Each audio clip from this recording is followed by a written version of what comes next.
Hello, hello.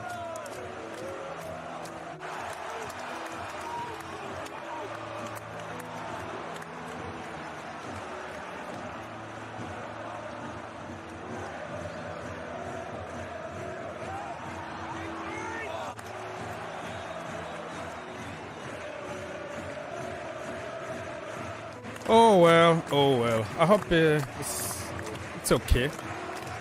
Walking good. Hello everybody, Happy New Year again and again and again. I will say it 1,000 times during this month of January. Hopefully you can hear me and everything is working good. Give me some feedbacks please. Thank you so much everybody for stopping by. You guys are absolutely legend. It's night or whatever time it is in your location. Oh man, the lightning is not cooperating with me right now. I don't know what's going on here. You see there's flashy stuff at the back. Just the lightning is very poor. Give me some feedbacks please everybody, my friends, brothers and sisters. Thank you so much for stopping by. Much appreciated. Let me say hi to my people. Alan was there. Elion, Lucas, Levi said that 2023, let's hope Chelsea and Porter will start getting better because every game we play, I got no confidence we're gonna win it. I hope to change such mentality. Yeah, you have to change it. Last game we played very, very good.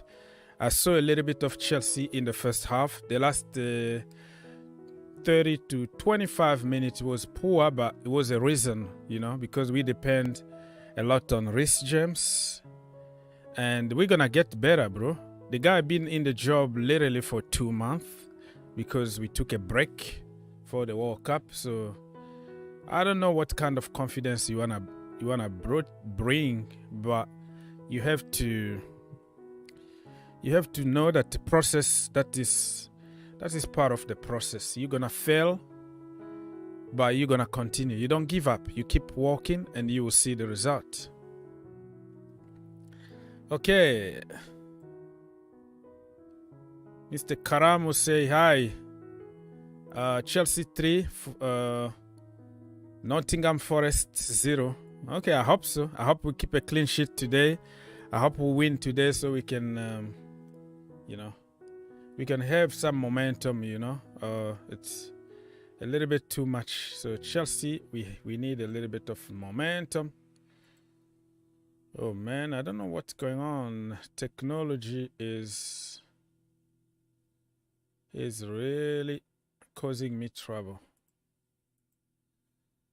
I am having some issues here that you can't really see. Only me can see because it's telling me here from my screen. But hopefully, fingers crossed, let's pray that this stream really goes according to the plan. Apologize if you see some of the stuff on the screen because I'm struggling a little bit. Miss Ugechi Catherine. Hey Catherine, our sister. Or probably our brother using our sister's account. We don't know. Happy New Year to you all. Thank you so much. Much appreciate. Alphonse, my brother, you from Colombia, right? You the guy who told me that you are from Africa. Your parents, at least, are from Africa, and you live in Bogota, Colombia, somewhere. Medellin or Medin? I don't know. Pablo Escobar, you remember the town? Man, I hope you, and thank you for stopping by. You are absolutely a legend. I see all your comments, and I appreciate that. If it's you or if it's somebody else, I apologize. New Year and Sam Oaks. New Year and Sam Oaks waffling and clickbaiting people. Well, I don't know. You are among like You haven't changed. It's new year, but you keep on talking the same thing. It's becoming boring. You complain about everything in my channel, but I don't understand why you're still here. I didn't click anybody, anything. I just say live, and you call every single game. That's what you do. I don't even know why I'm reading, but I'm trying to be nice on a new year. But you can ask thousands and thousands of people that I have in the channel. I never clickbait anybody. You repeat the same thing. You even report it to YouTube. You even reported me to YouTube. You think YouTube is not gonna tell me? YouTube checked on everything. I never clickbait anybody. I was cleared. So you stay here or you leave, my brother. I don't have any problem with you. I don't know you, and you start the new year with the same old thing. Every video of mine, every live stream, you say the same thing. I'm clickbaiting people. I'm such and such. Hey, just stop insulting me and my intelligence. You don't have to be here. That's me being polite here and being nice on a new year day, because I don't want to get frustrated. And I never blocked you because I don't block people, but you say a lot of bad things about me. I don't know. You don't know me. You see me on YouTube. You are behind the computer. You don't even have a picture. So I don't know what I did to you. I don't go out with your sister or your mother. Just leave me alone. All right. Chelsea FC, Chelsea. Thank you so much. We don't need haters in 2023. You don't like somebody, you leave. You block him. That's it.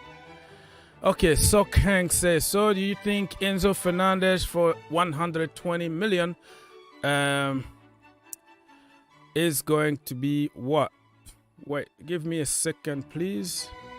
And everybody that wanna call, the link is always there, pinned somewhere, so you can just click and or I can send it again if you want, but it's already there, pinned on top of the chat. So let me pin it again because I sent it earlier on.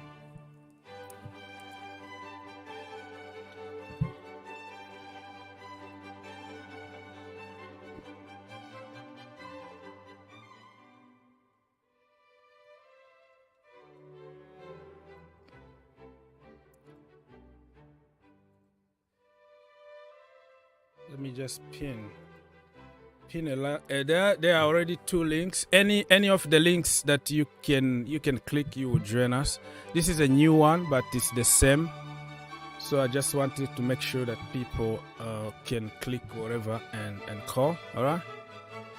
So let's go.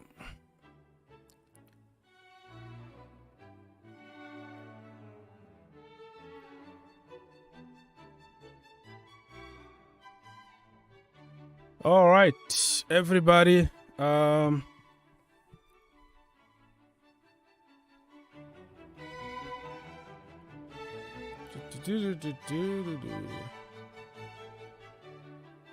I'm done with this guy.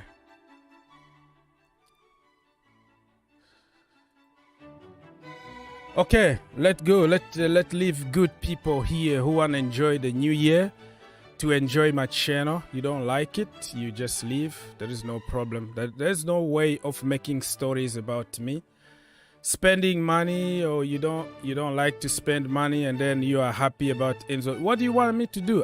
I'm not the owner. I'm not in charge of buying players. So if the owner decides to spend money, what do you want me to say? Not celebrate because we signed somebody? And I never say that I don't want to spend money. That is a big lie. I always give my opinion, but it's a little bit too much, or it's a little such and such. I never say that don't spend, because I'm not Todd Boehly. So you're just making story to get attention or get my attention, but I'm done with you. You know, I never blocked somebody else in my channel, but I will block you because I have no choice but to do that. I don't like negativity in 2023, and you just try to sabotage my stream. So goodbye, see you one day, okay, when you change another account. Thank you so much for stopping by.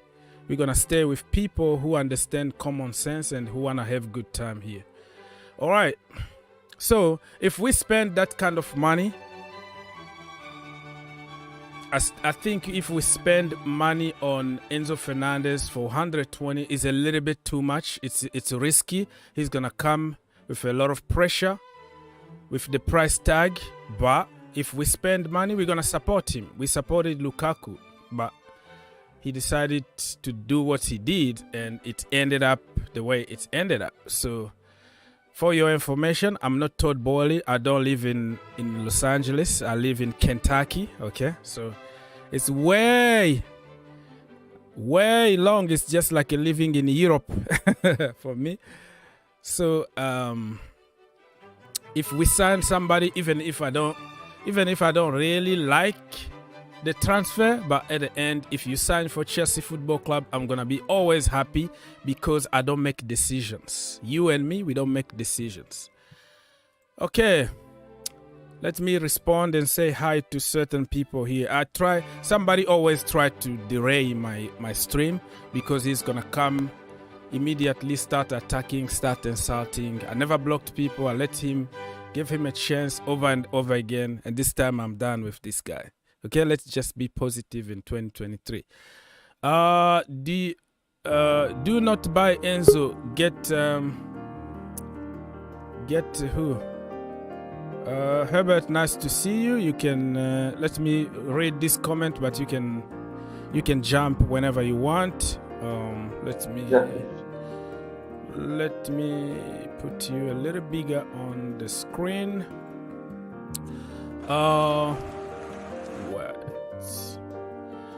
All right, so this comment here: do not buy Enzo, get McAllister or Moroccan midfielder instead. Oh, you're talking about Amrabat?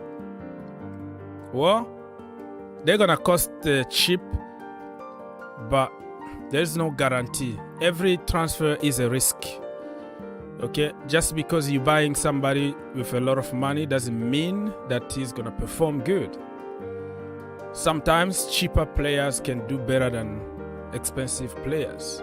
I respect your opinion, but I think Todd Boehly and his scouting department already did the homework. They know exactly why they want that guy. They checked on Terrace. He's awesome. He's 21. He can develop. And if he performs good in the Premier League, we might have like 10 years of, very top level player. So that's the way I see it. Herbert, my brother, Happy New Year, bro. Yeah, Happy New Year to you, man. Yes, sir. Go ahead, man. Difficult year for, I guess, lots of people, but hopefully glad tidings this time. Yeah, man. So, you guys are doing pretty good now. Manchester United, you're winning even when you don't play good. You nick a goal. What do you think about Rashford? Rashford is on fire at the moment. Do you still need him out, or do you think, because you told me, I remember years ago, you told me that guy already hit the ceiling. He's not going to improve anymore. What do you think of Marcus Rashford at the moment? Are you changing your opinion? I don't think. No, I don't think I told you years ago. I think it was just last season only. Last season, you can ask any United fans, they would have told at least 80% of the people not to give him an extra contract or not to extend his contract basically, because we have an additional year, then we have to renew his contract. So most of us would have told not to, not because of his talent, not because of his, form or anything. It was more about his attitude. He was just completely, taking things for granted. Like him and Lingard, both of them. Forget Lingard. I mean, I don't count him as a United player, but I don't know, like last year, he came on as a substitute. This was under Rangnick, I'm talking, in the Manchester derby. I think we were 2 goals down or something. And this guy was walking around on the pitch. I mean, if anyone should know what a Manchester derby means, it's him. He's a Mancunian. He's from there. And he was strolling around. He was upset that he wasn't starting. He was upset that he was getting benched. So, when you see things like that, it's kind of hurts, because this guy should know what it means to put on that red shirt. So, look, but credit to him, man. But I do think he has a ceiling. I don't think he has that kind of talent like an Mbappe players like that. He is not on that level, but he's a very good player. And at the moment, he has doubled his scoring. He has scored his more goals than he did last season. He has doubled his numbers. So you have to give him credit. And he has worked with Ten Hag. More importantly, he was dropped yesterday because of internal disciplinary issue. He came late to a meeting. He didn't care about it. He didn't make an issue. He said, I accept the decision. And then he scored the goal and everything was okay. So this is the Rashford we want to see.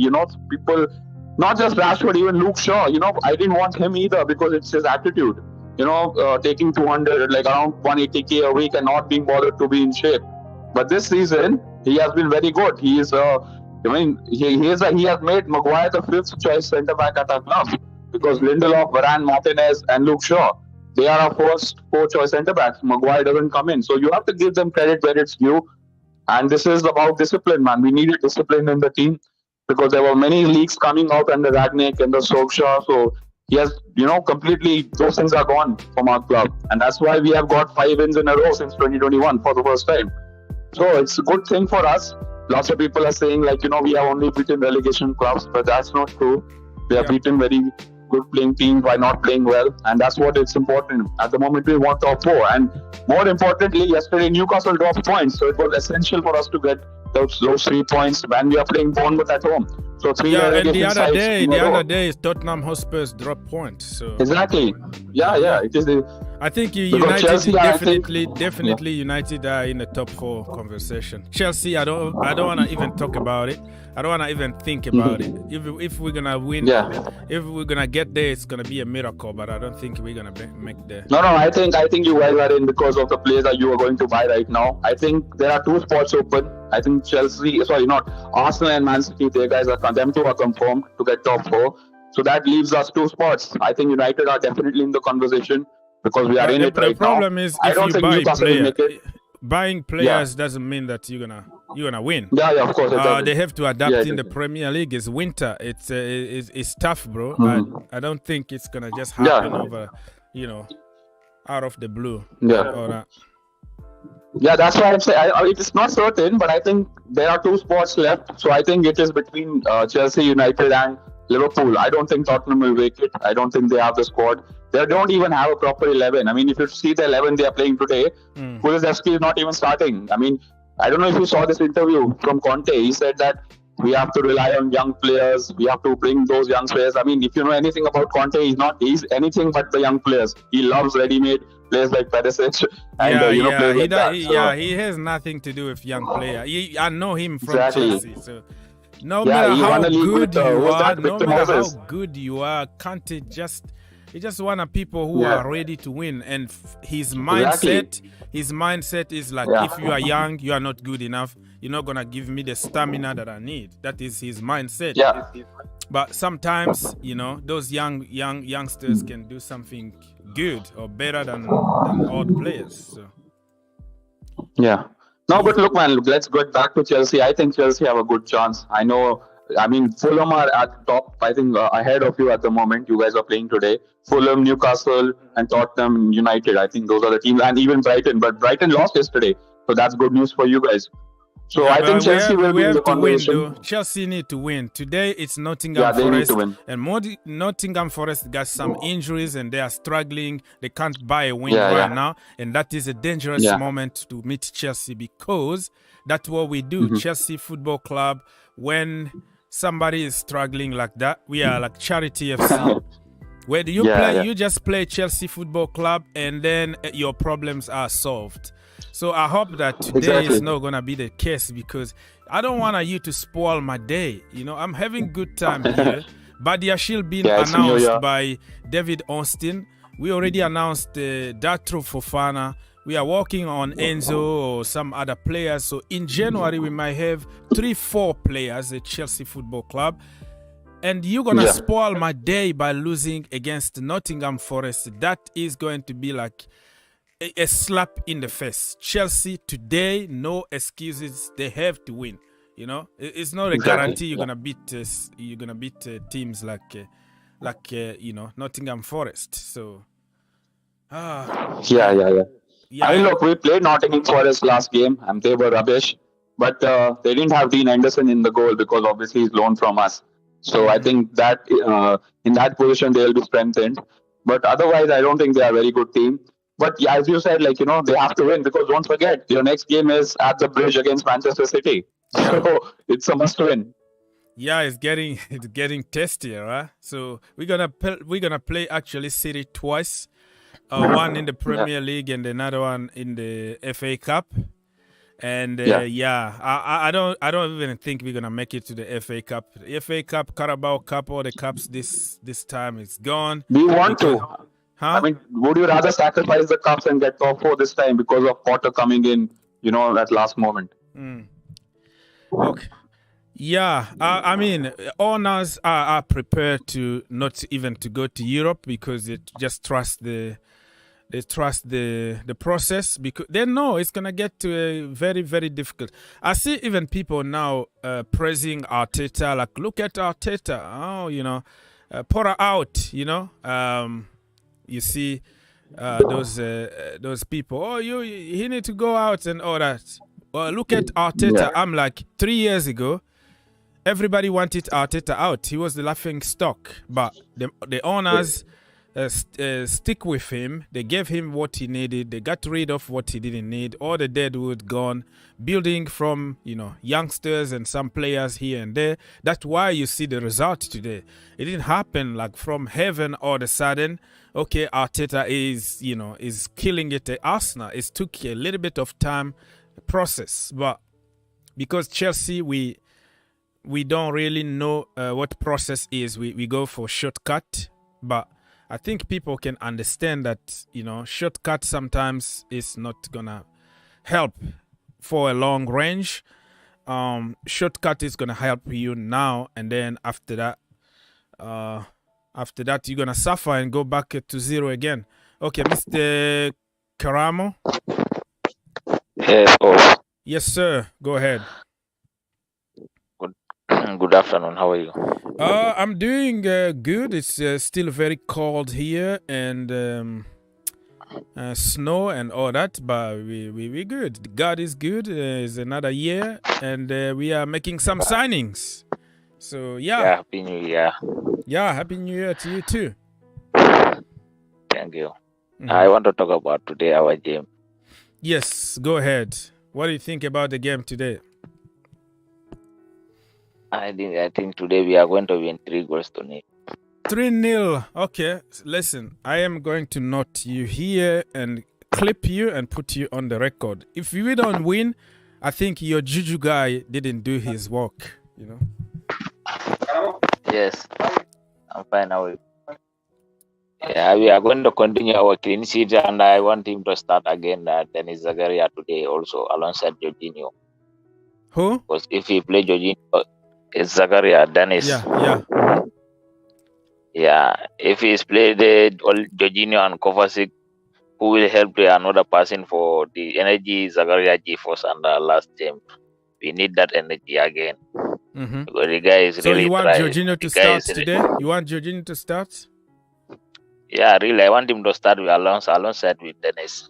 The same. Alongside with Dennis, so Dennis can work for him, because he need a bodyguard, a strong bodyguard. Yeah. For him to do what? Jorginho. So you put a bodyguard for him. So and what? Yeah. And defending support our defense and support that right back James remove. So that place also is our concern right now. I think the manager and the owner, they're supposed to look after that position, James position. This transfer window, they don't supposed to sit and watch that place going like that. We don't solve that problem. We have problem on James' place. When James go injury, we don't have anyone to control that place. I know Cesar. So who is your idea? Who can replace Rhys James? In market or in the team right now? In the market. What is what is your solution then?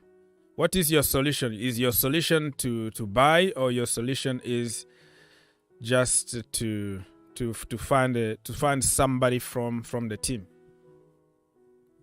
My solution is right now to buy, because right now the person we have there, I think maybe he give Luis Hall to try there today. today suggests Nottingham Forest. I think when he give Holst can try there.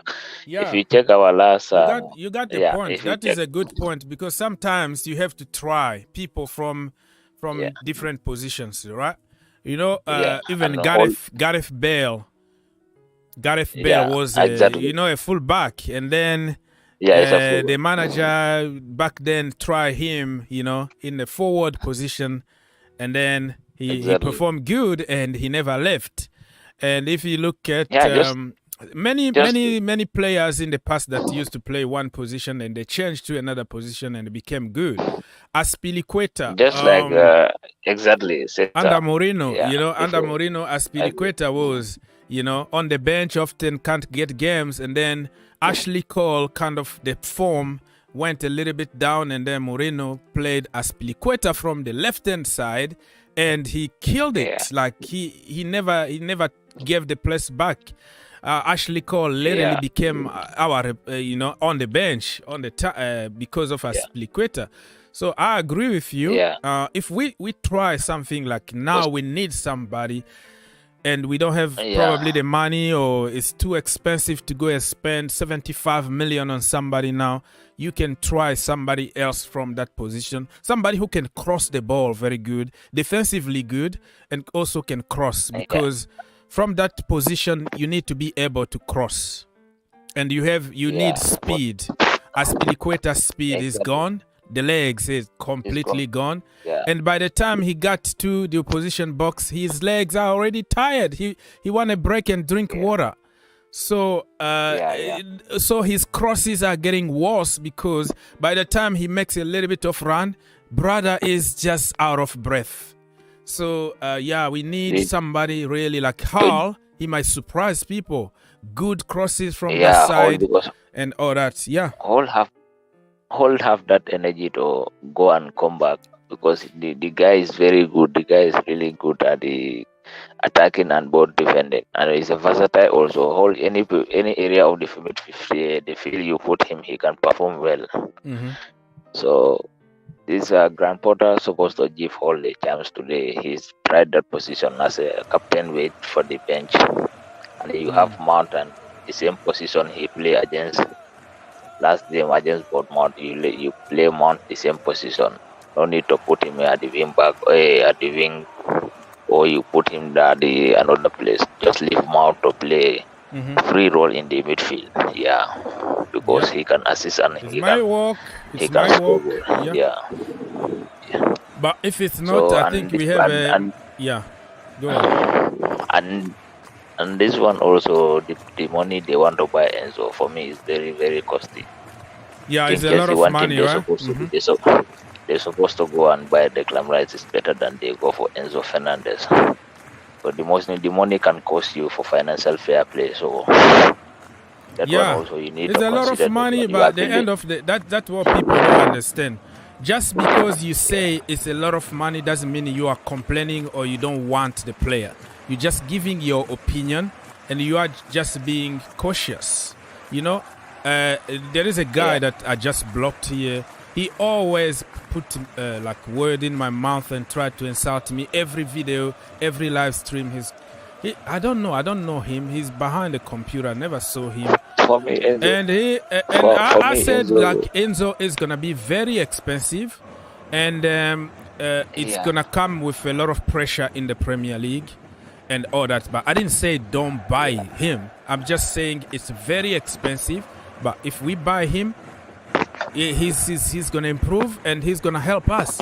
So just by you saying that the price is a little expensive for somebody like Fofana or somebody else, or Lukaku is too expensive for certain people, you have to say yes, or just get along with the popular opinion and start celebrating. But I don't think we have to always agree on things, and it doesn't mean that you hate the player just because you said it's gonna be very expensive. And there is no guarantee that everybody that we're gonna buy now is gonna be the next the next big thing, or he's gonna kill it, and he's gonna you have to. Lukaku cost more money than Haaland. You know what I mean? So spending more money doesn't mean that you are getting the best player. That's what I can say. Ox, my problem is right now. The place I'm calculating when Enzo come the Premier League, even is he going to perform or he is going to enter the team directly? I think you bring someone who is playing Premier League for a long time. That guy can come. Maybe he will cost him for 2 to 3 games before he will understand the teammate. But this guy from another league, before he came, he will understand the Premier League. Lot of pressure. I think that's what in there. Yeah, a lot of pressure, but he looks. For me, I'm happy because he's gonna bring something different. I just wanna see that midfield play progressive football. You know, I'm sick and tired of sideways, backwards, sideways, slowing the game. So I'm sick and tired of that. So anybody that will bring more energy, more fight, more progressive football, for me is a plus. You know, so I'm not gonna complain if he comes because he's gonna be better than what we got right now. But in terms of the pressure, in terms of the price, in terms of many things, we need to give him time. Okay, we need to give him time because Chelsea, we don't give people time. We are singing now and praying. Oh, please sign such. When we sign them, they start struggling. We give up on them. We are like, okay, get them out. So why did you want the player to begin with? So we have to support our players when they are struggling. That's it. Let me just read a few comments and I'll come back to you. So everybody can feel involved in the discussion, all right? Okay, so Mr. Jerry, Bill Kopp, thank you so much from Uganda. Kampala, my brother.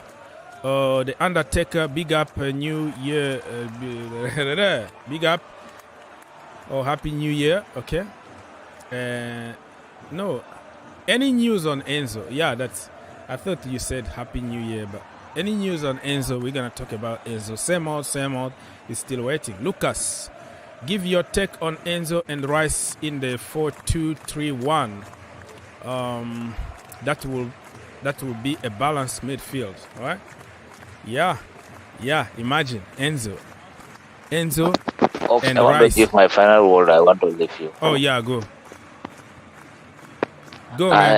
I think I want to give you my final word. Okay, yeah, go.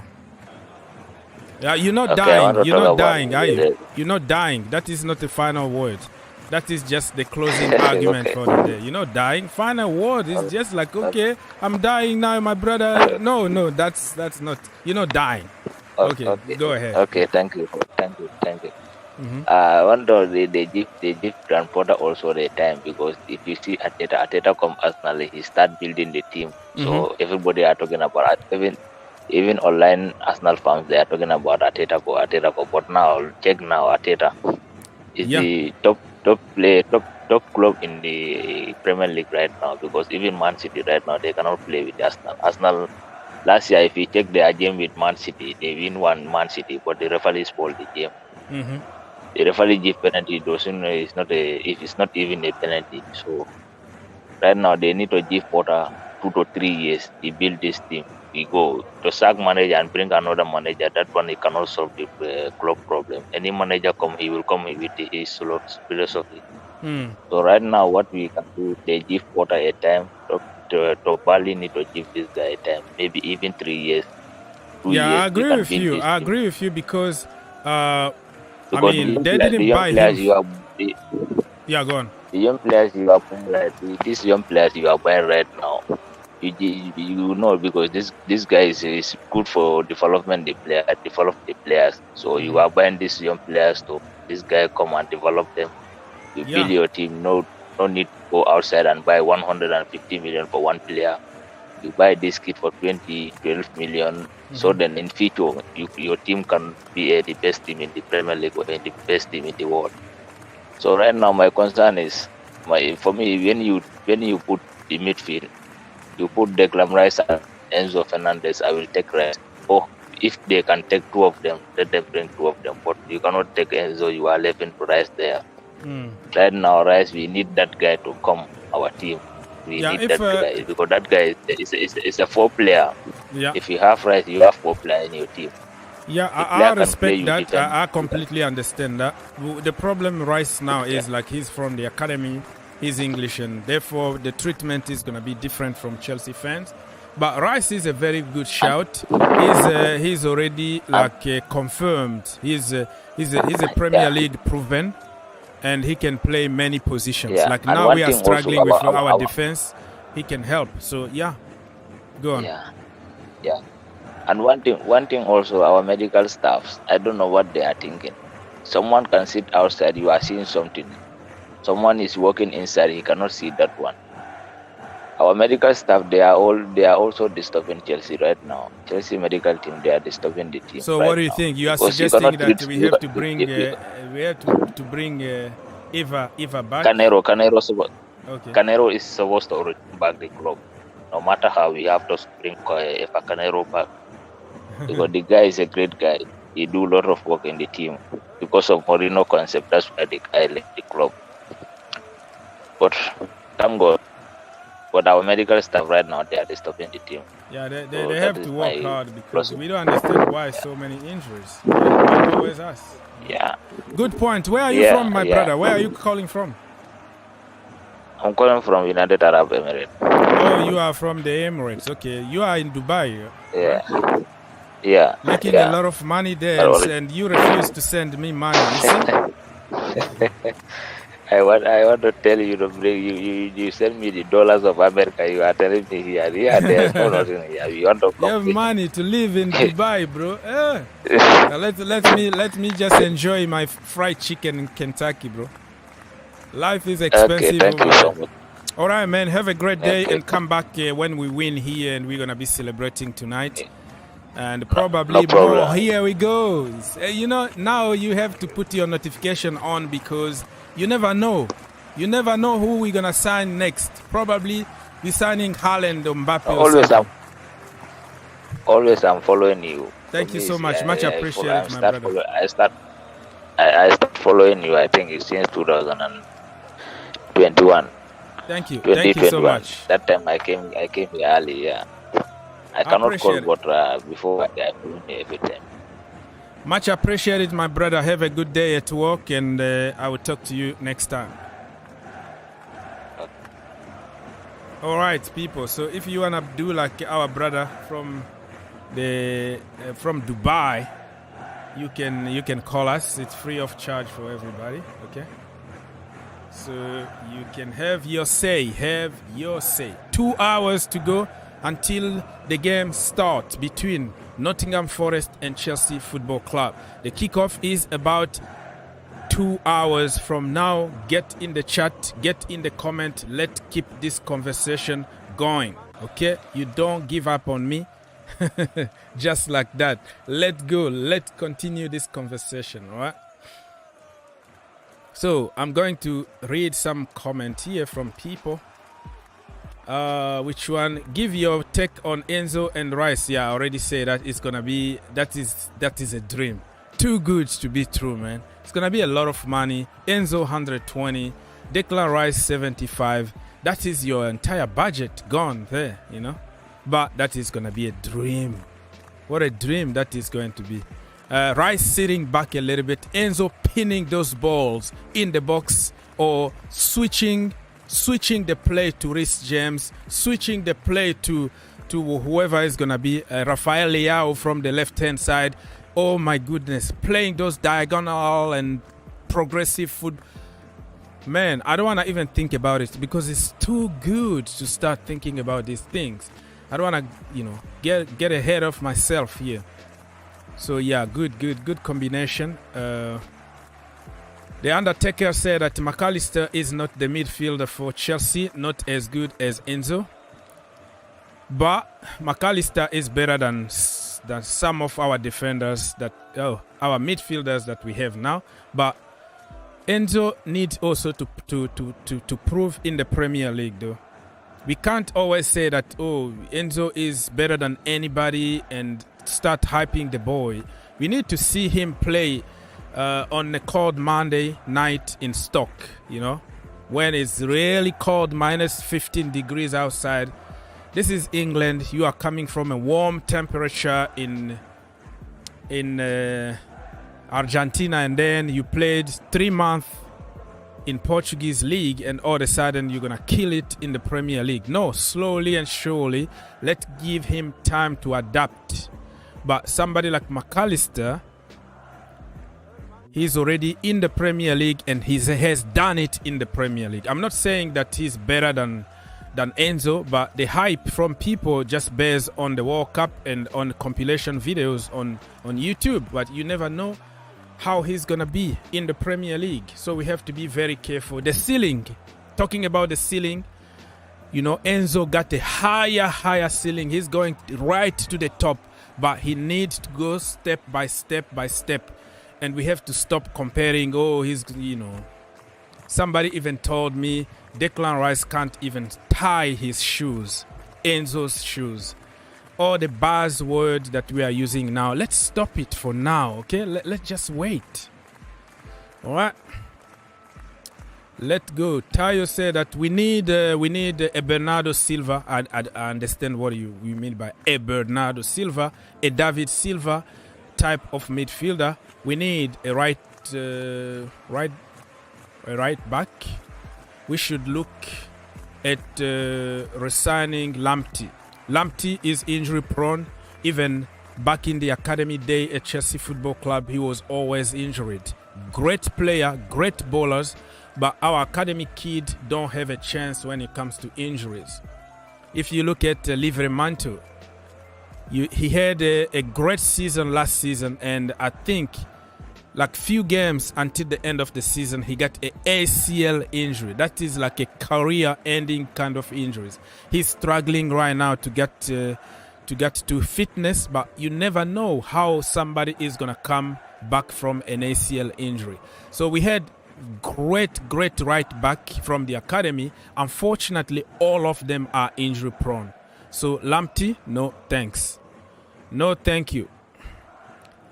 Quickly, I'm gonna read a lot of comments, and I'm very late. I apologize because I have to keep this going. Tayo said that Chelsea to win 4-0. Fingers crossed, Tayo. With the Danga, what? Orestine with the Danga. What do you mean by that? I think Enzo to Chelsea is off, according to Mr. Igwe. Okay. Yeah, that is your own news. I don't know where did you get the news. And Tayo again said that Hector Bellerin is invaluable. Are you trying like to banter here? Are you trying like are you trolling or something? Bellerin to Chelsea to do what? The guy had also a bad injury, ACL injuries, when he was playing for Arsenal. It was like 2 or 3 years ago. Since that ACL injury, Bellerin is not the same player anymore. He's not good anymore, you know. He can give you a game of football here and there, and then the third game he got injured. So what the point? I think this is just a banter. I don't think you've been serious here. Football Man said that we're gonna win 3-1. Okay, good luck to us. Ruben Loftus-Cheek did well the last season for Tuchel, but he's also injury prone though. That's what I was talking about. Like, I don't know if somebody is spelling curse on academy product because they don't want to see them. So those people are just sending all kind of bad luck to the kid because they don't get like the normal injuries. They got like big career-ending kind of injuries. Loftus-Cheek was out almost for 2 years. Imagine if he didn't get that injuries here in America. It was going to be something else. Tayo not at all. Let's go. Football Man said that, bro, Bellingham is not possible against for big team Real Madrid and Manchester City. Against odd, we are not small team though. Is right too. Much pressure. Yeah. I'm gonna really skip some comment here because I'm way late.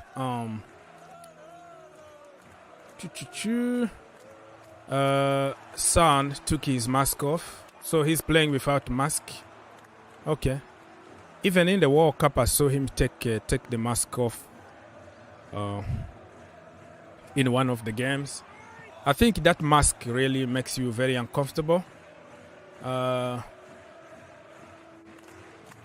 Let's go. Hello.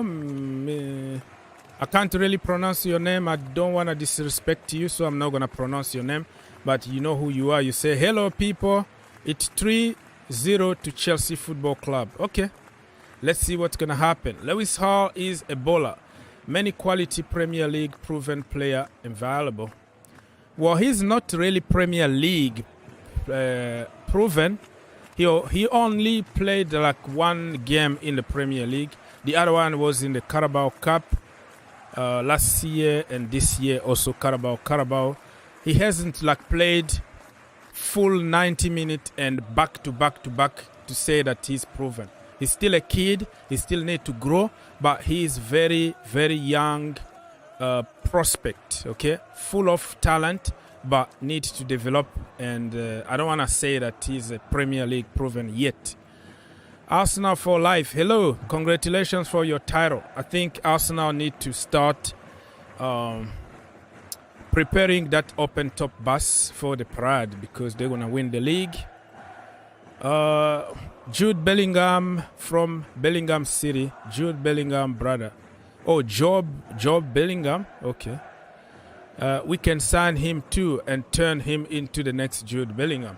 Listen, when it comes to brothers and sisters and family people in the business, in sport, most of the time it's going to be one that will shine and another one is going to live in the shadow of the brother. Look at the Hazard brothers, right? We signed all of them. Like 3 of us Hazard. One top level world class. Another one, good player in a good level. And we sold him. Until now, he still play. Another Hazard. And another one, Kylian. He disappeared. But we gave them a contract as a family. So most of the time, just because Jude Bellingham is good, it doesn't mean that his brother, I don't know, Job or whatever, is going to be the same as Jude Bellingham. So Kylian Mbappe, he got his brother now. He's at the same age, like at 17. Kylian Mbappe was already top class and going to win the World Cup. But his brother is like 17, almost 18 now. But yeah, playing for PSG. B team, but not in the same level. So I'll be very, very careful when it comes to sign that player because he's Haaland's Haaland brother or Kylian Mbappe's brother or Jude Bellingham's brother. Olamide, the floor is yours.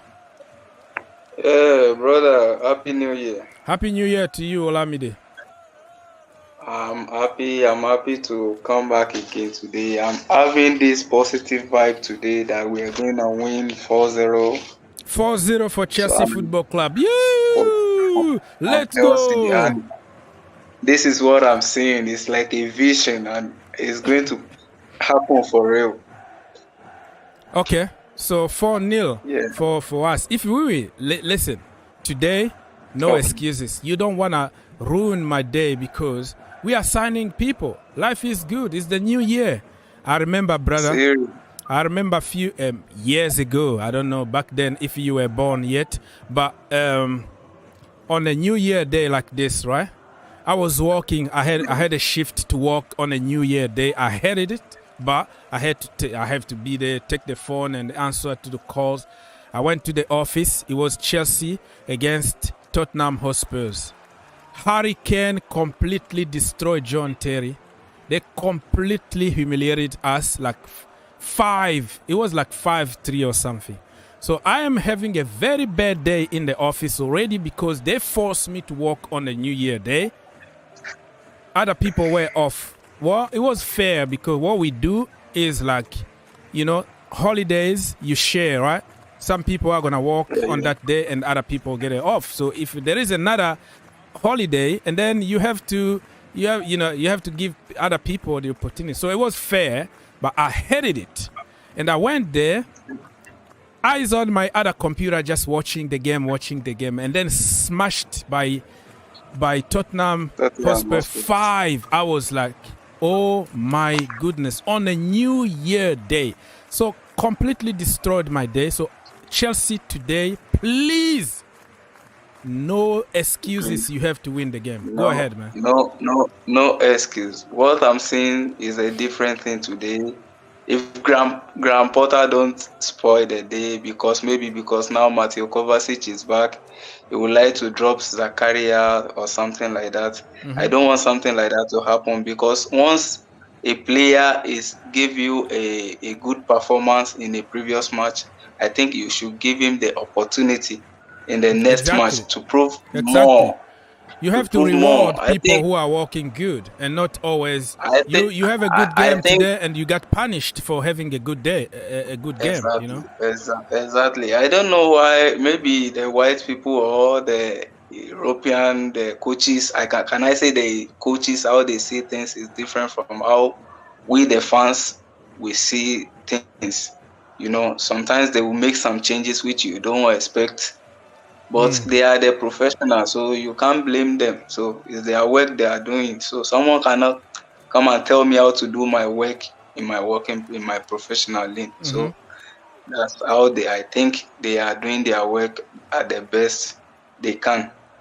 So what I'm expecting today, if Kovacic will start the match, I think the traffic warder should sit on the bench.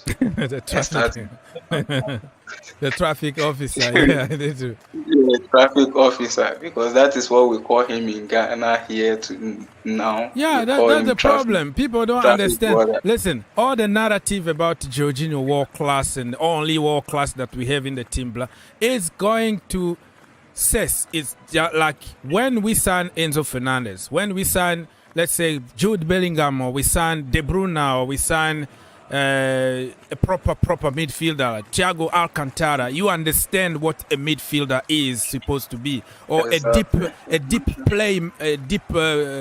playmaker is about.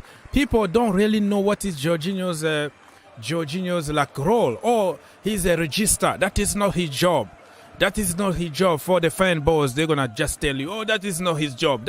Every job is not his job. So what he does, oh, you see, he controls the tempo, those slow movement, a short pass, kind of attractive position. I'm not looking for a decoy. I'm looking for John Obi Mikel. Get there, get tackle, progressive football, bam, bam, bam. This is not the Chelsea we know, bro. I'm not looking for. I don't know. You know what?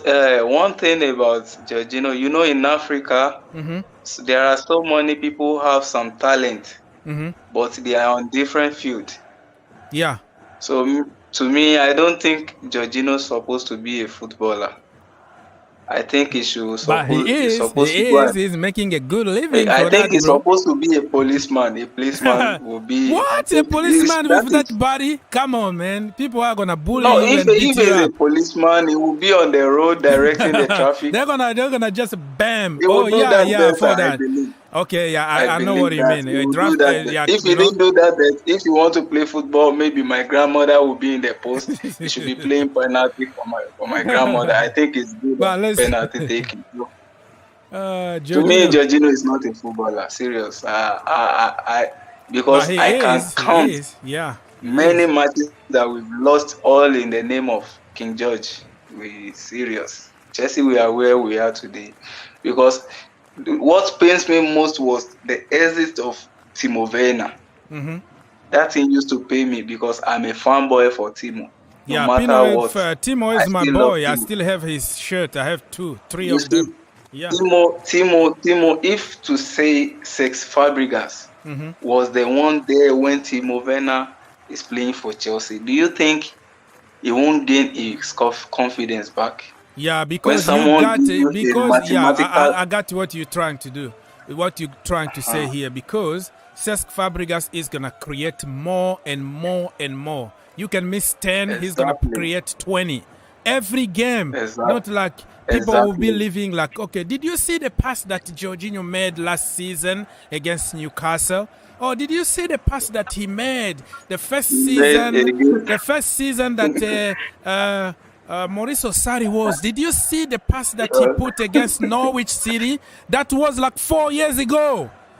But somebody, Serious? listen, Yeah. like, you like, De Bruyne does that every single game, 1,000 times. He's going to try something like that, and one of them is going to work. But I don't get it. You know, one thing I realized is that Jorginho is also a very wise player, and he's being wicked. Do you know why? Why? If you watch our last match, you see all the passes that he's giving to the players. He's giving them career damage passes. Career damage passes. Okay. Yes, because you give your player a pass where you see that if the person is trying to gain the ball, it's either the person gets injured. Just to make just to make somebody look really most of bad. the players. So if the player gets injured, so you can still retain your position. Okay. If you can see some passes that he was given to Zakaria, but the guys he tried everything to make sure at least we didn't feel the absence of that we are missing someone at that. That guy was a beast, because right? Zakaria was the guy who saved Jorginho. Wow, what a saved guy! the day for He Roberto. walked like a horse. Serious. That's how I want to see my midfielders. Imagine if we had two Zakarias in the midfield, in the pivot, and one of them can also have a long range passes, can also pass the ball. You have people who are working very hard for the team. No more excuses, because it's always Mason Mount's fault. So no more excuses. You have hard-working people there, and one of them that can pin that pass to the final third. Imagine how good we are going to be. Exactly.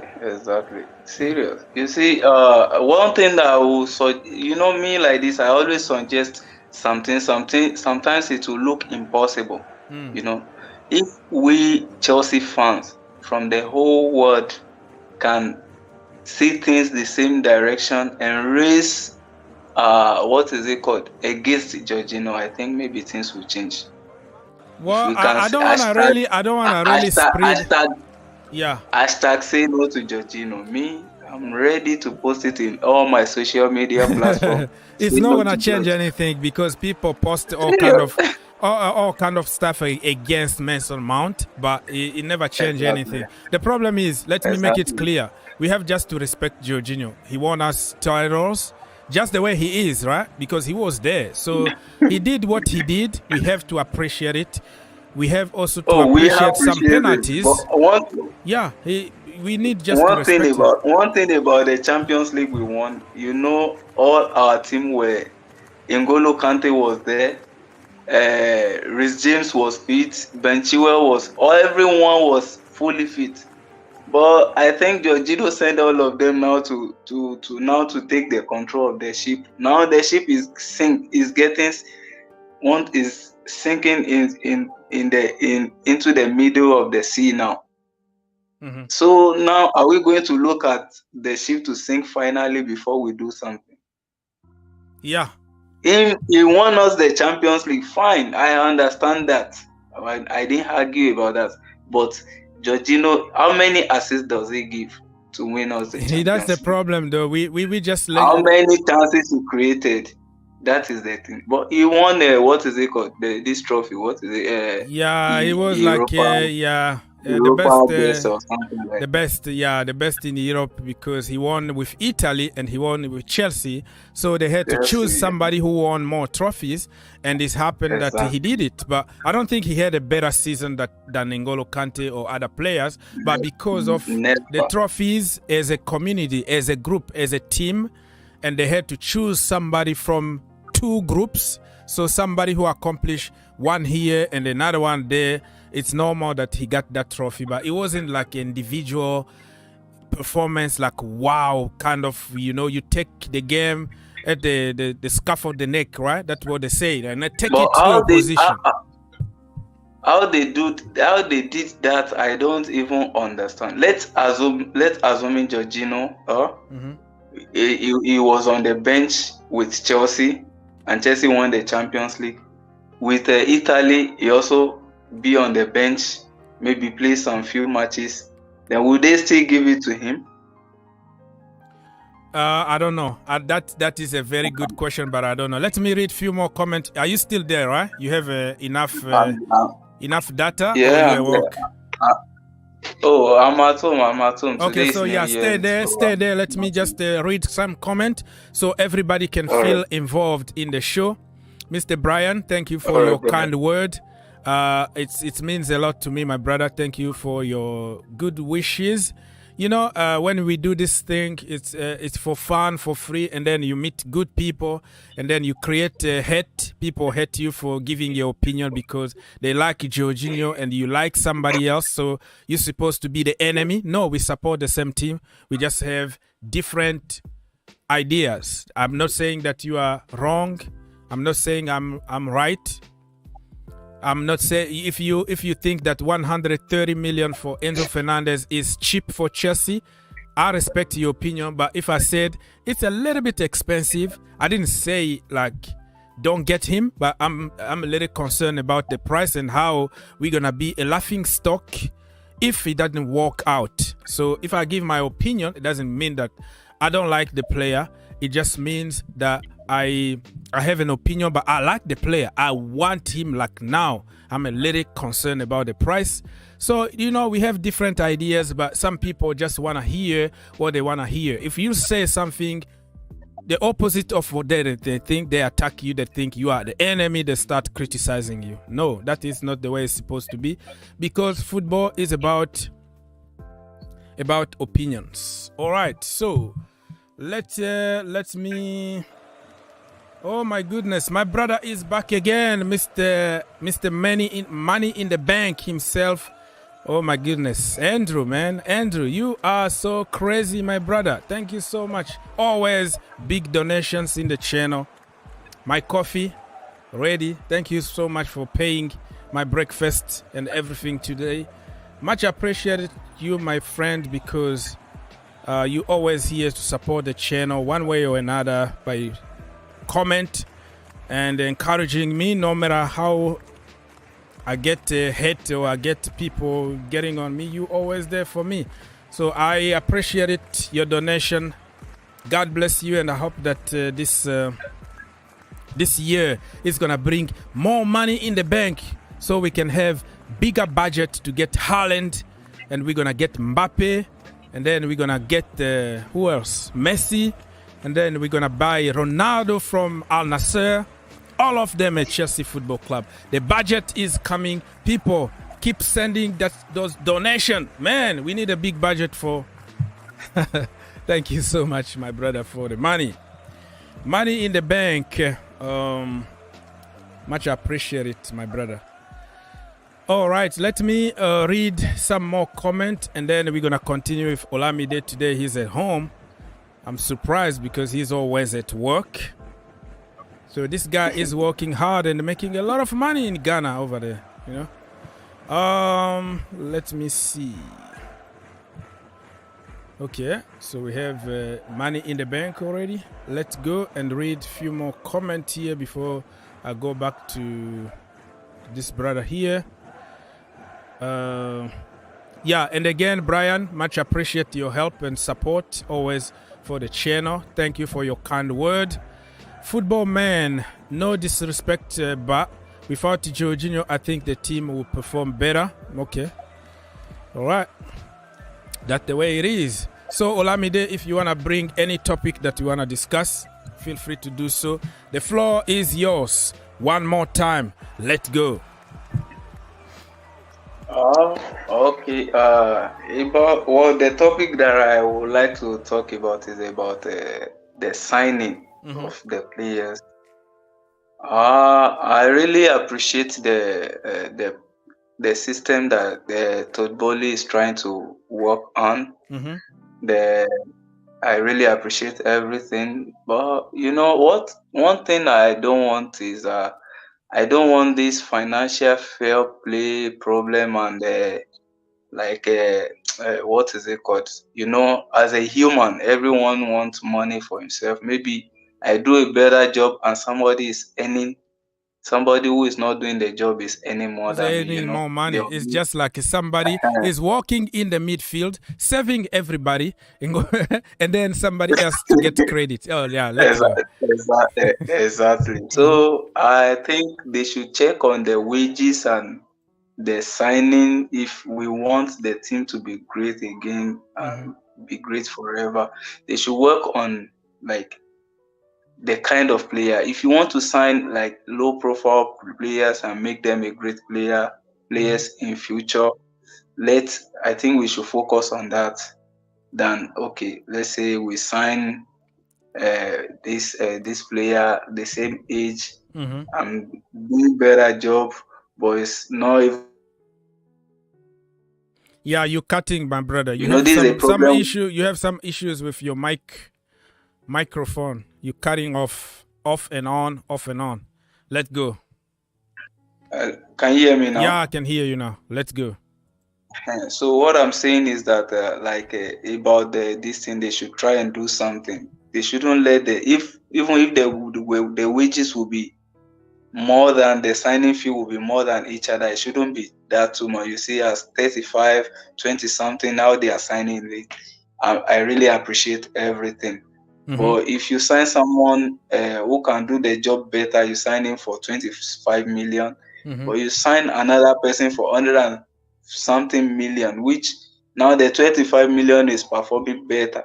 You know, they will request for more money. If you can't pay for all those players, it ruins team down sometimes. And when a team cannot stand, you know, when you don't have more money in their pockets, the team can collapse for that. You know, it happened to Barcelona why they have to be cutting some player because of the love some players have for Barcelona. They cut their wages, make them lose most of their key players. So, and I don't want something like that to also happen to Chelsea. Oh yeah, you don't want us to be, you know, like a broke team like Barcelona. So what I can say, right now we're still on the green. Remember when we saw the club, Roman Abramovic saw the club.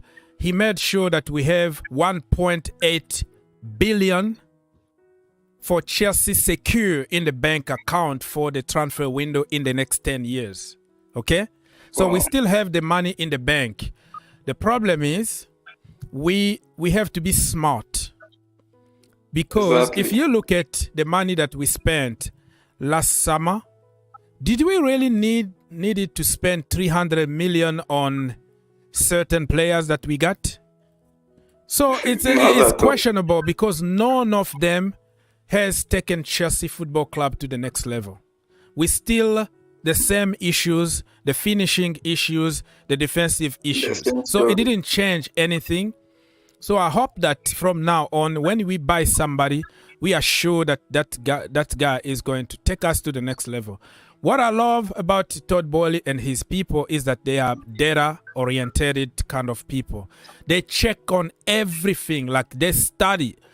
Because they are going very hard for this, Enzo. I think there's a team of so intelligent people with powerful computers who already work and see that this guy is going to be there for the next 10 years. They won't spend that kind of money for somebody that they are not sure. And last summer, I think they wanted to make Thomas Tuchel happy. What Thomas Tuchel wanted is what they got. No data, no kind of questions asked. Is okay. The manager wants something. Boom, boom. Let's give him what he wants. And then the biggest mistake is you sack him after few games. But he already bought 300 million people that probably could be dead wood for another manager. Not necessarily that they are bad, but probably the next manager is not gonna work for what he's trying to do. And you become a dead wood, not because you are bad, but because the system and it's not gonna fit you. What we're trying to do, I don't wanna play with this kind of players. So that is the first mistake. But if we can correct it this window and the next window, and also start like let's say getting rid of some people, right? Even the people that we bought right now, slowly and surely, if Koulibaly, for example, is not performing for one season, and you already have Badiashile, you already have Corwell, and you have Chalobah, and you have some academy product, or you buy somebody cheap that you can develop, you can make a deal with Koulibaly, say, listen, brother, let's cut losses, take this part of money and leave, because you're not going to play. You make a deal like that, you let go some people. You tell, for example, Aubameyang, if it doesn't work until the end of the season, and you'd say, okay, let's find the common ground, take some money and find another club. So we have to cut some losses and start rebuilding. So I think we're gonna balance books at some point. But last summer it was really, really, really bad choices. Giving Azpilicueta 3 years, brother, 3 years for 32 years old, 33 even. You see, this kind of thing is one of the thing that bother me most. Mm-hmm. You are giving someone like Azpilicueta 3 years. Jorginho said he wants more years to come, and they will offer him, if I don't know, but N'Golo Kante. If they say the heart of Chelsea, the kidney, everything about Chelsea is on N'Golo Kante. How come can Kante request for Kante is because of injuries, but I think that after that surgery, come on, we give the injury Kante is having today. Kante wasn't like that. It's all because of Chelsea. Mm-hmm. Yeah, he sacrificed his life for Chelsea. Yeah, I agree. Because of that. Mm-hmm. Because if we do like that, that means we don't care about people. Like someone who will sacrifice his life like that, they will be, who really wanted to sacrifice their life for a team like that. Mm-hmm. They say the end of N'Golo Kante at Chelsea, they will be afraid to do that. Yeah. You understand? Yeah, I completely understand. Let me read some more comment, and we're gonna say here, because you're still here. You're spending a lot of money on data. I heard that in some country you buy like data. I'm like, I don't know what. Yeah, that is what we do in Africa. So here, bro, here is just we are spoiled. Unlimited 24/7. Okay, so when even I used to be in South Africa, yeah, I had some time to go to the library somewhere and pay the money in order to get access to certain things because of the data things. But yeah, okay, so let me see here some comments. So Mr. Andrew ST, he said that Enzo gonna transform our midfield. We're gonna make top 4. Yeah, it's a stretch. It's a big stretch to finish top 4, but just getting him is gonna be really, really a bonus. And I don't know about you, but I'm prepared even to go to Europa League or Conference League, or not go to Europe at all, if that means we're gonna get better and we're gonna challenge for the Premier League title next season. I'm gonna take it. You know, sometimes in life, bro, you have to take a step back before you advance. This is not shortcut anymore. Suck, bye, and win now. Now we have to understand that it might get worse before it get better.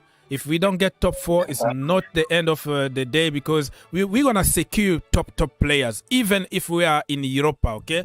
Leao, he loves Chelsea. It's only one season in Europa, man. He loves Chelsea. We have Enzo Fernandez. He doesn't care if it's going to be Europa League or what. And every time we've been in Europa League, we always go to win it. So we can go and smash it, win it again, another big trophy. And then we come back next season. I don't really mind. I'm prepared for this. I have to support the process. The process is very good, in my opinion.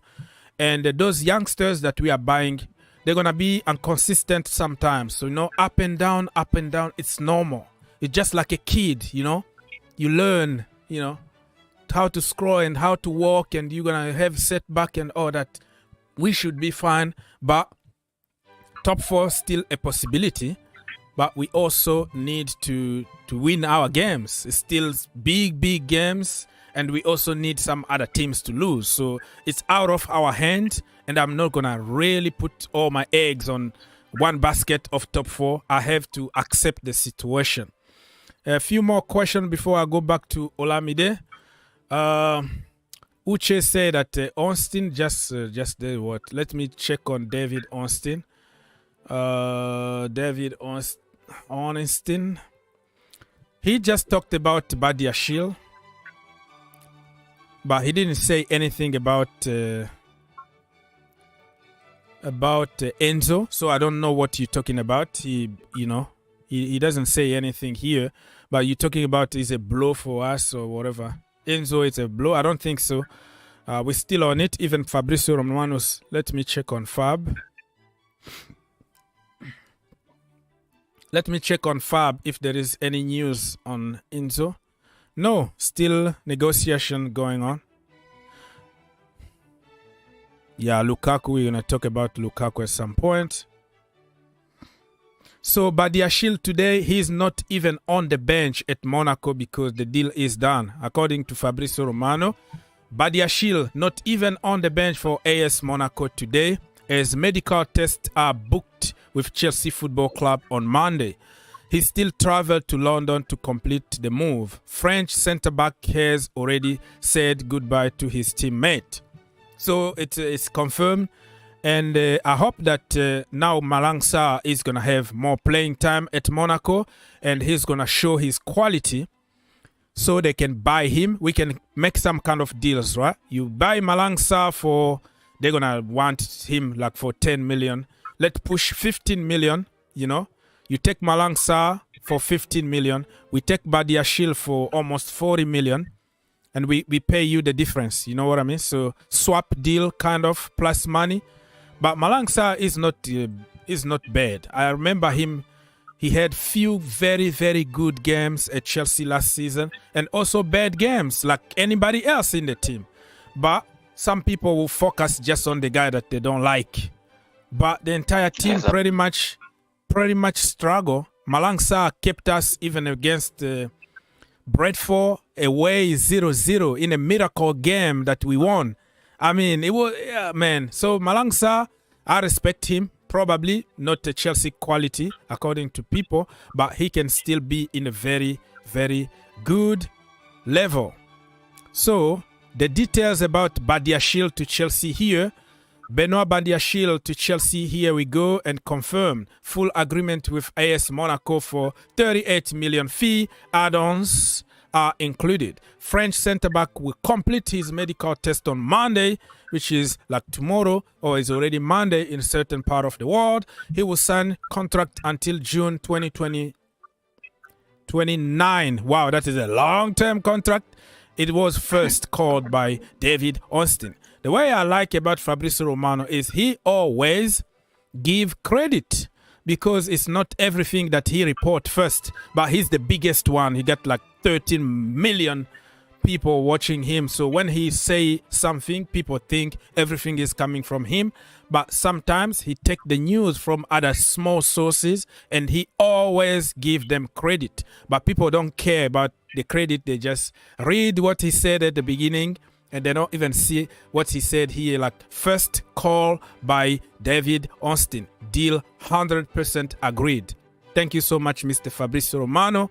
We got our man. What do you think about Badiashile? I never heard anything from you. Olamide, the floor is yours. Yeah, about I think it's a good signing. Actually, I can't tell you more about him because I don't really know much. Well, what you saw on YouTube, you know how we do, right? You jump on YouTube and check some compilation. On YouTube, that is why I said I can't because YouTube can't tell you everything. Things you see on YouTube was edited. The bad side will be removed, but the good side will always be posted. You understand? So no, but even if the bad side are made, even like Harry Maguire, if Harry Maguire want to join a new new team right now, what you will be seeing online is the best side of him. Where he was giving back pass to opponents, where he pushed his player to, all those things. They will show it. So that is why I said I can't really tell you much about him. But according to what I saw on YouTube, he's a very good player, and I think he's going to adapt to the pressure of the Premier League. Premier League is a total different animal. So which if you are a footballer and you want to play in Premier League, you have to tie your boots very well, tie your your boxers, and be yourself, be strong. Yeah. So that is Premier League for you. It's a good signing, and I really appreciate the process and everything. Everything is okay, and I believe that in future we'll have a great team as Chelsea. Yeah. But one thing I wanted to add on these signings is I think Chelsea should try we shouldn't rely on, okay, maybe we've signed. I think we should always have replacements for every position. Mm-hmm. Okay, so if we have replacement. Let me read some more comment and I will come back to you. Somebody is accusing me of having brown envelope here. That means corruption. You are getting paid to say certain things. I wish, man. I'm looking for that brown envelope. Who can give me some money? I'm looking for it, bro. Imagine me getting paid to have an agenda, right? Like me getting money really I will be happy. Just give it to me, man. Send that brown envelope. Let me and that will happen when you say something and somebody don't agree. If you say Mason Mount is a bowler, you know, he's going to improve. He's been played out of position for 4 years. And if you play him from his natural position, he's going to be world class. And people who hate Mason Mount are going to get on you that, okay, you are getting paid the brown envelope because you have to promote English players. I'm like, please send that brown or black envelope behind the closed door, or, you know, under the table. Send it so I can go there. But the last game we played, okay, at home against the Bournemouth, showed people what certain players in that team can do if they played from their natural position. Pulisic showed it. Mason Mount was out of this world. Kai Havertz, a free roll, like late run in the ball. I was enjoying, my brother. I was off my seat watching the first half for Chelsea. I'm like, oh my goodness, hallelujah. We have our Chelsea back. This is what I was talking about. But just because somebody made a theory that all the English players are average, all the academy product are crap, we have to sell them all and go buy perfect players somewhere. Go buy Timo Werner, go buy Lukaku, go buy, because they cost a lot of money, therefore they are ballers. And you don't agree with them, they hate you. They start a campaign against you because they didn't hear what they wanted to hear. Listen, we can love each other, be in the same family, but disagree. It's okay to disagree. Like my house, bro. My little girls, Jorginho fans like ever. Ever like in my house, you don't touch Jorginho. All my shirt, all my present in my house, number 5 Jorginho. I don't know what they see, especially the girls. Maybe they are in love with Jorginho. I don't know if they call Jorginho secretly. Those are my flesh and blood. They love Jorginho to death. But me, I'm like, I'm not sure. But it doesn't mean that I hate my girls because they love Jorginho. I don't know that. You know, so I'm like, why do you hate people just because you don't hear what you wanted to hear? That's the problem. So send me that black or brown envelope. I will take it and I will promote certain people. Let me read a few more comments here before I go to Olamide today. Thank you for being here for a long time. I know you're spending a fortune by paying those data, and I'm not paying data. I pay a package, a package for the month, but that's it. Lucky Side said Nottingham Forest can really put some pressure on Chelsea backline. Yeah, they're gonna do it today. And we know that Chelsea being like Charity FC, when some teams are not doing good, they play Chelsea, the crisis is gone. Even if they have 10 injuries, they play 10 new players. They beat Chelsea because it's a Chelsea thing. I think that today is going to be different, and we're going to show people that we are not Charity FC anymore, and we're going to destroy them. That is my hope. But they're going to put pressure. That's why we need a lot of energy from that midfield. Unfortunately, in the midfield, it's a hologram because only like one guy will be defending and doing all the dirty work, and another guy just directing the traffic, showing fingers, put the goalkeeper and the defense under pressure, pass the ball quickly, one touch, bam, to somebody. It's just like transfer the problem. Like me and my brother Olamide here, I don't want to get in trouble. Boom, take it. It's just like you have, a hot potato in hand, right? And you are juggling, take it. And you pass it to somebody else. Give it to me. I think it should be at the car park. Yeah, so he's just like transferring the problem quickly to somebody else and freaking point his finger. How can, let me tell you something, right? You know that Mendy is horrible with his feet. And you pass the ball to him and you point the finger.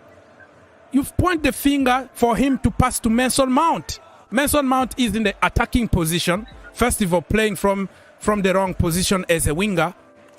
You are in the midfield. You have a shorter distance to pass it to Mount, then play it back and point a finger to Mendy, who is horrible, and tell him to pass it to somebody. You are directing traffic. You're just transferring the problem to somebody else. That's it. But all of a sudden, he's the solution. He's the world class. He's all we need. And it's Mason Mount's fault. Listen, for people call him the heart and the engine and all that. Listen, if you are the heart and the engine, people need to rely on you. You have to bail people out of the jail and not people bailing you out of the jail all the time. Because you make those average players around you better. If you look at De Bruyne or you look at Thiago Alcantara or Messi or those, Neymar, even if they are playing with Sunday League players, they're going to do something that will tell you, oh my goodness, everybody was crap, but only one person did good, because they're going to always make difference. But if you depend on other people to help you in order for you to do your job, there is a problem. There is a big problem here. So, yeah, I agree with you. We need a lot of energy in that midfield today. But people don't want to tell the truth because of business reasons. Because if you tell the truth about certain players, you're going to be in trouble. People are going to hate you. People are going to unsubscribe. People are not going to like you. So you have to go with the popular opinion, even if you know it's not true. You have just to go with the flow because it's a business, because that is putting some food on the table. That's it. Let's go. Victor, nice to see you. Happy New Year, Merry Christmas. And I haven't seen you for the last 100 years. How you been and how is the family? The family is doing very, very, very well. And Happy New Year to you all. Yeah, the job took me around for a while, so now I'm back and settling in and listening. You are very low, or probably I am very low. Let me increase a little bit. Yeah, go. Yeah, and I was just sitting here listening to you very nicely until you mentioned Jorginho, and then you mentioned that those beautiful kids of yours love him. And this is what he's doing to Chelsea, Jorginho, that is. Chelsea should understand that there's a reason why our forward liners, wherever they go, be it Pulisic, be it Ziyech, all these other players, when they are not in our team. Can you put your mic a little bit closer to your mouth, please? Yeah. Can you hear me? Yeah, now it's better. Okay. Yeah, I can hear you. All these other players, right, the forwards that we have at Chelsea, when they are not at Chelsea, they overperform. Mm-hmm. When they come back, they underperform. Even against Bournemouth last week, we did very well the first half. Then it starts crashing down. Everybody else was sub around Jorginho, and Jorginho was in the team. He couldn't even run. The brother couldn't even run the last 15 minutes. Yeah. He was throwing his hand up. What are you going to lose? And then all of a sudden you change everybody, and that guy finished like 97th minute on the pitch. Yeah. I don't understand. Let me finish before I forget this. Conor Gallagher came for 8 minutes. Yes, on the pitch, and he was blamed for Jorginho's problem, because I saw it on social media. Like, oh, you see, when Zakaria went out and Gallagher came on, that is the moment that Jorginho started scrambling. I'm like, we struggle for the entire second half. You blaming the kid who just came in for 8 minutes on the pitch. And even that, why do you have to always depend on somebody's performance before you perform? If you are the heart, you have to take the game at the scruff of the neck and show people. You pin those balls. If people don't score, that is not your problem anymore. You do what you can do best so you can show us like, yeah, you see? He's making everybody better in the team. But other people are just letting us down. But you're not going to say, I didn't slow the tempo or I didn't pass backward because Mason Mount wasn't doing his job in front, the guy who is playing in the attack. He's waiting for you to pass to him. And he need to drop and help you and then run again to his position and do his job. It's just like in a factory, right?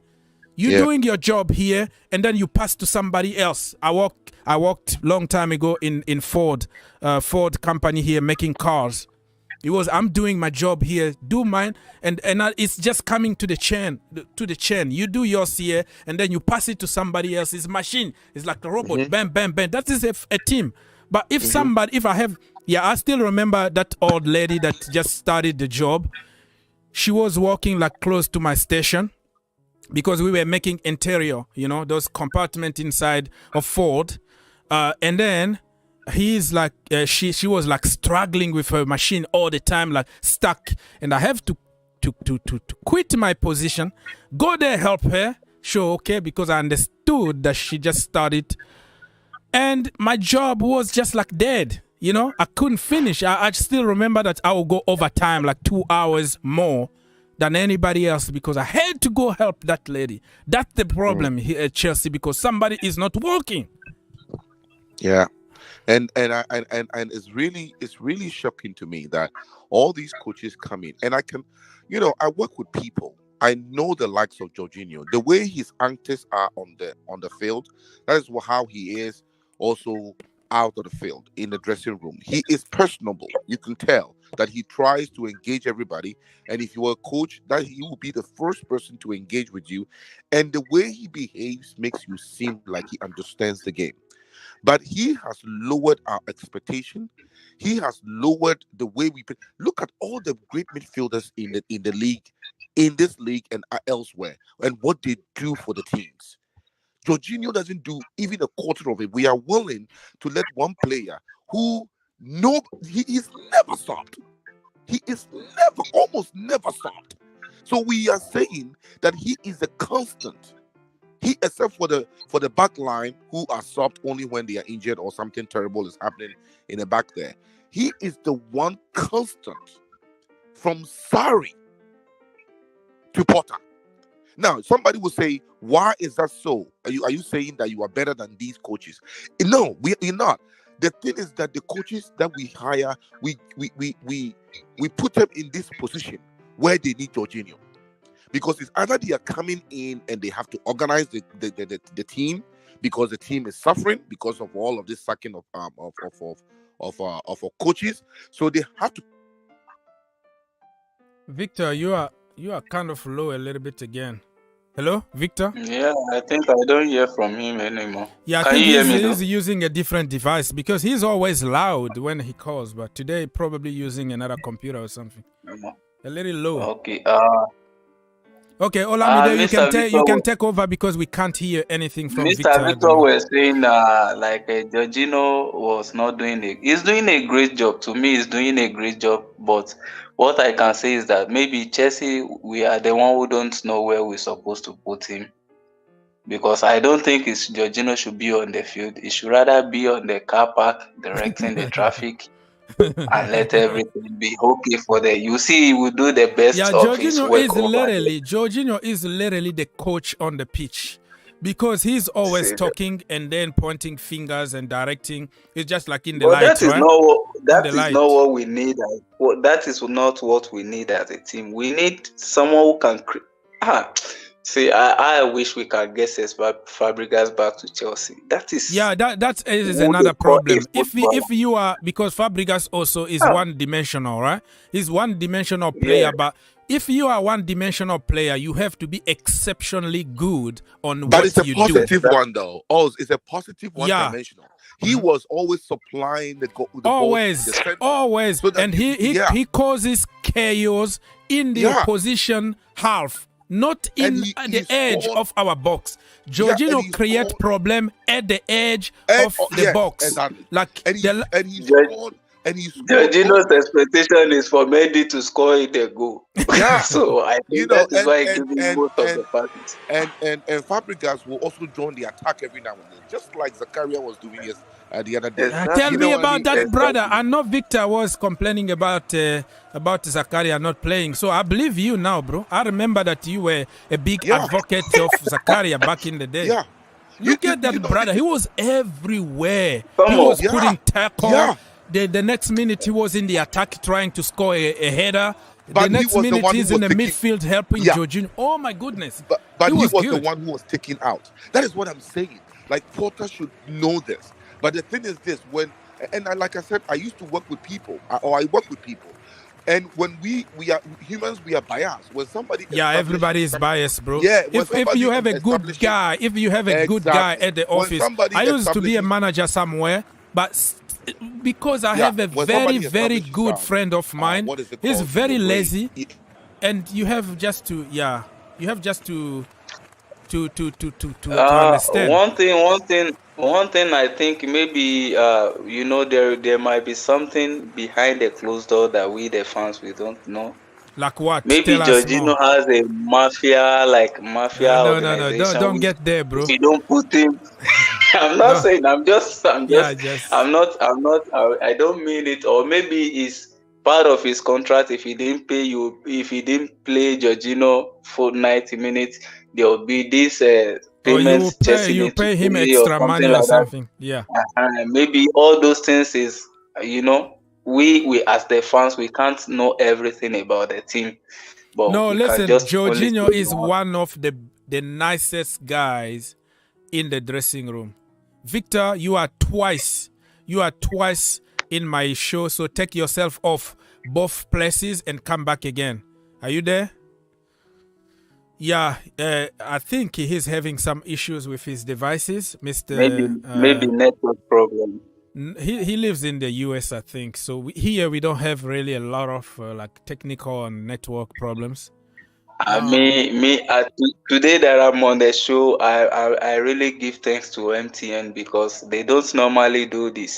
Even you have data bundle on your phone by this time, but the network will be the problem. You may not be able to access the internet even if you have 10,000 gigabytes on your phone. Okay. But today, I think listen, brother, listen. I know you are on the budget, and if you feel like you wanna leave, don't feel bad. Okay, you've been helping me for almost an hour now. I don't wanna bankrupt you. You have a house to pay and a family to feed. So if you feel like you are done, feel free really to leave because it's a lot of money over there. You have to pay for that. I still have enough time till the match starts because we will go to the football center and watch. We don't normally watch at home. Okay. So we'll go to the football center to watch. Maybe when it is 4 o'clock, I'll have to leave. Okay, Victor, you are back. You are on the floor. Like I was saying, we will see the lineup, we will see the selection today, and Jorginho will be on it. No matter what. So right now I've given up because the thing is that this Porter guy is very, very because Todd Boehly just sort of putting all his eggs in his basket.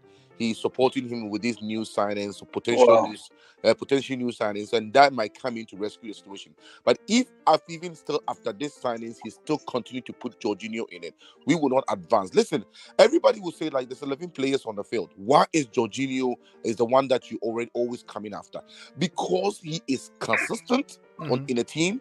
He almost never gets subbed ever by any of these coaches, and we have been deteriorated as a club for years now. because he's a constant. We do not, even when we are on top, we find a way to lose games. And when we lose, it's miserable. We don't do comebacks anymore because the spine in the team is not strong. I mean, if we are down, you think that Jorginho is going to lead a comeback? No, that's the thing. That will be in a dream. It's exactly. Not in reality. Unless we get a penalty and then he walks back from back there to come and jump on the penalty and score, and then all of a sudden he's a hero. You know, all of a sudden he's a hero. He's not going to go up front and cause the penalty for us. No. And listen to me, the Sterling signing, Pulisic is a weakling. Pulisic, you can push Pulisic down with your finger. You can also do the same with Kai Havertz. Kai Havertz is just tall, but he is not an imposing figure up front.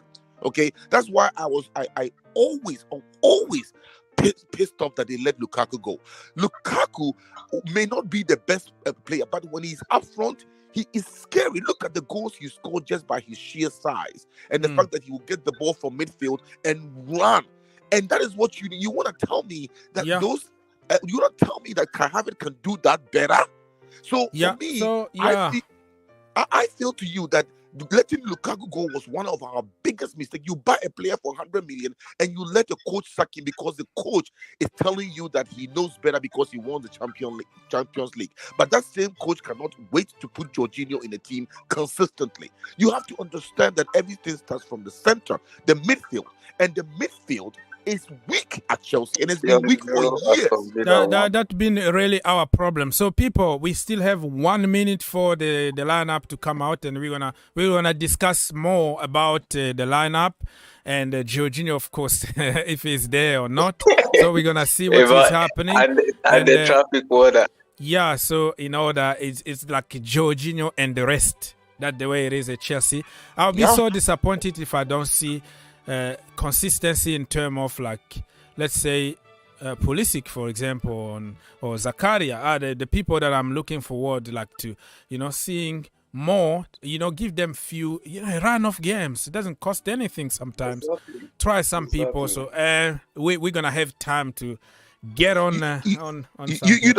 For me, and I don't know what other people think. For me, the most creative player in our team is Ziyech. He is the most creative player.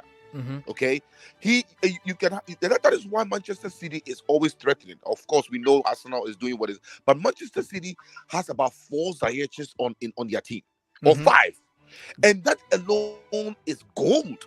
Because when you are down, they will create something from nothing. Chelsea's players are predictable. Look at Mount, right? Mount is now interested in getting a new contract. So he comes in and every free kick he goes and stands behind it. This guy became Mr. Chelsea because Lampard promoted him.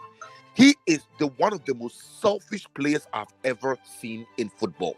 There have been so many times, even when we played against Bournemouth last week, where he could have just easily relayed the ball and it would have been a goal. But he wants to be the one scoring. Why? Because he wants his contract to be improved. And you watch our players, and they all have these small problems that you feel like the coach will sit down and watch them. Hopefully, he has 6 weeks to do that. But if you have 24, 25 players, and you cannot watch their strengths and their weaknesses and place them in positions so that they can be successful, how do you earn that £5 million a year? How do you earn that? For me, if I earn that kind of money a year, that's all I would do. Every single day, I will sit down and watch every single player and know what they bring to the team. And you will know that Jorginho has only 1 or 2 little strengths. And in the Premier League, that is not sufficient. In the Premier League, that is not sufficient because you have to look at Partey and what he's doing for Arsenal. Look at even Declan Rice and the rest. Fine, the rest of the team is not good.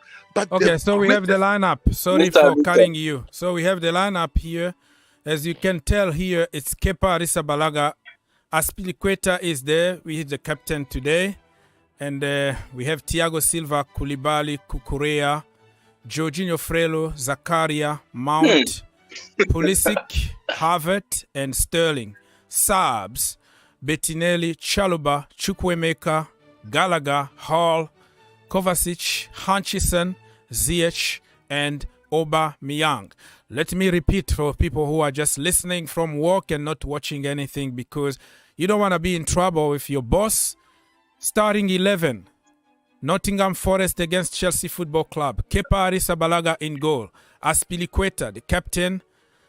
Thiago Silva, Koulibaly, Cucurella, Jorginho Frello, Zakaria, Mount, Pulisic, Havertz, Sterling, Sabs, Bettinelli, Chalobah, Chukwuemeka, Gallagher, Hall, Kovacic, Hutchison, Ziyech, Aubameyang. Let's go. Victor, your first impression of the first 11. I mean, he didn't make much of a change from Bournemouth, right? He wants to just he continued a little bit of continuity here, so you have to give it to him. Continuity. And honestly speaking, Sterling was abrasive. Sterling was good last game. I mean, for Sterling's caliber, I feel like he wants to continue with that. For me, the only person I'm happy to see in there is Zakaria, because I feel like if Zakaria and Pulisic. Yeah, if you give a player like Zakaria game time and he shines or he does well, you bought yourself a new player right there.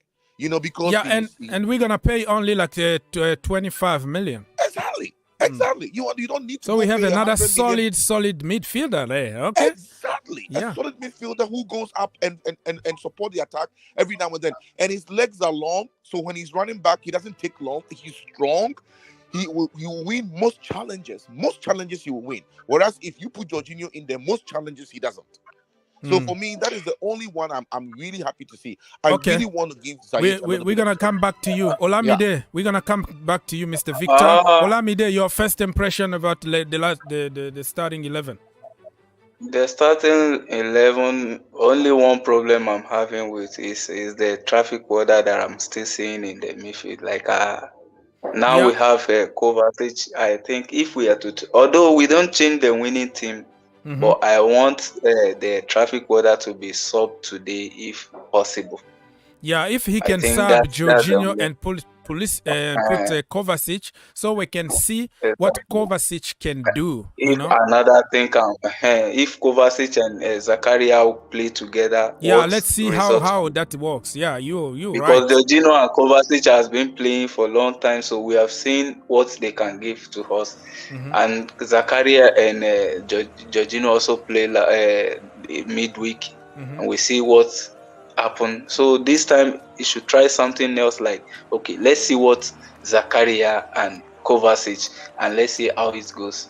We shouldn't let by all means the traffic order should play the whole 90 minutes. But he will. Jorginho Frello is gonna play 90 minutes. That is what I'm saying. If they another worry for me is going to be Aspi also, because I think we are using him because hoping that he can cross the ball, he can do a little bit of wrist jams, but I don't think he gets legs for 90 minutes.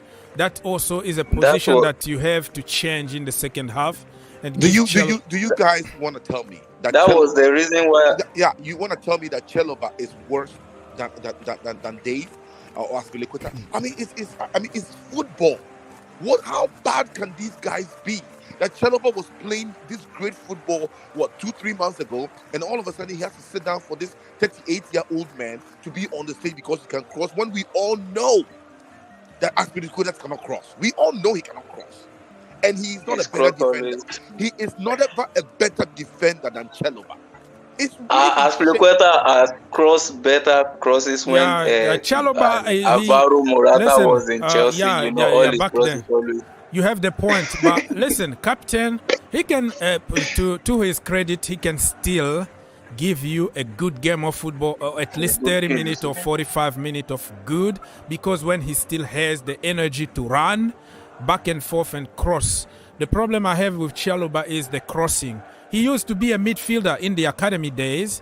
He just transformed to the centre-back position, but he get a powerful shot on him. He score goals, but when it comes to crosses, he's not that good when it comes to crosses. You see, this is where I have a problem with the modern football, right?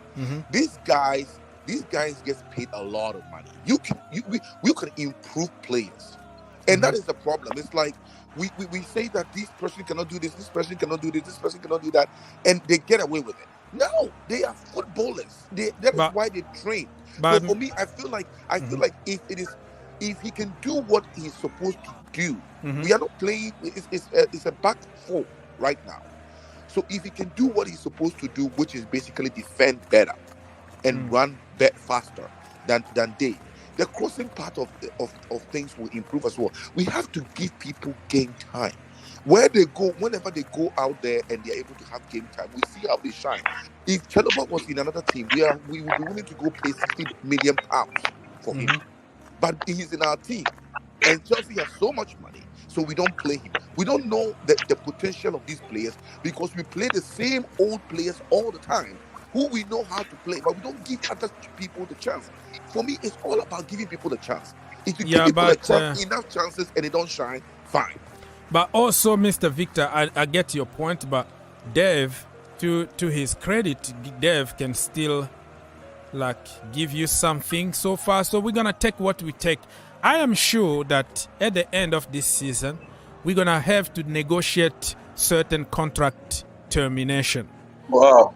Yeah. Wow, Tottenham has been beaten by Aston Villa 2-0. Yeah, they are losing 2-0. That's what I'm watching right now. But listen, I'm not going to say anything before the Nottingham Forest game. When you laugh at them and then you got smashed by Nottingham Forest. So I'm going to keep it for now and wait until...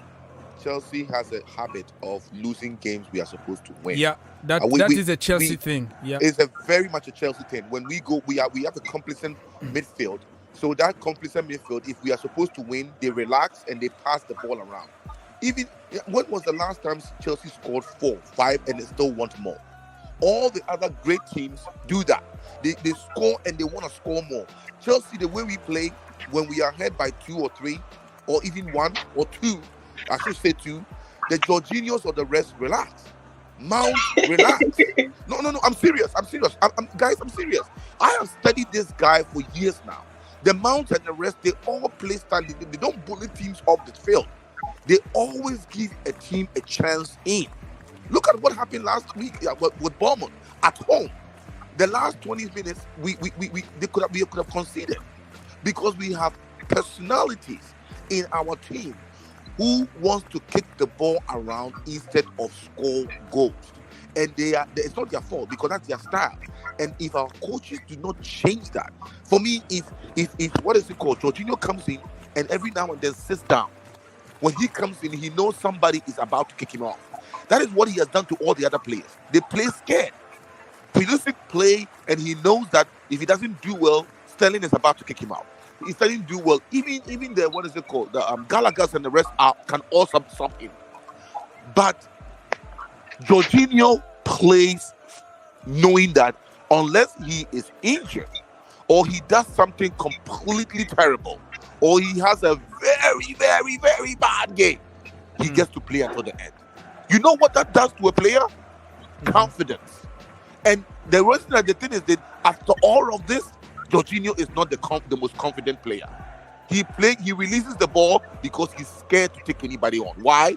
Because he doesn't have the physique, he doesn't have the intelligence. He only can pass the ball to the side.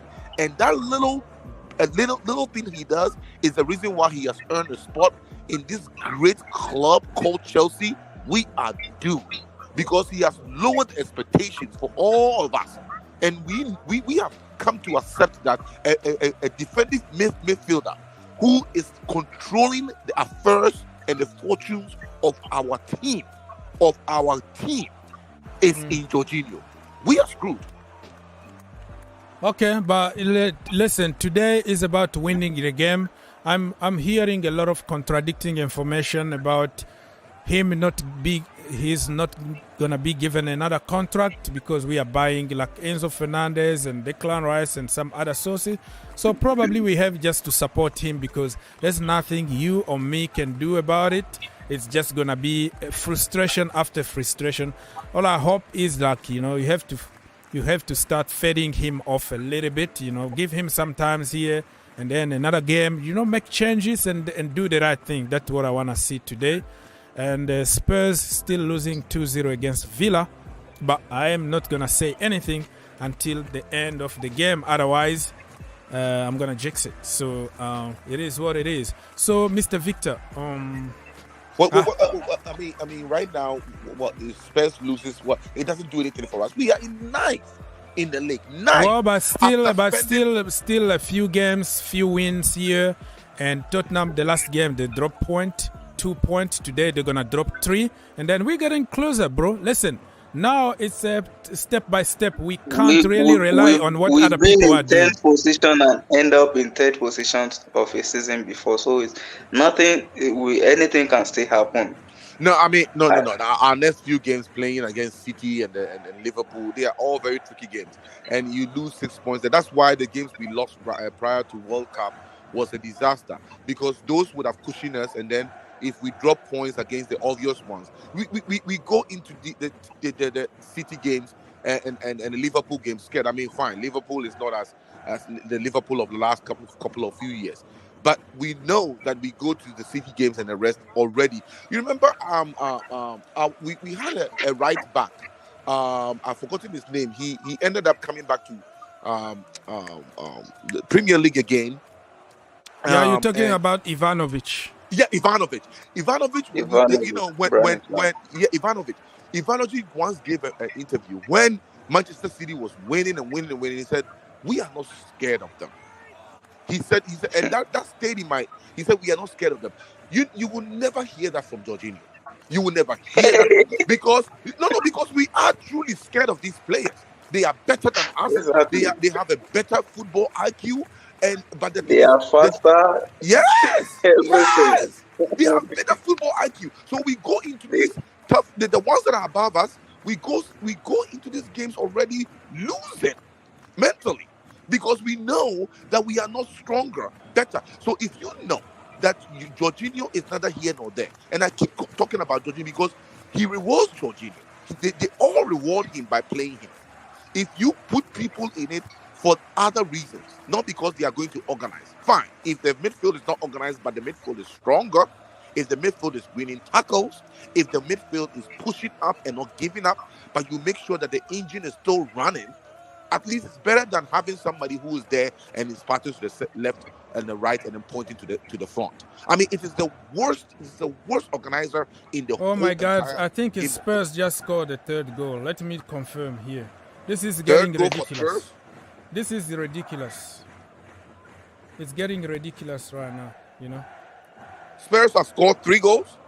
No, Aston Villa. Aston Villa from nowhere is all of a sudden winning. They are beating Tottenham. They have somebody called Mr. Big Good Evening. Good evening.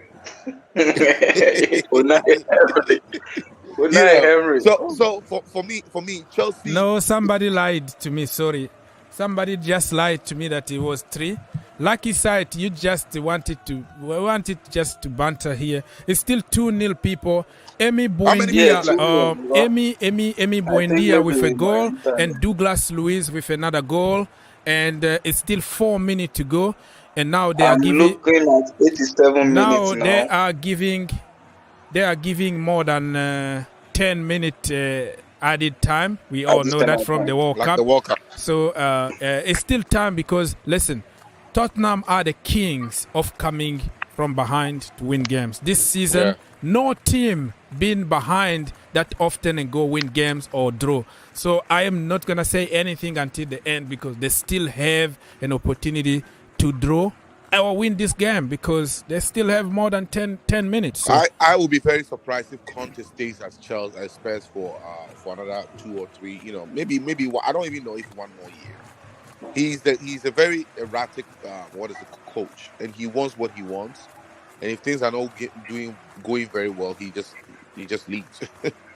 He doesn't even care about the money. He might just leave and save, Tottenham money, the payout. But that's the problem. That is the problem.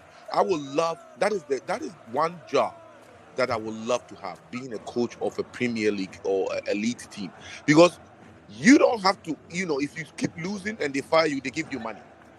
when they are firing you. It's not like any other job where you get fired and they fire you and give you a lot of money. So these coaches, when they get the job and they sign a contract, they are in heaven. They win and then their profile goes up, or they don't win and they get paid a lot of money, and they get paid to be fired, and then they go. But for me, Mr. Victor, I would like really to give this manager the benefit of the doubt until the end, because you can see what we're trying to do. We can see the profile of players we're trying to get. And I can also understand that when we took a job, you don't want to upset everybody, and especially those senior players, so-called friendly and buddy in the... I understand it's a philosophy of the thing.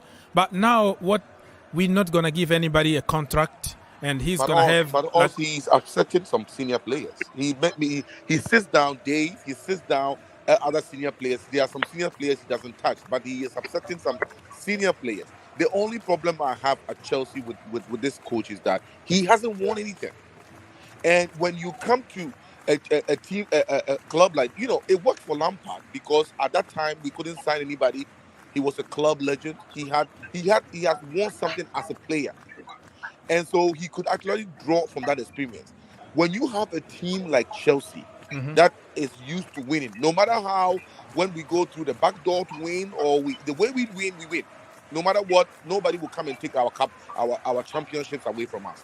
But if you have a coach that is that green, the coach should come in with a philosophy that is interesting down the line, right? It's either coming from a coach, like for instance, what is happening at Arsenal. There's a little bit of an aura from Pep Guardiola in this whole team. That we feel. So like what is the point you're trying to make? You say that he's not big enough to handle Chelsea. That is why they are getting rid of all the big players. That's why they are bringing in younger players. Because if they don't do that, for instance, the big players that have won something. If Lukaku was on this team, right? If Lukaku may not have won anything, but they will ask you, when you are a coach and you give instructions, okay. The players have to feel that it's coming from somewhere, experience of winning. And when your highest gig, or the biggest gig you had was the team you came from, which if they Brighton and Osterson and Swansea City, you think the achievement there is not good enough? Because they didn't win the Champions League there. They didn't win the Premier League there. That is so what you're trying to say here is that the coach is not good or big enough for Chelsea? If you can, let me come to an ending here. What I'm saying is this, that because of those, now he will be the coach, fine, but those things matter in big clubs. At the end of the day, that's why Southgate sometimes is pushed. The experience on the field, when you are 10, 15 minutes away, when you are 20 minutes away, when you are making your selection for finals, winning matters. Coaches that have won matters. The clout of the coach matters. But you and me, listen, let me say something. You and me started somewhere, okay? So if you're going to say always that somebody needs to be a Mourinho, need to win the Champions League and all, in order like to conduct or to be in a certain dressing room, and then who's going to give our kids a chance? Because everywhere you go is like, okay, you have no experience, you are out. You have no experience. How do you get that experience? Before I forget, right now, do you admire the work that Mikel Arteta been doing for the last 3.5 years? Do you see the end product right now, right? So what do you think about Arteta, who came to the job? I'm not saying that we have to be like Arsenal because we have another culture, another mentality full of champions. I got that. But put them in the same level. Do you appreciate the work that Arteta is doing right now at Arsenal? Yeah, because the reason why I appreciate that is because I could see it even 2 years ago. Even when he does his interviews, okay? When Arteta was doing his interview, you could tell that he was a positive, serious coach and he wants to score. Have you listened to Potter speak? Yes, I mean, but Potter, also when Potter speaks, right, his body language is like, okay, all right, and okay, okay. He never, also, Mr. Victor. let me finish. Yeah, finish. Yeah. Let me. He is never assertive. That is the word. He is never assertive. He does not complete a statement that will make you feel that this coach is going somewhere.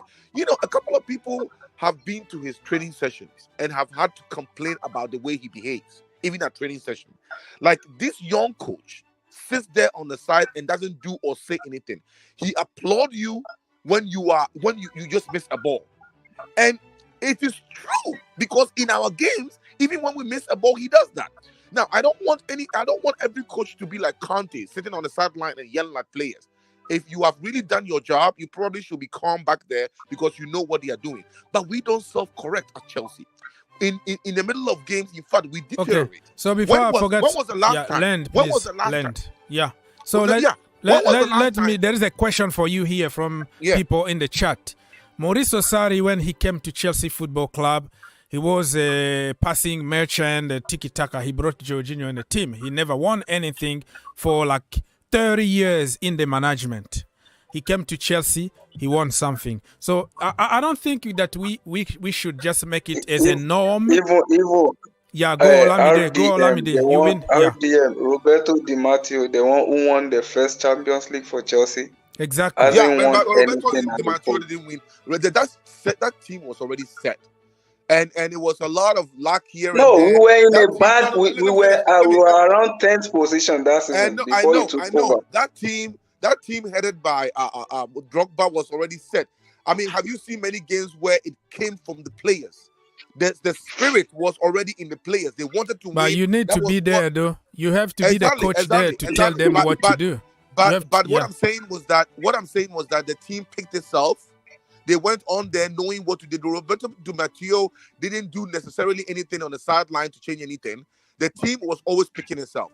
Now, this man is being given a lot of money to do a lot of things. Now, let me tell you this. I am all supportive.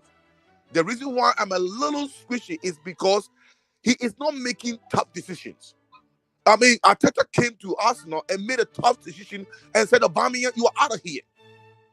Jorginho should be sitting down. We all know that Victor, I got your point. Let's try to limit Jorginho. Let's not always focus on Jorginho. What I'm saying is we need time. It's not only Jorginho. It's not only Jorginho. I use Jorginho because Jorginho is being the invisible. Is the obvious one. Is the obvious example. But what I'm saying is that when this man, you know, when you become, let's say, the president, right? They tell you have the honeymoon period, that you can do anything you want because nobody will blame you because you just got the job. That is the time you can make mistakes. Okay? So this man, for instance, Potter, had the time to experiment by saying, if our midfield is weak, when can I make those mistakes and people will let me get away with it? Will be in the beginning of your career at Chelsea. But he's making the same old mistakes. So that's why I'm saying that if we go for these other midfielders, and he still keeps playing the same midfield, attacking because that's what we got at the moment. Let's be honest. No, that's what I'm saying. No, it's not true. You were telling me from a distance that Chalobah used to play in the midfield, right? Why, if I were a coach and Jorginho is not doing well, or our two other midfielders are injured, I will sit Chalobah down in my office and I'll tell him, you know what, you have been playing midfield when you were in in academy. Where has that gone?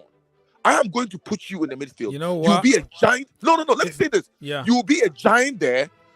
I'm going to give you the confidence to go on there, and I will support you even if they come after you for you to do well. Go to the midfield. Let me finish. Yeah, land, please, so you can allow Olamide to talk. Exactly. He goes to the midfield, plays the first game, he's out of salt. But that's what you're going to get with Jorginho anyway. He plays the second game, he played the third game, and maybe he shines. You have bought yourself another midfielder. This is a hallmark of a good coach, getting things out of nowhere. But if everything that is on the field is predictable, you are not an innovative and a coach that is improving the players. Because everything is something I can predict from a distance. It's not good enough. Okay. Yeah, Mr. Olamide, go ahead. Victor. Yeah, go. Victor, saying that Chalova was playing as a midfielder at the academic team. Do you know whether maybe in playing as a midfield, he was horrible at the midfield? That is why he was converted to a central defense. You can't. Someone has played some position before, maybe because he was not good at that. That was the reason why he was converted to where the position is playing, which is helping him right now. So you can't blame the coach saying maybe just because Chalobah is there now you have to everything. Maybe the coach may have his own reason why. Olamide finish. And secondly, please land. So and secondly, about the coach, I think we as a Chelsea fans, I know we don't have that patience for a coach to do things. And this is about habit. We are used to sacking all the time. So listen, that is a good point. And see what he will do. That is why they are giving him the player that he wants. Maybe the senior players, he may not be able to control them as he wants.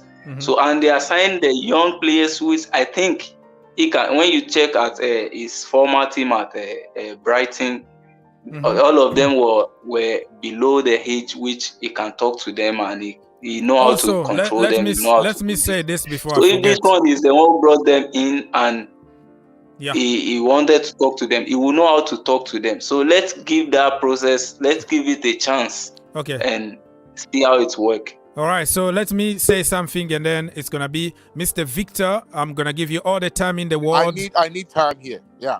Yeah. You wanna go? What do you say?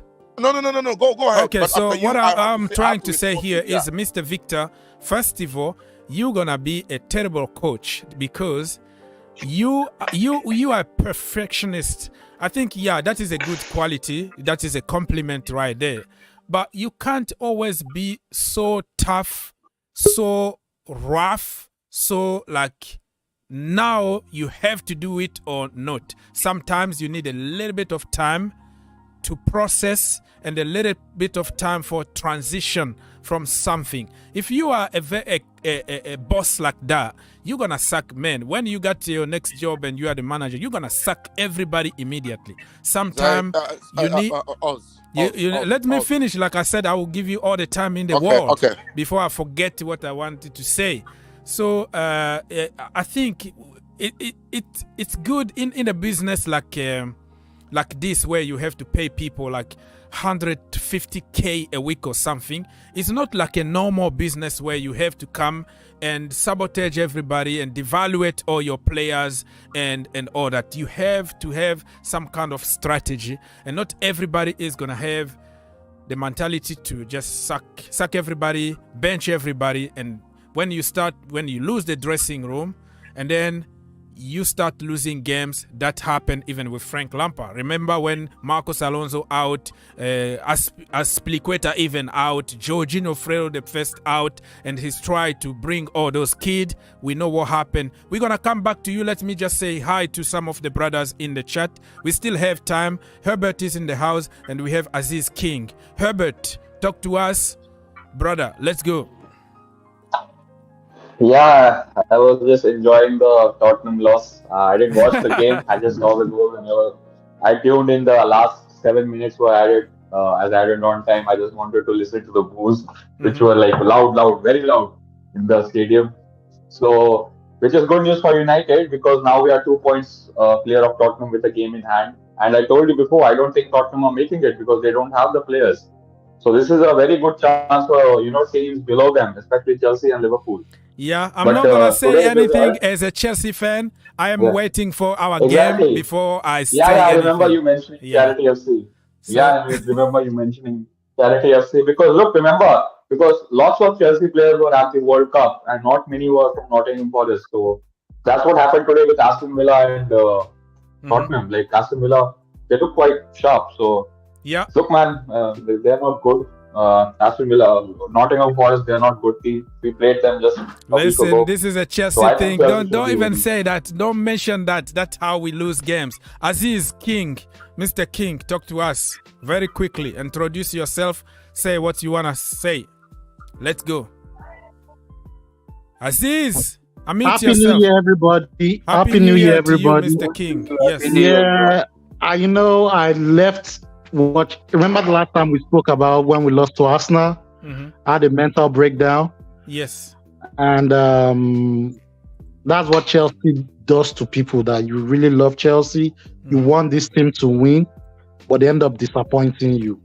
The first thing you have to look at is the coach, is the pedigree of the coach. Okay. What is the coach teaching these people? Just like me going to school, what is my teacher teaching me? Okay. If my teacher is not teaching me what I can understand, how would these players be able to comprehend? Okay. So secondly, what is your point? Like Mr. Porter can't really translate what, like give a clear ideas to players? Yes. Okay. I'll give an example. I watched a Mikel Obi's interview. He said he talked about Benitez. Yeah. He said Benitez is a great coach, but he couldn't translate. You understand what I'm saying? He couldn't translate his distance to the players. That sometimes the players feel so miserable. They don't understand what he's saying. They don't understand how he's coaching. It depends on how the coach, his coaching method is a Brighton level. Yeah. You feel me? Yes, The first time me and you spoke about this coach, I said to me, I'd rather want a Pochettino than a Potter. You know why? Because Pochettino has coached the PSG. He has coached Tottenham. Pochettino knows how to win now. He has won some trophy at PSG. He knows how to deal with big players. Potter don't have that experience. So do we really need to get on Porter after 2 months? Because minus the World Cup period. Before that, he was like in the job for 2 months. Now, let me finish. Now we are after the break. He won the first game convincingly, even though we struggle the last 30 minutes for one reason or another. But the first half was out of this world. 4-3-3 diamond. We were killing it. So don't you think that if you get to a job, you're not gonna do everything the same day? Is that how it works in your world? Everybody need to be perfect from day one? That's how it works in Chelsea world. Have you forgotten? Well, that's a problem though, because Chelsea are changing the culture. The culture is different now. The culture is building. Chelsea, we don't build because we are used to chaos. We take advantage of the momentum chaos, and we have reverse psychology, win a trophy and go through a crisis for 2 years and win another trophy. But now you're going to see that building from the foundation is the way to go. Look at City, because they built from the foundation and they are winning year after year after year. But Chelsea, you win one trophy today, you go through a crisis, a chaos, because what's going to happen? You are full of dead wood. Every manager is going to want his own players. We are all over the place. No datas, no scouting department, opportunity FC. And that is not the culture that is supposed to be a Chelsea Football Club. Okay. Can I come in here? Yes, sir. Go. Okay. As a king, I am with you. The coach has to have some caliber to be able to actually inculcate the winning mentality into these players. And if he doesn't have that, like I said to you earlier before, I said on this channel earlier before, that if you listen to him after or before his match conferences, he doesn't exude a lot of confidence. That's for me. But it is what it is, right? For me, I'm saying to you, the so-called patience that people are easy to say, oh, we need time, we need patience. But on what grounds? I mean, it just takes us losing 2, 3, 4 consecutive games. And even on this channel, you will be crying for the head of that coach. No, I never asked for a coach. Let me finish. Why? Tell me why. I'm telling you, when a team goes down, it goes down financially. It goes down all the aspects of the team. We can always accept it. Okay, we need time. We are rebuilding. But that also means that we didn't invest 250 million pounds. You cannot tell me that you are rebuilding when you are putting the same kind of investment into the team, the same, or sometimes even more than the teams that are less than you in terms of money investment, and they are winning.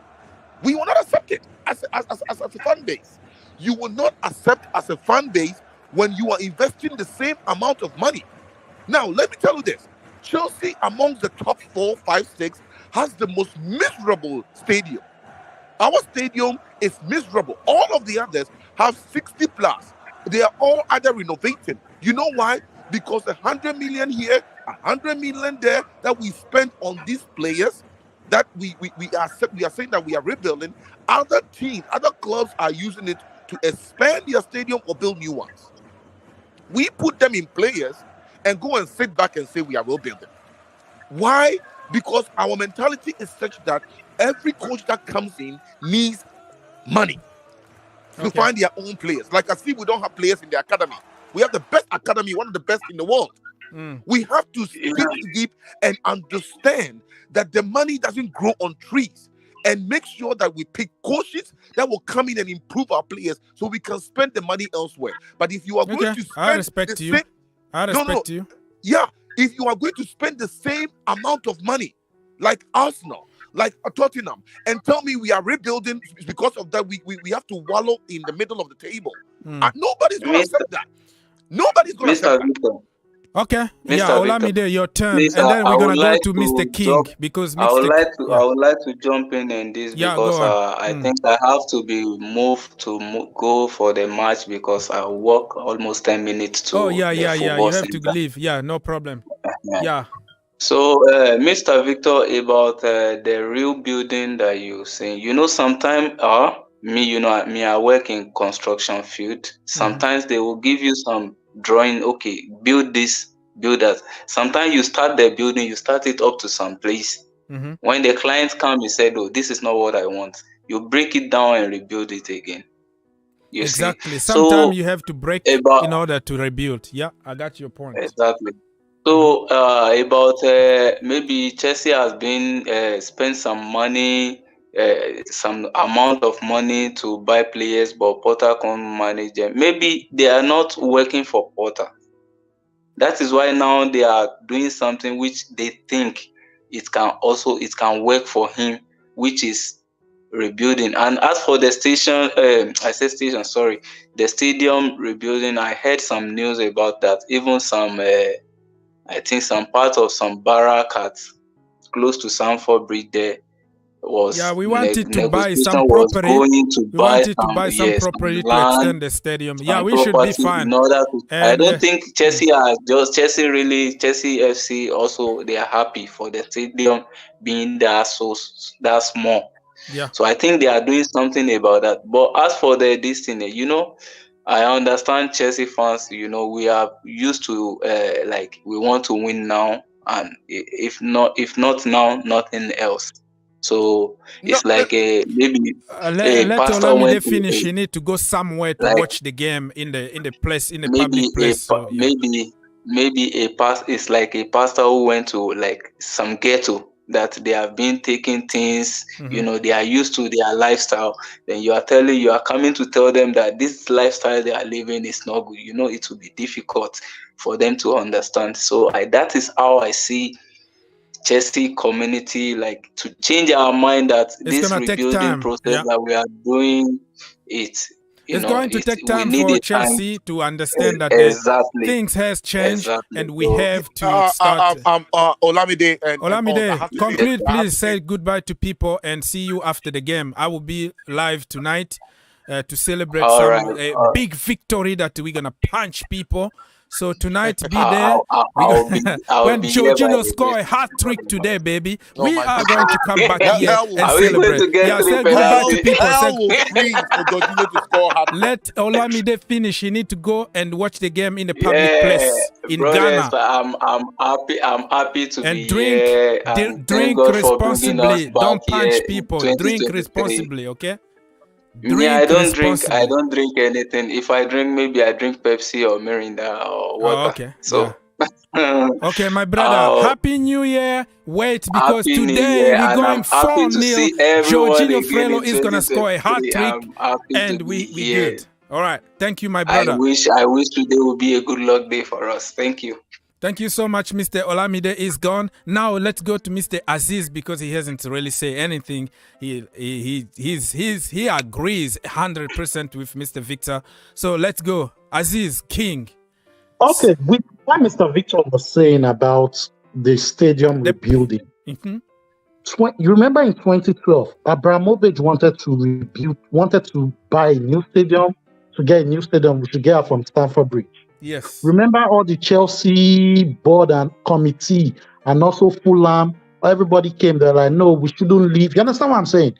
Like, yes, but let me make sure that you understand what Stamford Bridge, the name and the stadium is about. I own Stamford Bridge. You can own Stamford Bridge. You can buy a piece of Stamford Bridge. It's not that expensive. So you can be an owner like me. I'm a proud owner of Stamford Bridge because I am part of the association called the ground owner, something like that. You can buy your certificate, pay the money. So it belongs to us. It belongs to you. It belongs to everybody. So you can't move from Stamford Bridge without a lot of legal issues and a lot of agreement from so many people, like thousands and thousands of people. So it's going to be almost impossible to move from there or to change the name because that is for us.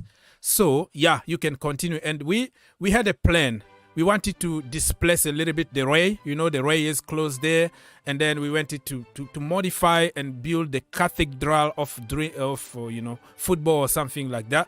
But Abramovich, because of political issues with the UK government, we got the authorization. It's expired, and Abramovich was out of the country. He is not given a visa anymore. So it was like, forget about it. I am creating jobs here. I am investing my money in your country. You're doing this to me. The next morning, Israel gave him a citizenship. He was there. So it's a long story when it comes to building a stadium here, because Abramovich wasn't about the money. It's not about, I don't have money to build. It was about the condition to build it and the political things. Go on, Mr. Aziz. So my own suggestion. Yes. We should keep Stamford Bridge.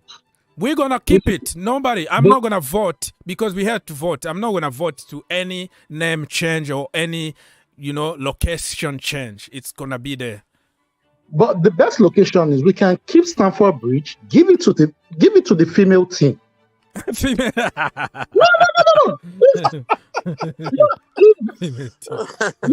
No, you might think that, because to be honest, we have another stadium that we own in London. It's called the King's Meadow. So that belongs to Chelsea for women. Women have a hard time even to fill that small, capacity stadium. We can just improve that King Meadow, make it more modern and beautiful and all that, where the kids and the women play. Is in London too. So I think, Stamford Bridge is going to be for us.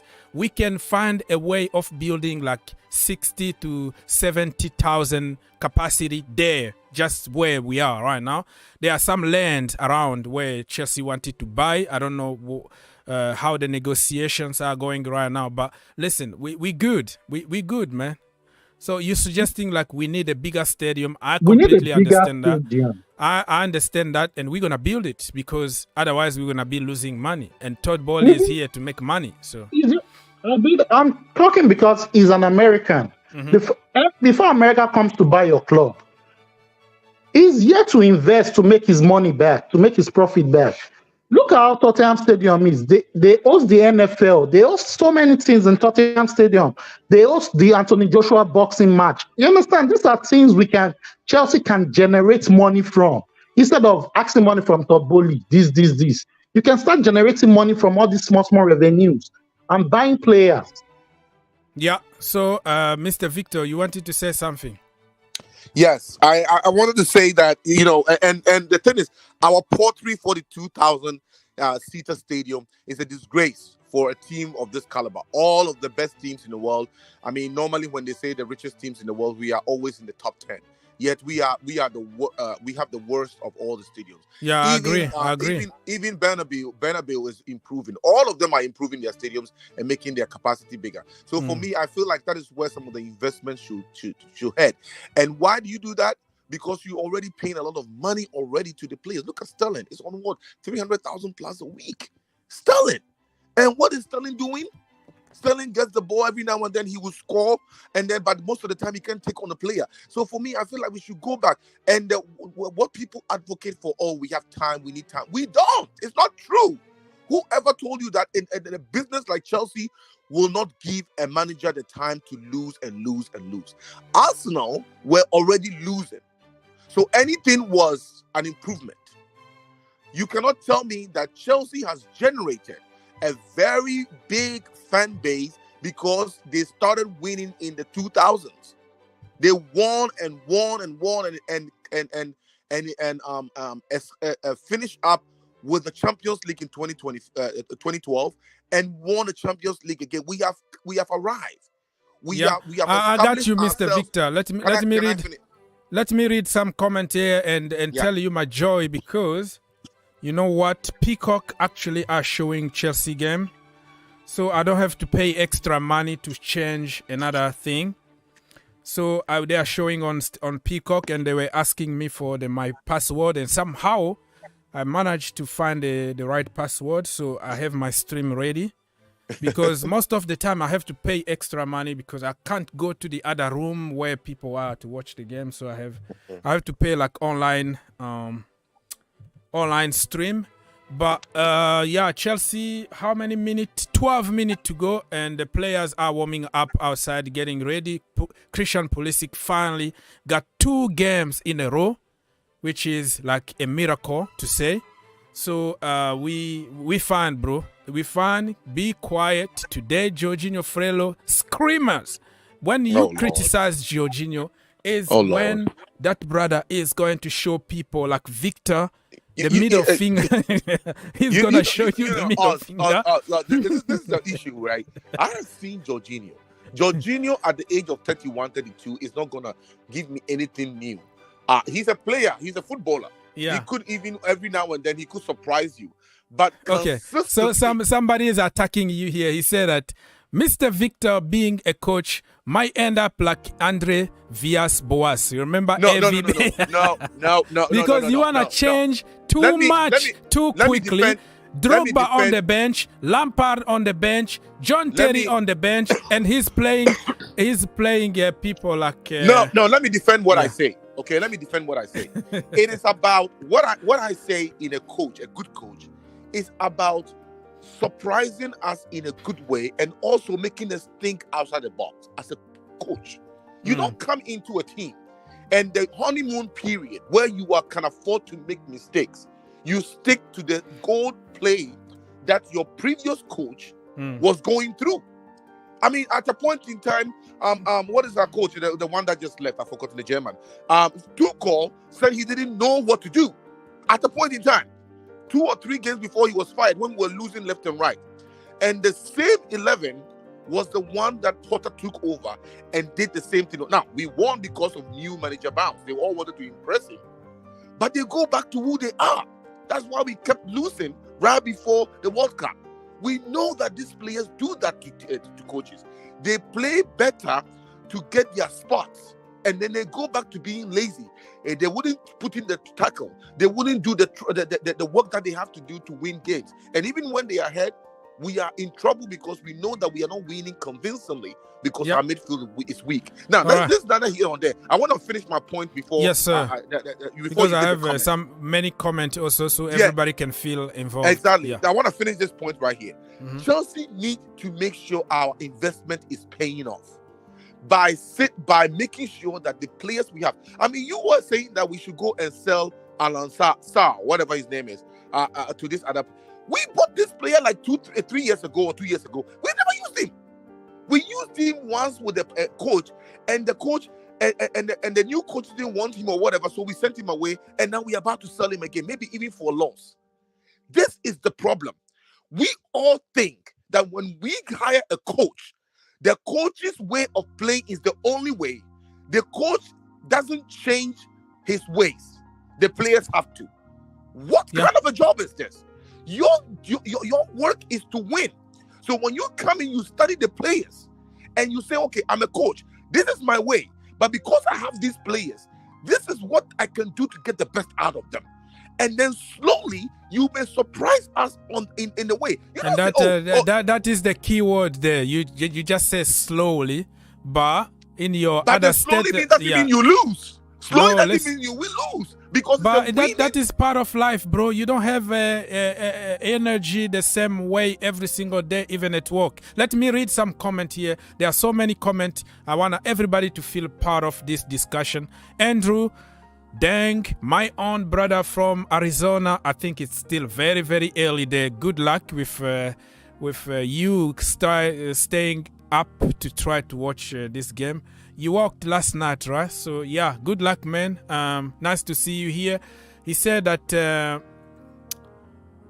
it was the right decision. We sacked Thomas Tuchel, but he was sacked too early. That is your opinion.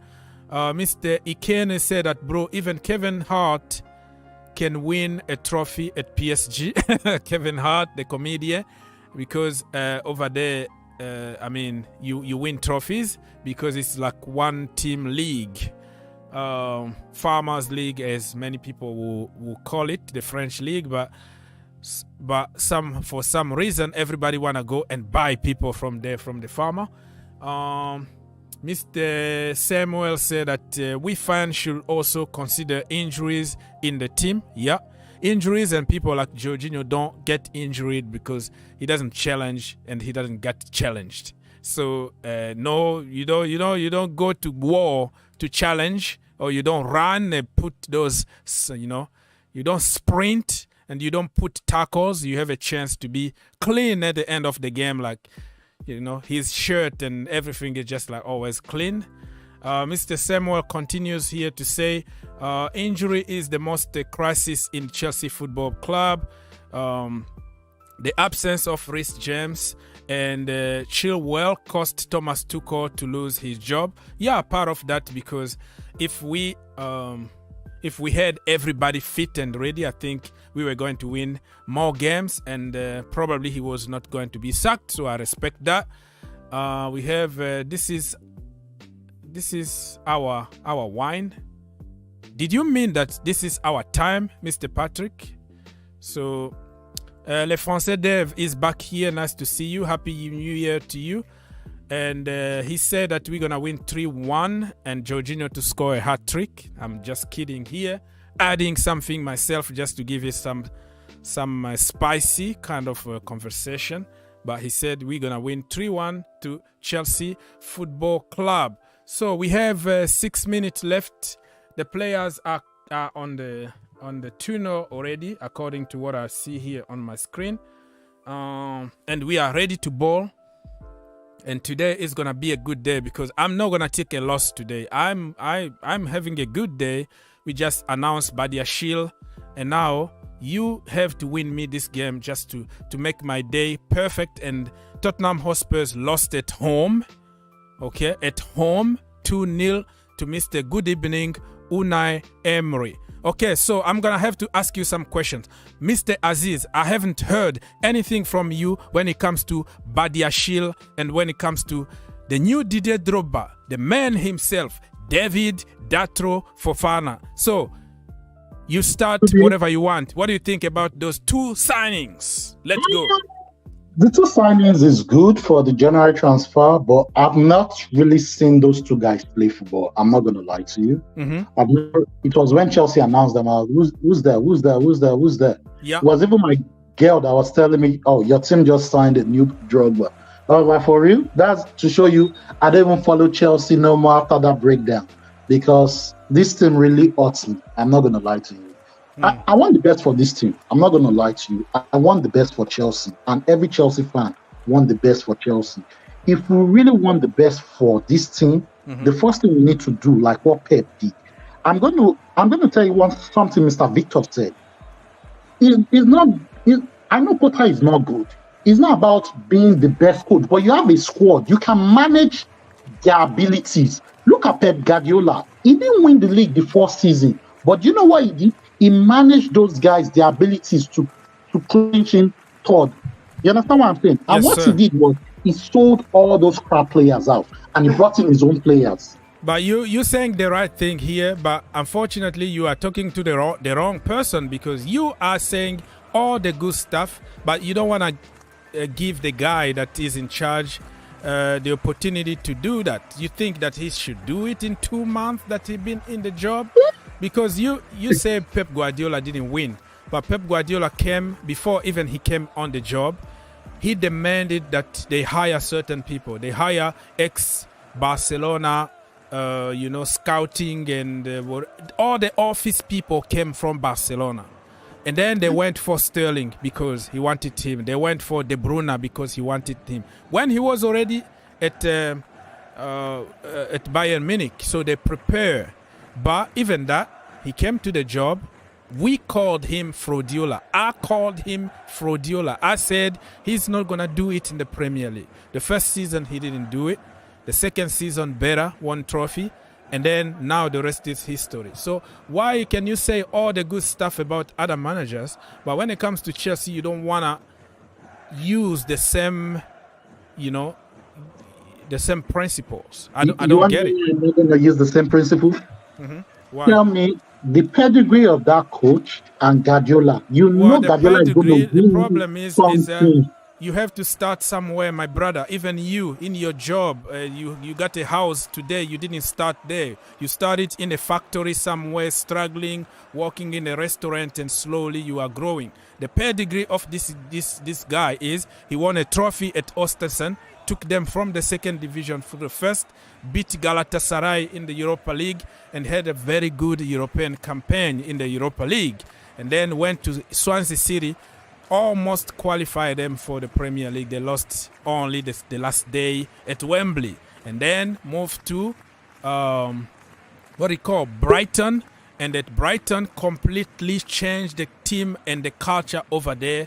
Took average players that we never heard of, made them world class. Everybody want to buy those players. But before that, nobody knew them. So the pedigree is he's a coach, not necessarily a manager who would just take the credit from some other people's hard work, but he can also make his own names. That is the pedigree that I'm looking for. So at Chelsea, he might not finish the project, but he will put us right on track by allowing those youngsters that we are signing, give them an opportunity, develop them. If it doesn't work after 1 year or 1 year and a half, sack him and get somebody, because the team is already there. So some people will build and other people will take credit. That's the way it is at Chelsea. So I will ask you to forget about, we are Chelsea, we are Abramovic, we buy players and we get Mourinho and all that. Understand the new culture at Chelsea is completely different than 19 years of Abramovich. This is a new project, and if you say project, that means there are steps that you have to go until you get there. Pep Guardiola, even when he joined Barcelona, he was from the academy, freaking coaching Messi over there in the academy. All of a sudden, they sacked one of the most successful managers called Rijkaard, right? He was sacked and everybody, why are you doing this? Pep Guardiola, unknown, nobody knew him. Look how he came up with new philosophy, knew everything, never coached a big team anywhere, and then all of a sudden start doing what he did. So people need to understand that time needed, not everything is going to come from heaven, just like in Abramovich's time. The game is about to start, 10 seconds to go. Let's go. Mr. Abdul, we can see you. What you have to say? Abdul, talk. You're not saying anything. You are smiling, bro. We can't hear you. 1 minute of silence for the King Pele in the stadium, people. So we're going to be here a little bit silence. I'm going to be silent with the players.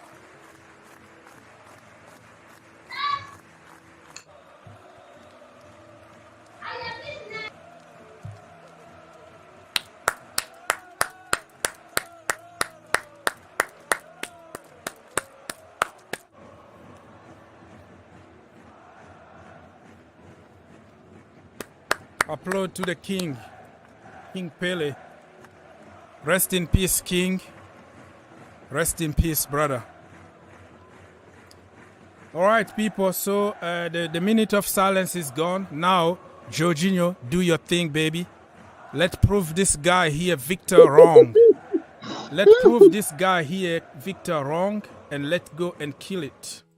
You know, Jorginho cannot do anything that God has not given him. I mean, he's not that kind of player, and he's not going to be able to hold this team together. The game already started. Let's go. 15 seconds in my location. Let's go. Yeah. Go on, bro. Go on. So for me, the problem is doing the same thing every time and then expecting anything different. And insanity. Yeah. And this is the team. I mean, the thing is that the coaches are giving a lot of reign. They don't earn their monies at Chelsea. They come in and everybody's like, okay, let's give them time, let's give them this, let's give them this. When they are signing a contract, what do they tell them? Oh, you come in and then we will all of a sudden discard our 100 million there, 80 million here players, and you come in and we'll give you new ones. No, nobody signs a contract like that.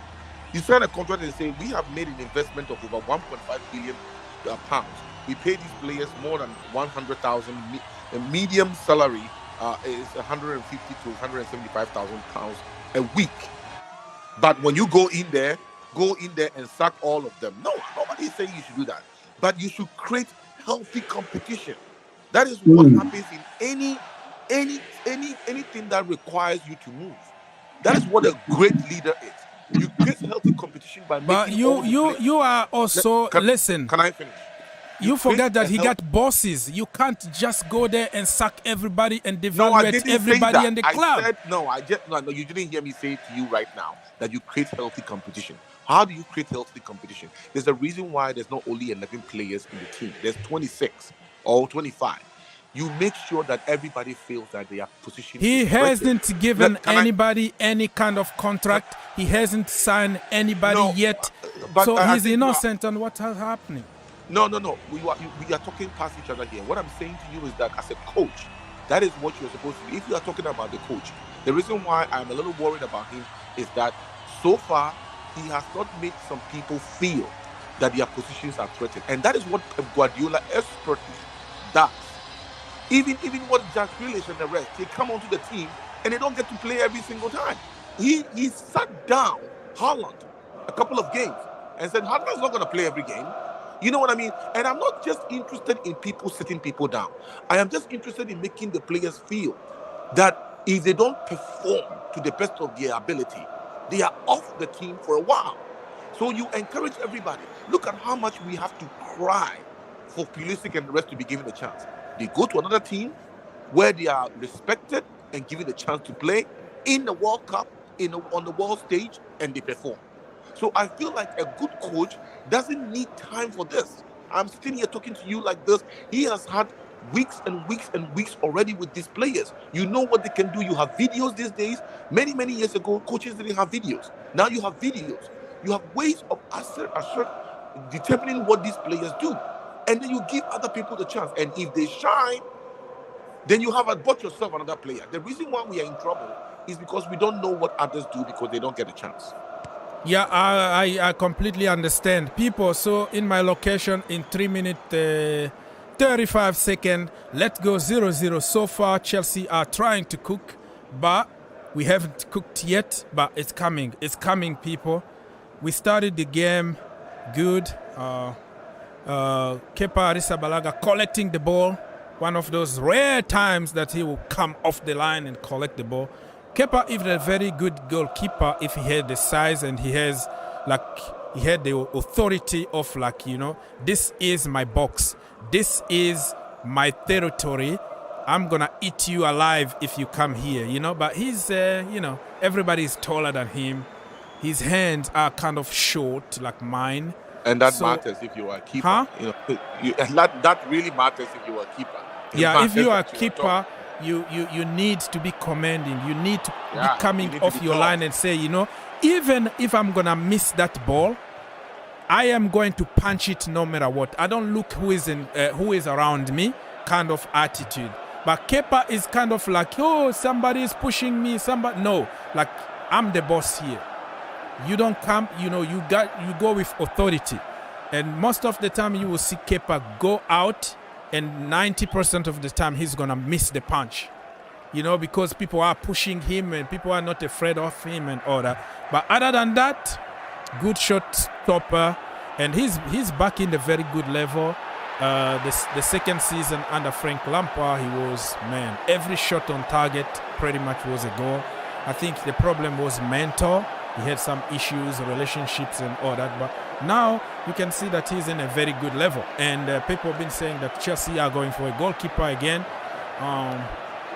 AC Milan apparently want Mendy on loan because Mignon is injured at the moment. So let's wait and see what's going to happen. But if Mendy leaves, we don't give Why are we letting Mendy go? If we don't give him a new contract, and then I would like to give a chance to Slonina, give him at least a preseason to see how it goes, because he was really very good here in Chicago. Mendy, why to let Mendy go? Because it's about the philosophy. It's about what Chelsea are trying to build, and he's literally like the center back, kind of modern goalkeeper who can play with his feet and he can do pretty much everything. But Mendy, we all know that he's very good playing from the back. He's kind of old school Peter Cech goalkeeper, and we are forcing him to play out of his comfort zone.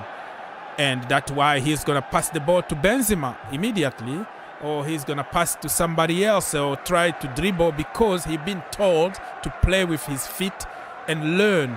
It's just like teaching an old dog, new tricks. It's not going to just walk. So that's what we've been pushing Mendy to do, because that is modern football. But if we can keep it simple, allow him to be Mendy, kick it long, or when some people are not around you, you can pass with your feet or with your hand, Peter Cech was high, very, very good on throwing the ball with his hand accurately. But if we're going to continue to force this brother to play like Neuer or to play like Alisson Becker or Edison, it's not going to happen. But he's still a very good goalkeeper. We've been forcing many people out of position for years. Mount from, the right-hand side, literally as a winger. And people say, oh, you have to be good even not in your position. If you are good, you are good. Those are theories that people make. But for people who played a little bit of football like me, I would tell you, it's very uncomfortable play in a position that you are not used to. You can play, you can be good, you can help the team for a short period of time, but changing all of a sudden a position is not the right thing to do. But online people know better than anybody who analyze football for years. So we're gonna just accept the narrative. But you play Messi as a wing back, he might perform good. He's gonna give you some good games here and there, but you are taking something out of him because he's far away from where he can create chaos. So you are taking something out of that player. Just like Mendy, you are taking something out of him because he's afraid of making a mistake. He's afraid of catching the ball and playing long because he's been told to play from the back. And when he does it, he ends up by losing the ball, passing to the opposition, and because of the fear, we install some fear, try to force him play from his, out of his comfort zone. That's what I think.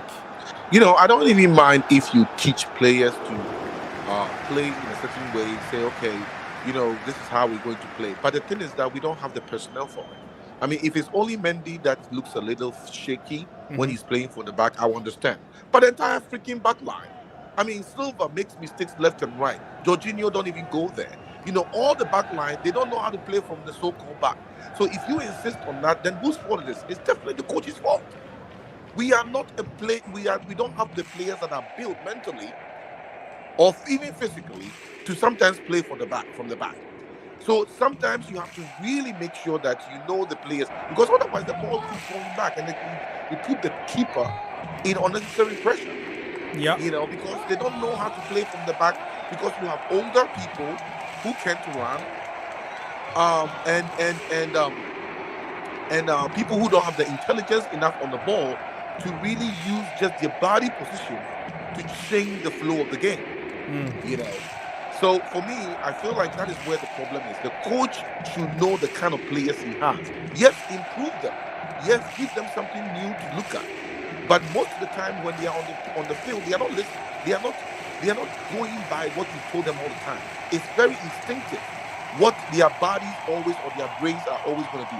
That's why I'm telling you, Jorginho just got like that during the 5th or 6th minute. And I'm not going after Jorginho, but I look at him a lot because I know that he's the one who's supposed to start or connect the defense to the attack.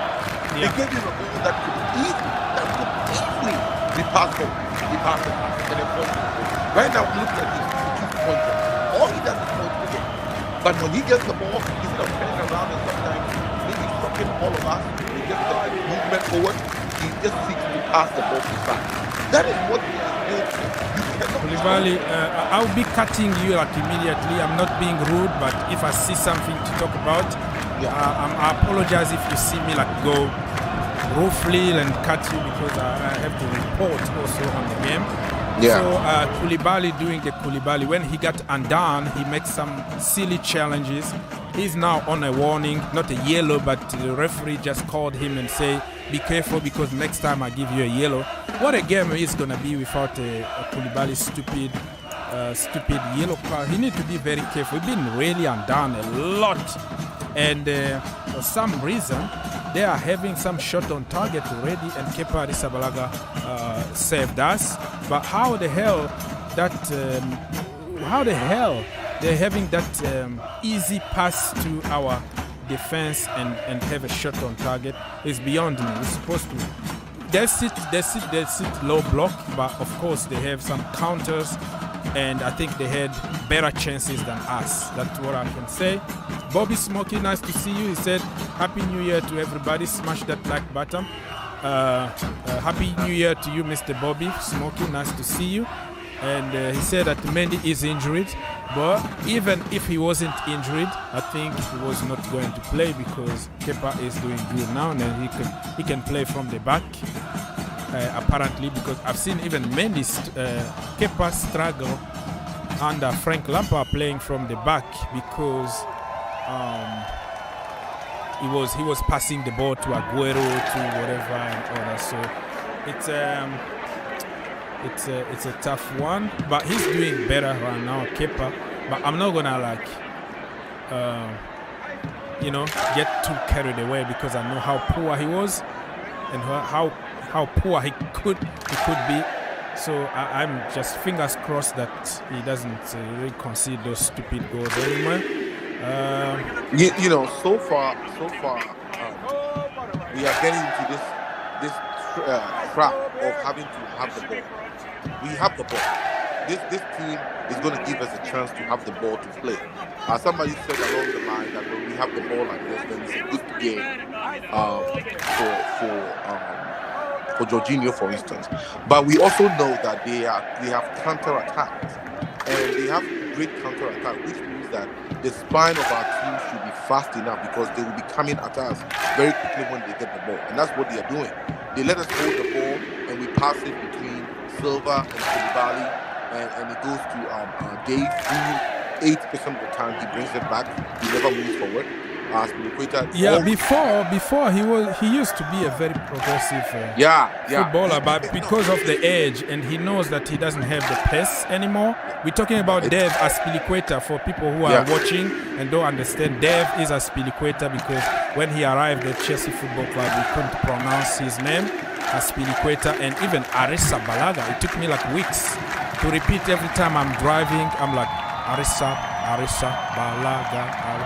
And now I manage it. So we gave him Kif at the beginning when he arrived. And then Kepa is, very easy for everybody to say. So Dave, he lost a yard, man. He lost probably a couple yards. He's not the same Dave. He's pushed to play backward or slow the game because he knows that when he when he push that ball forward and try to sprint, somebody else is gonna get there before him. So it's sad to see how they've become. But so far, I can't really complain that much. I know that they are having more chances than us. Wow, nice block. Even Dave had a nice block. But the way they are having a lot of joy, like, yeah, and I don't want to say it because it's going to be like, oh, you're talking about Jorginho now. But when like the midfield is not shielding, it's a little different. Yeah. It's just like one pass and we are already in danger. Mr. Messi's brother is in the house. He say Happy New Year and let's go. Nice to see you, Mr. Here, you always complain when I'm not live, and then when I'm live, you are rare. Whoa! Come on! 1-0! Sit down! 1-0! Oh, it's offside? No! Raheem Sterling! Is that offside? I don't wanna... Come on! It's a goal, man! Come on! Get in!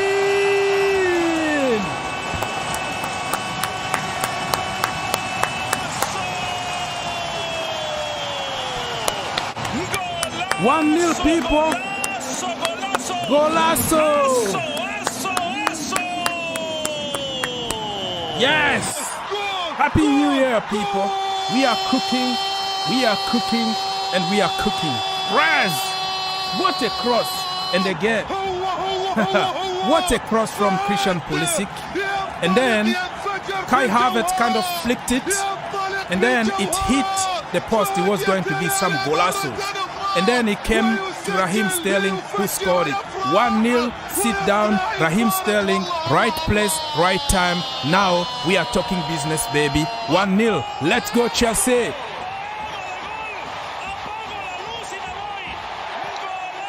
It's a good attempt at goal. This is the kind of goals that Sterling scores. You know, he always finds himself up there. Yeah, that's the position. Because some people won't even get in that position, though. Exactly. So it's definitely his type of goal. It's a good one. You know, we just have to keep on, though. We are away. So every single chance they've gotten right now, they move forward, and they are very threatening. So it's not just, you know, you scoring and relaxing like we normally do. You have to go and score more. Behave like as if you have not even scored. You're right. You know. That was a lucky goal and lucky flick because that cross kind of took Kai Havertz by surprise. Like it was bam, a cross, and he tried just to flick the ball somehow, and then he hit the bar and came back to Raheem Sterling, and bam, Raheem Sterling right place. He wasn't even sure. He didn't celebrate at first because it looked like he was offside, but it was clear onside. 1-0 Raheem Sterling. You need to score goals, you know, no matter how the goal came. It is what it is. You have to take it, you know. He just took it. Mr. Sunday said Chelsea, up Chelsea. Nice to see you here, Mr. Sunday. And we are Sunday here. We're still Sunday here. Mr. CS said that I'm still drunk. I'm not telling you to come here. I'm like, when I disappear, I see people emailing me, DMing me. Why you have to go back and make live streams? I'm here. I'm here just with Victor punching me from every angle. Nobody is defending me. You run away. So what the point of come here and telling me, oh, you have to go back and doing live streams? It takes a lot of time. It takes a lot of energy, and they're taking me away from the family for like 2, 3, 4 hours. It takes me away from like my work and all that. So it's, I can say, easier for me to make videos because I can make videos while I am walking, because I have like 4 screens, computer here. I'm putting a video here, editing here. I'm walking here. So it's not like a big deal, but it's a big deal because it takes me hour. The way I want to do my shows, a little bit different. I want people to feel as if they were in the stadium. Everything that you see here, the creation, I want to be different. I want to make people feel something different instead of you watching me watching TV. I don't want it to be that way. I want people to be here, see the image and graphics, and call, be part of the show, have good time. So that's the way I want it. So it's costly though to do all this. It's not like bam bam, okay, you're watching me, oh hey guys. No, me, it's all everything, the song, the ambience, the everything that you see have to come to consideration. Otherwise I'm not gonna do it, because I have to enjoy what I'm doing. So let's go, people. 1-0 lucky. You can call it lucky, but you have to make your own luck. Raheem Sterling, right place, right position, and right time, and he was there. Sit down, Messi's brother. Listen, you are drunk, man. Raheem Sterling is better than Messi. How about that? I am pushing him, right? I'm pushing some button here, because he said that Raheem Sterling sucks. No, he is not. You are just jealous of our own Messi. You know, he's going to win the Ballon d'Or this year. Listen, Raheem Sterling, he's going to win the Ballon d'Or. Does Pulisic get the assist? No, I think he's going to get a pre-assist, because he made that cross and it was deflected by Kai Havertz, right? Man, people want to kill Pulisic all the time. Like they are just kicking him from the right, left, center, because they know if they let him go, that Fafana is in the stadium, people. Let's call it spade a spade. What is the name? Pulisic is lightweight. All you have to do is just... Yeah, Jorginho is heavyweight, though. Yeah. Okay, Jorginho heavyweight, Christian Pulisic lightweight. Is lightweight. Good. Jorginho is lightweight. Sterling is lightweight. Even to a degree, what is the name? Kai Havertz is lightweight. All of these players are lightweight. So, but listen, bro, that's the problem with you. You want people to be people that they are not. Let me finish before you cut me. I'm going to give you all the time in the world. Let me finish my idea on this one. Because you always say, look at this, look at that. You want to compare people a lot. Look at our coach. He's not inspiring anything from the training ground on the bench. He doesn't do. Listen, this is the problem we have in this world. Everybody want to be fake. Everybody want to be acting, you know, like, okay, I'm on YouTube, I'm on TV, I need to create something to wow people. There are certain people like us who need to be who we are, no matter what the business is demanding. You tell the truth, even if you lose money. So some people need to be themselves. Ancelotti, I told you I'm going to give you 10 minutes. Let me finish, because I'm an old man here, and I forget a lot when you cut me. So what I'm trying to say is Ancelotti is somebody. Come on, corner, Sterling. Oh, okay, sorry about that. But what I say is Ancelotti is a guy who cross his arm, sit back, not doing anything, but things are getting done on the pitch, because that is his character. Now it looks like everybody needs to be a Conte, everybody needs to be a Mourinho. You have to go out there and throw everybody under the bus and say all the horrible things about players to push them in order for them to react in the game. Listen, Conte is not getting result, regardless of how tough and how mean he is with players and jumping all over the place. He's not getting result. So listen, the kid today's generation, you need to negotiate, because even my own at home, I can't really, it's becoming just negotiate, because they have all the right. And that is the new generation that we are living in.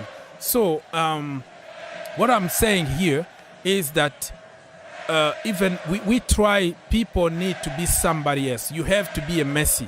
You have to be a Mourinho. You have to be, it's a fake world that we are living. That's why even young ladies on social media now, you have to show some skin.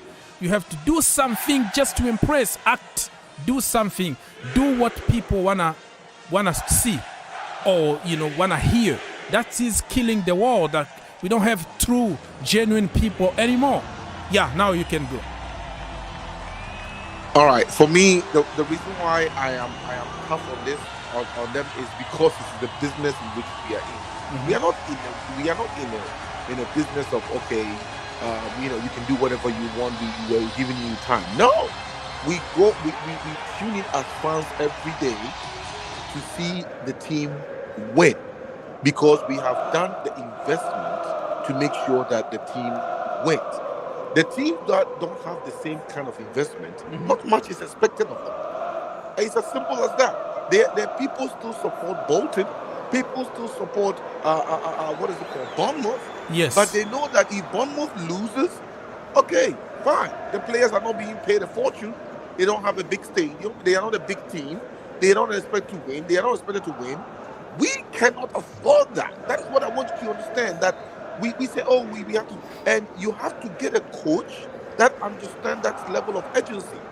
You understand what I'm saying? That level of urgency and investment that needs to go into it. I understand that, but what you don't mention, is that is not the culture we have right now. That was the culture like a few months ago, January or whatever, February, March, when we saw the club. This culture is different.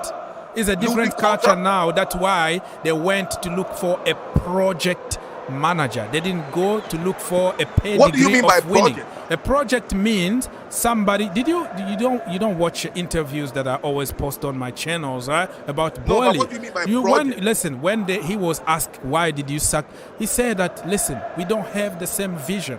Thank you so much because he won and he's gonna stay in the history of Chelsea. But what we're trying to do, data, we don't share even data in the academy. He doesn't want to listen to, the plan that we have now. That's why they went for a project manager that they can give time to develop and also to buy high caliber. So we are winning and we are building so we don't break all the time. We don't break all the time. We're going to go for a long term. But you say develop. We are not developing anybody. Who has been developed? The one what? 2 months, brother. You just confusing everybody and mixing. It's 2 months that this guy Porter been in the business. You don't associate him with 19 years of Abramovic. This is a new project. He took over. He had some few games, some good games. We all get hyped and carried away. Let me finish. You don't let people finish. I do not believe that when you are saying that you have what is it called a new project means that a team with the caliber of Chelsea should be fine with losing day in and day out. Nobody is good. Nobody feels good losing games. Even under Mourinho, we were losing games. Even under whatever the best manager that we had at Chelsea, we were losing games. Yeah, Manchester City loses games. Arsenal loses games. All the top teams lose games, but they lose sparingly. They don't go and lose because you don't take to consideration the length of their project. You're talking about people who are already at the peak or the beginning of the peak of their project. You don't take other aspects because you wanna push something. So what I'm saying is you don't take to consideration the length and the level in which they already attained. Do you know what the difference is? Is that all the other teams would allow the coach to lose 3 or 4 or 5 games and say it's a project. Chelsea, we will suck him. I don't care what you say. That's why you don't understand that the project, the new project. Us. Even the new project, it is not true. We are living in, you say that, it's the new generation. The new generation comes with new responsibilities. These days, everybody, even the owner, cannot be exempted from social. You are breaking, bro. I completely understand you. The problem with you is like you have such a mindset that you don't really look from another perspective or another aspect. I got what you're saying, but you don't really pay attention to other people's side of story. It's always your side. You're gonna go to Manchester United and even Arsenal and Manchester City and Liverpool. You forgot how long they've been there, how many transfer window they had. Did they sack their so-called deadwood immediately, or they are big players? Even Pep Guardiola didn't like Aguero, but slowly and surely faded him up. When he came, he was playing every single game and then start changing. He didn't come in the job and sack everybody because we are a big team, that's what we do. You are out. You're gonna lose the dressing room because those big players, they are friends already, even in the academy or whatever. and you're gonna just lose those players immediately. So what I was saying is that you just take to consideration only what you said, and you don't look from another perspective. So it's useless even to have a debate like that. Listen, you have to open your mind a little bit. We talk like as if these players don't want to play. We talk like as if these players don't care about their salaries. It's not only about losing these players. Yes, we know that when you lose these players, you get sacked. But you can create a healthy, great competition for the players to be successful. Right now, why should we have a team like Chelsea, where when we lose one player in the name of Reece James, the whole team falters? When we know that we have players that could potentially be developed to play that. Now, not development means that what?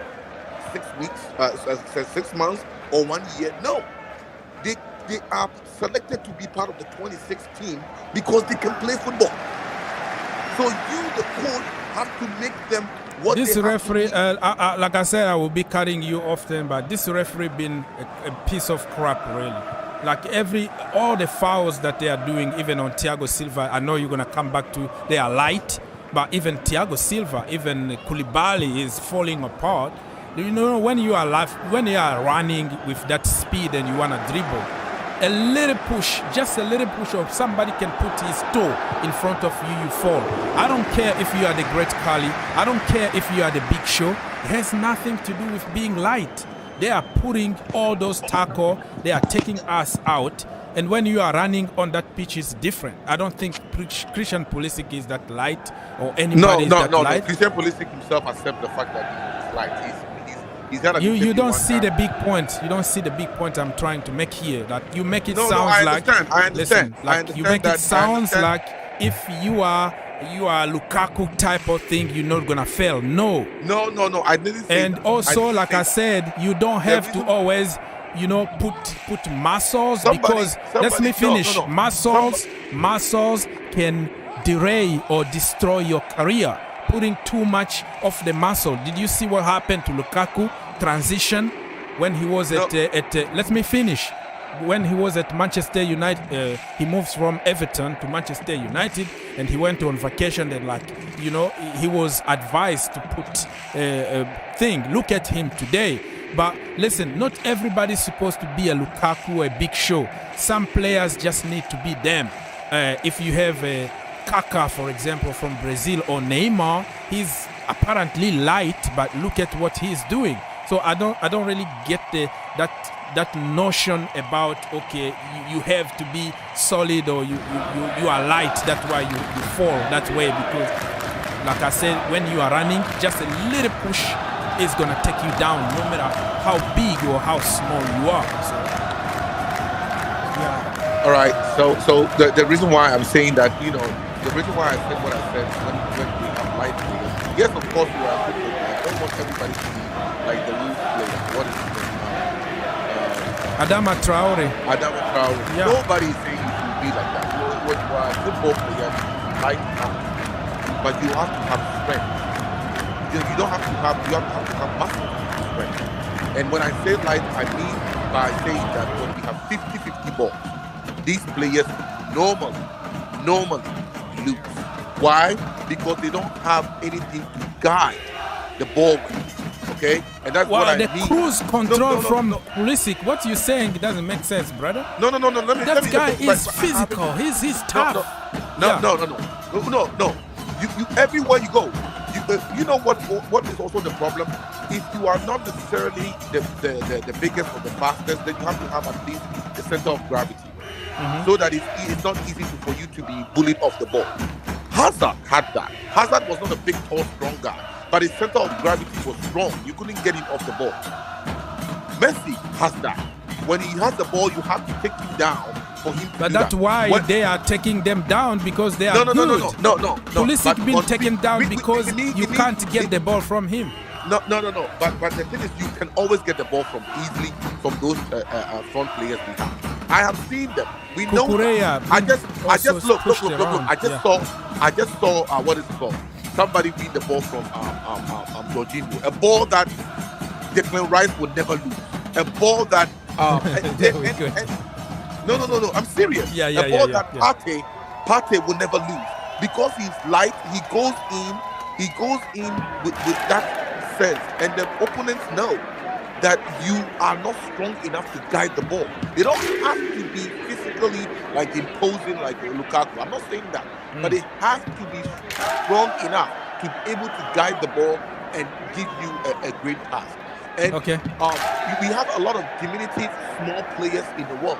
They do very well because they know who they are. Look at Luka Modric. He's not necessarily a physical player, but because he knows who he is, he's able to develop the aspect of his game that his physique allows. Yeah, this is the problem. This is the problem with coaching. If you have a coach who doesn't see that, the coach will tell you this is the aspect of your game in this league that you need to improve because you don't shine in the other areas where you need you. So if that's the game, then you have to be very, very smart with your distribution. You have to be very, very smart with the way you move the ball forward because you know you can't take on players because you are not imposing like that or you are not fast like that. So those are the areas you develop when you know who you are as a player in terms of your limitations.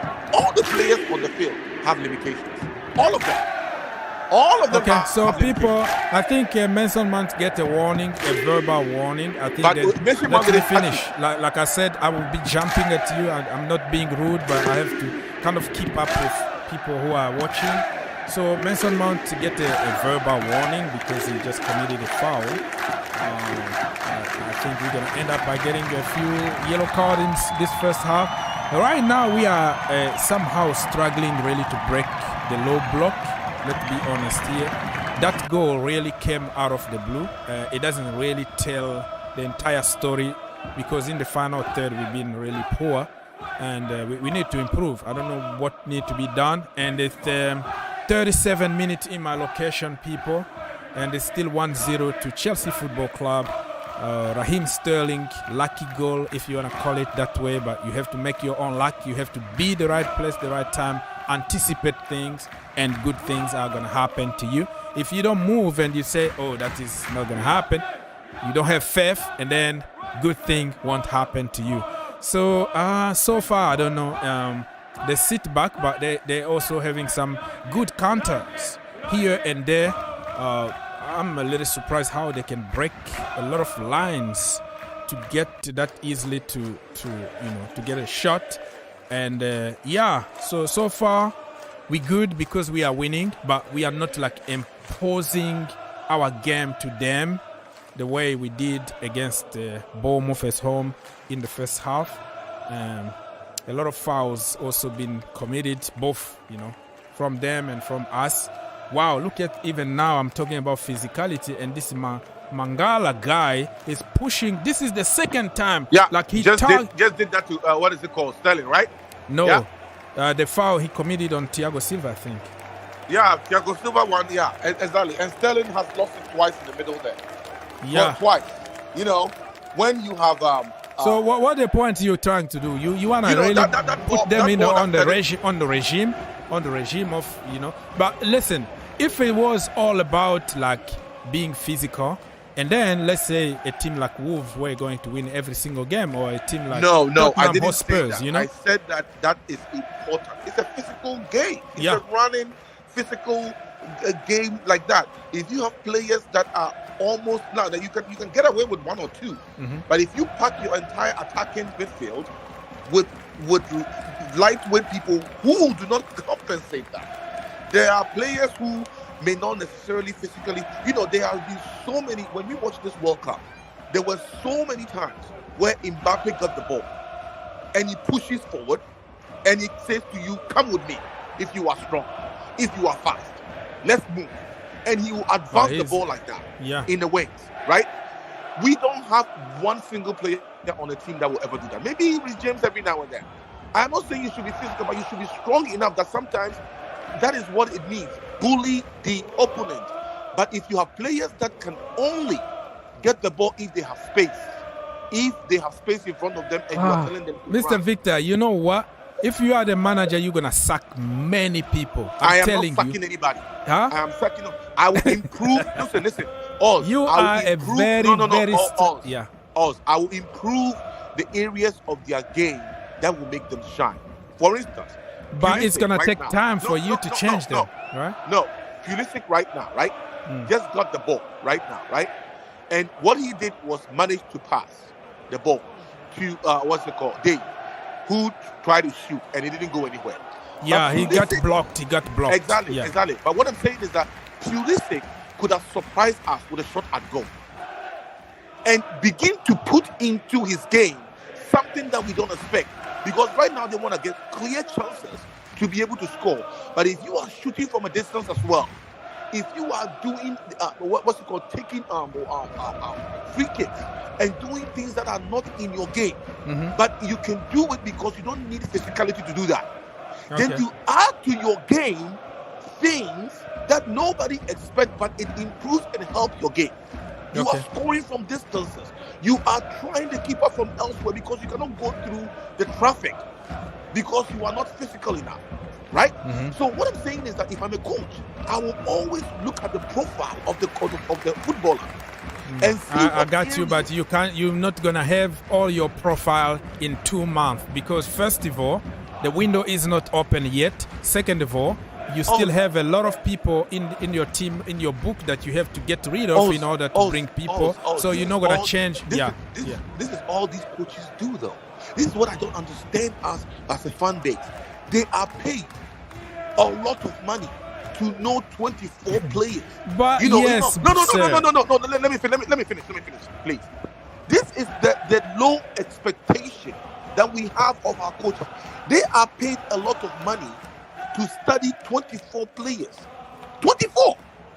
Teachers are paid a little money to study hundreds of students, sometimes hundreds of students, okay? To know where they can improve them. Coaches, 24 players. Listen. Okay, let me finish. So, this man, in a great way, there is a fight. There is a fight on the pitch, people. There is a fight. Dennis Zakaria head-to-head with somebody. He's like, come out here, man. I'm going to knock you down. Dennis Zakaria, I've never seen him that angry before. Head-to-head. He wanted ready to headbutt somebody. It's getting ugly. Everybody getting a yellow. I think Zakaria is going to get a yellow. The other guy from, I think both players. But it's not because that guy started. And then Zakaria is gonna get also a yellow, I think so. It's gonna be there, head to head. That's how we like it in the Premier League. And I don't know if it's gonna get. Let me check. Look. Okay, look. Oh my goodness! Let me finish. Listen, he hauled him just like WWE. And you're gonna talk about physicality here, even if you are a tank like Zakaria, he was taken down. That was like, I don't know, Triple H or something, Kurt Angle, Kurt Angle used to take people yes. That is... Come on, try! Oh, no! Yeah, go on. That is a foul for... Oh, my goodness. How? Pulisic! Oh, my goodness. People are going to kill me today, man. How can you miss that? It was a weak shot.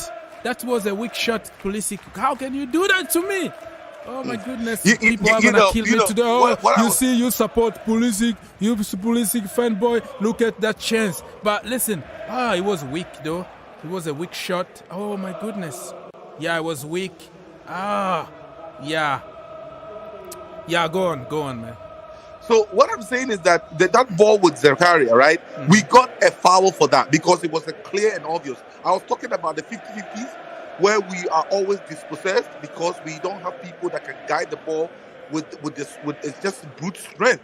And especially in the middle of the game, that's what you need. To have people that can really guide the ball, sometimes with just strength. And strength doesn't necessarily mean that you have muscles on your body. You can be strong enough without necessarily having muscles of your body. I.e., we had a player, the player that just went to Madrid, our defender, Rudiger. Rudiger was not muscled, man, but he was strong. And he will not let you bully him at all. And that is what I'm talking about. I know what you're talking about, but remember, physicality without technique, without ball ability but that's the point, is nothing. That is the point. You develop all of that. That is why they train. I talk here and you make it seem like as if they don't have that time in between, and they are also not professional footballers before they are signed to Chelsea. They still have skill before they are signed to Chelsea. It's only 24. You know how many people are dying? You know how many people are dying in the world for football to be part of this team? And you get the chance and you want to tell me you don't have skill already? Then who selected you? Who asked you to be given all that kind of money and you don't have skill on football? You should have almost everything to come onto the game. That is why it is annoying when you have people that are doing things that even Sunday 11 football will do better, even though they don't get paid. These guys are the select few that they get the chance, they get paid a lot of money. For me, that's the problem. I got your point, bro. I got your point. The problem I have with you is you don't take other aspects to consideration. What are the aspects? Okay, let me finish then. Let me finish then, so I can give you those aspects. Like, you're talking about they get a lot of money. You're talking about the managers get paid crazy amount of money to make decisions, and they should know about the recruitment and what players are there. To improve players. Yeah, but what you don't take to consideration is the timing. The timing of coaching somebody is not, you're not going to get to university today, graduate today, be perfect today. That I'm just giving a very stupid example here, but I'm trying to make myself understand here. Like, you don't take other aspect to consideration. The times it takes to a kid to, you know, grow up and, you know, walk and all that. And then you don't take to consideration. You see, you don't let me finish. Halftime people. They are professional footballers. What do you need to say to them? How long do you need professional footballers to understand what their duties are on the stage? If you know, you are living in a perfect world. You are living like in a Mickey Mouse perfect world where everything just needs to work perfectly. You are getting paid millions. You're supposed to be good at everything. You're not supposed to lose a game of football. You're not supposed to get bullied. You are getting money. You do the job perfectly. The coaches, you come to the job for 2 months. You should have done your homework, even though you were hired out of the blue. Boom, boom. Hey, today we sack somebody. Today, tomorrow you start a new job. All those considerations. Oh, you should have done your homework. You should have known that I was going to leave Brighton and join Chelsea Football Club in such a month, and I did my homework and I did my transfer window, even if it's not open yet. I was like, you are living such a perfect world that I don't understand. So no, let me come in here. If the coach's pay was dependent on them doing very well, clearly doing very well, right, and improving, you will see that it won't take forever because they will sit down and do the homework. Now, I am not expecting you to win. Even the Pep Guardiolas lose games.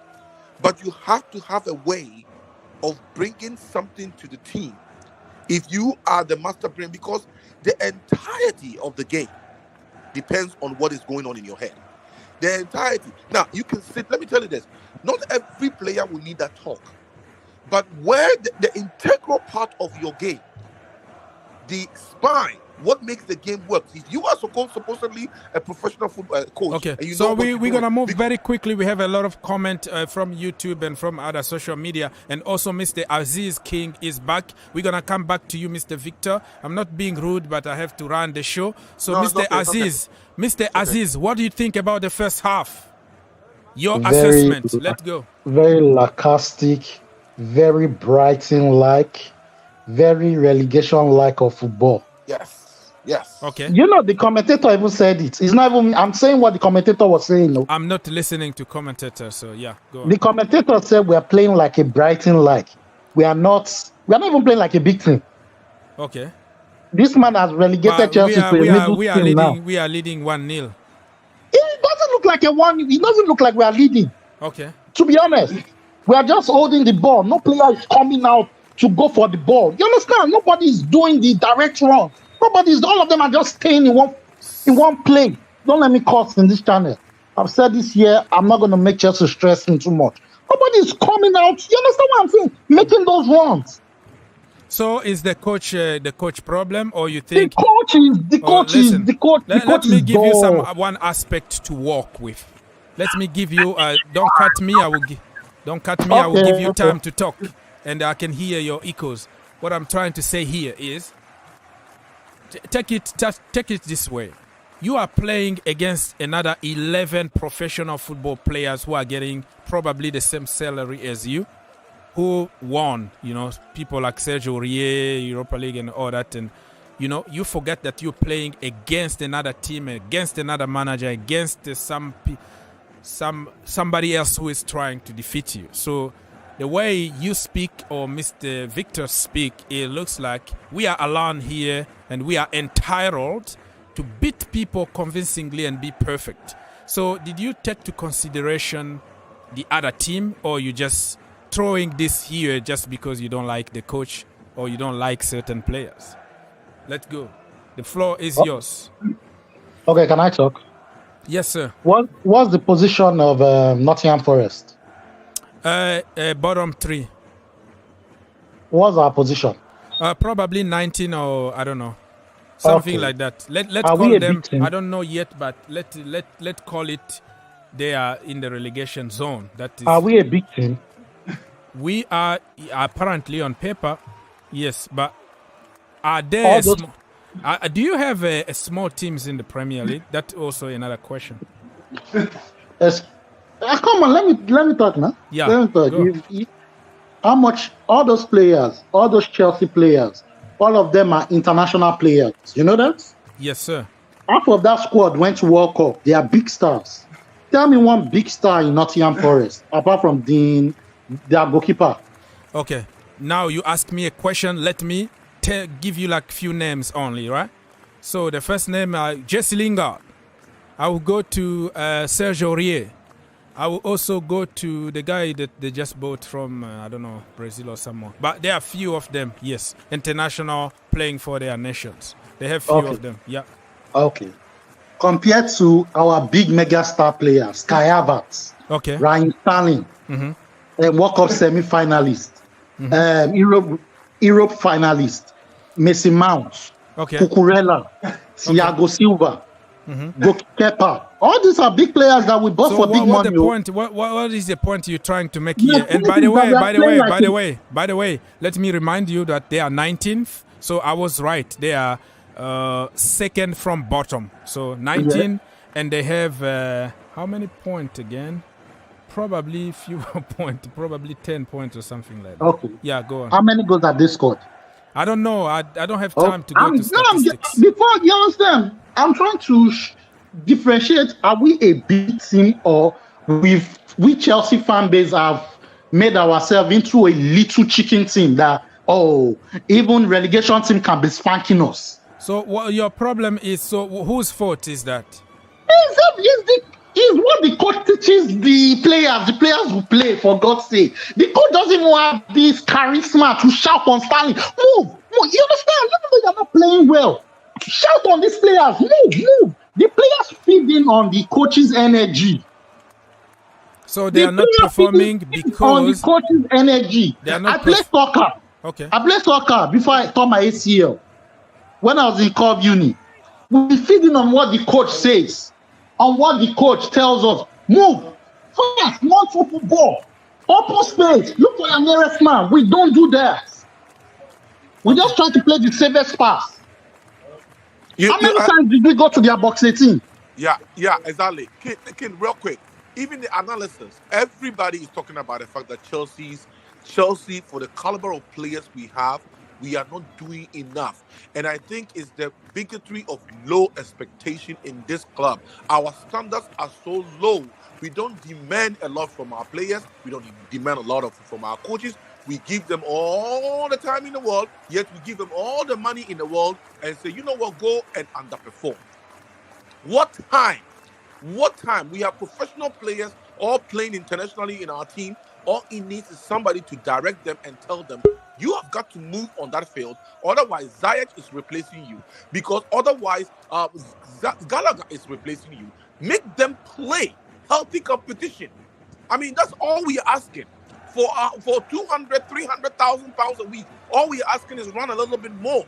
All we are asking is the coach to earn his pay. Okay, understandable. Mr. David, what you have to say? Another David Camus, another, not Victor Ba, another David in the chat. I can't pronounce your last name, so I'm going to call you Dev. Dev, what do you have to say? Oh, so of course, I'm trying to say that I can hear some echoes from you. What's going on at the background? Are you calling in the same computer, or one window is open? Just mute one window and you can continue. Yeah, it's okay now. Yeah, I'm just want to encourage those guys to be calm and know that this is a competition whereby everyone wants, to earn a living. It's die or live, Mm-hmm. So no one is easy. Everyone wants to make a name, and these guys like from those those younger and the small so-called small teams. Mm-hmm. They are not small as people say, because everyone wants to survive. In the Premier League, there are no small teams. There's no small team. Everyone wants to make. You can't say that we have the best league in the world and keep on calling people small teams. But if you want to make a point, you're gonna make it sounds like listen, they are small team. I think this is the same team that went to Anfield and beat them over there. So I mean, I don't know. My guests here are just living in a perfect world of Mr. Abramovic, and it's just like a fair tale kind of story. Like you have to fix everything immediately, and it's the coaches, the energy. One way is gonna be you have to do your homework. It's just we are confused, like all over the place. Anything that we can find there to hit somebody with, we are going for it. But we are all over the place. We don't understand the simple principles of time and coaching and adaptation and all that. Mr. Francais Dave, give us your assessment for the first half. Good afternoon to everyone, and Happy New Year to begin. Yes, sir. But same to you. Thank you. When I was watching the game, I heard somebody on your chat or video saying they are a small team. Why are we not, punishing them and then penetrate them? And I'm just here like thinking to myself, that's not how football works. You just don't walk in somebody's field and shoot and score. So for the moment, it's a possession game of what I'm looking at, because if players decide to go out of position to bring in their full potential or skills, that also leave a certain position on Chelsea vulnerable. Like if we have to keep on pressuring Pulisic to take on players, and then he misses the ball, all of a sudden he's not good enough. Yeah.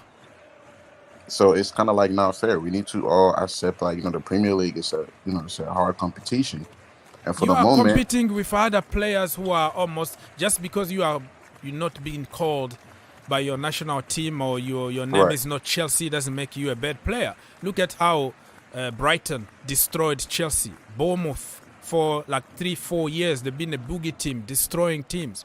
The same so-called small team here, they went to Anfield, beat Liverpool and beating big teams. So today Aston Villa came to London against Tottenham Hotspurs, beat them at home. We went away with the worst team ever. We beat them. So there are many aspects in football that it's not like a scripted kind of game where everything needs to be black or white. I just don't get it. Exactly. Nobody's saying that. Nobody's saying that everything should be all win all the time. It is a style of play, a pattern of play, the way we play. I mean, the thing is this, that if you are used to losing, when you win, you are happy. If you are used to winning, when you lose, you are unhappy. Chelsea, we don't know where we are. And that's why I said that it has to be from the coach to give us a pattern of play that is winning. We are building. You can see the pattern. You can see the pattern, but people sit in low block. Where is the pattern of play? Can you select the best 11 for Chelsea? You can't even select the best 11 for Chelsea. But also, look, every time we play against a team, this low block is becoming more a thing now. Every game, whether you bring Pep Guardiola or whoever, all what coach is gonna do is buy new players. at this point. Yeah, and at this point you have a Chile who can create something from nowhere. He's injured. Reece James who can point those balls. He's injured, and you have Jorginho who will never put a through ball, who will pass it to somebody and point fingers on the pitch. All those aspects doesn't play. If you want to blame somebody else, we are lacking quality. We are lacking coaching. We are lacking many things, and it's going to take time. Who is to fix that? But it's slowly, surely. You're not going to fix it from heaven because you're not going to replace Reece James now. All you have is Dev. And you put Chalobah. Listen, let me finish. No. If you put Chalobah, he can't cross the ball. No, it's not true, though. We have players that could play this position of the. If you are telling me that we have problems, you just enumerated all our problems, okay? And you think that the coach should know it because he lives closer to it. You live in a distance. You just watch it from TV, and you still can tell. He lives with them. But he doesn't have solution, though. No. Let me finish. He lives with them every day. He trains with them every day. He should know their strengths and weaknesses and know how to fix them. But he plays the same old players in the same old position. Nothing will change because it's insanity. Okay. Actually, he moved Mason Mount back to the midfield for the past 2 games. Something is starting to look different. But I would say Mason Mount has been in the same area of the field since his inception at Chelsea. Since he came to Chelsea, he's played in the same area.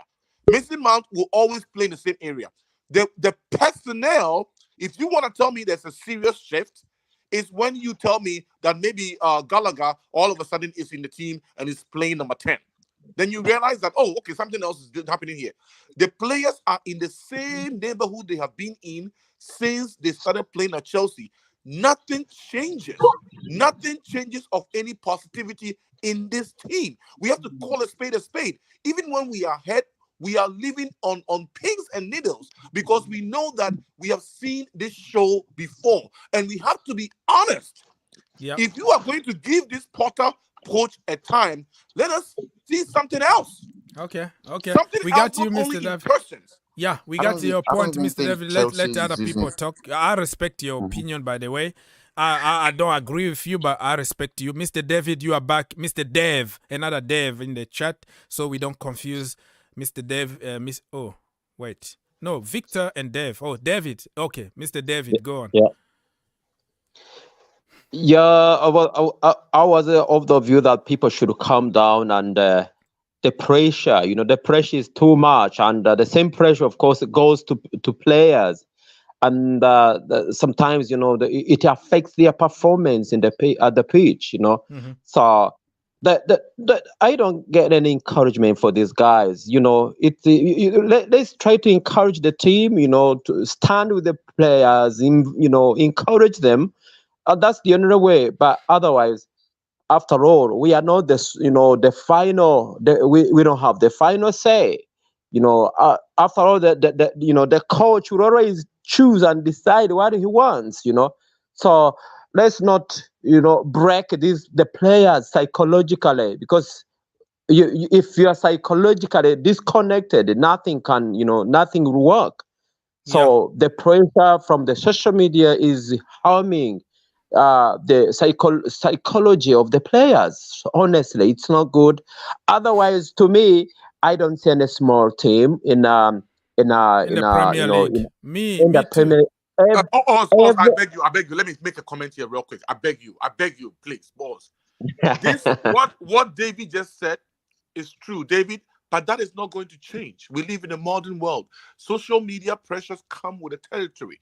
That is why they are also. No. Let me finish.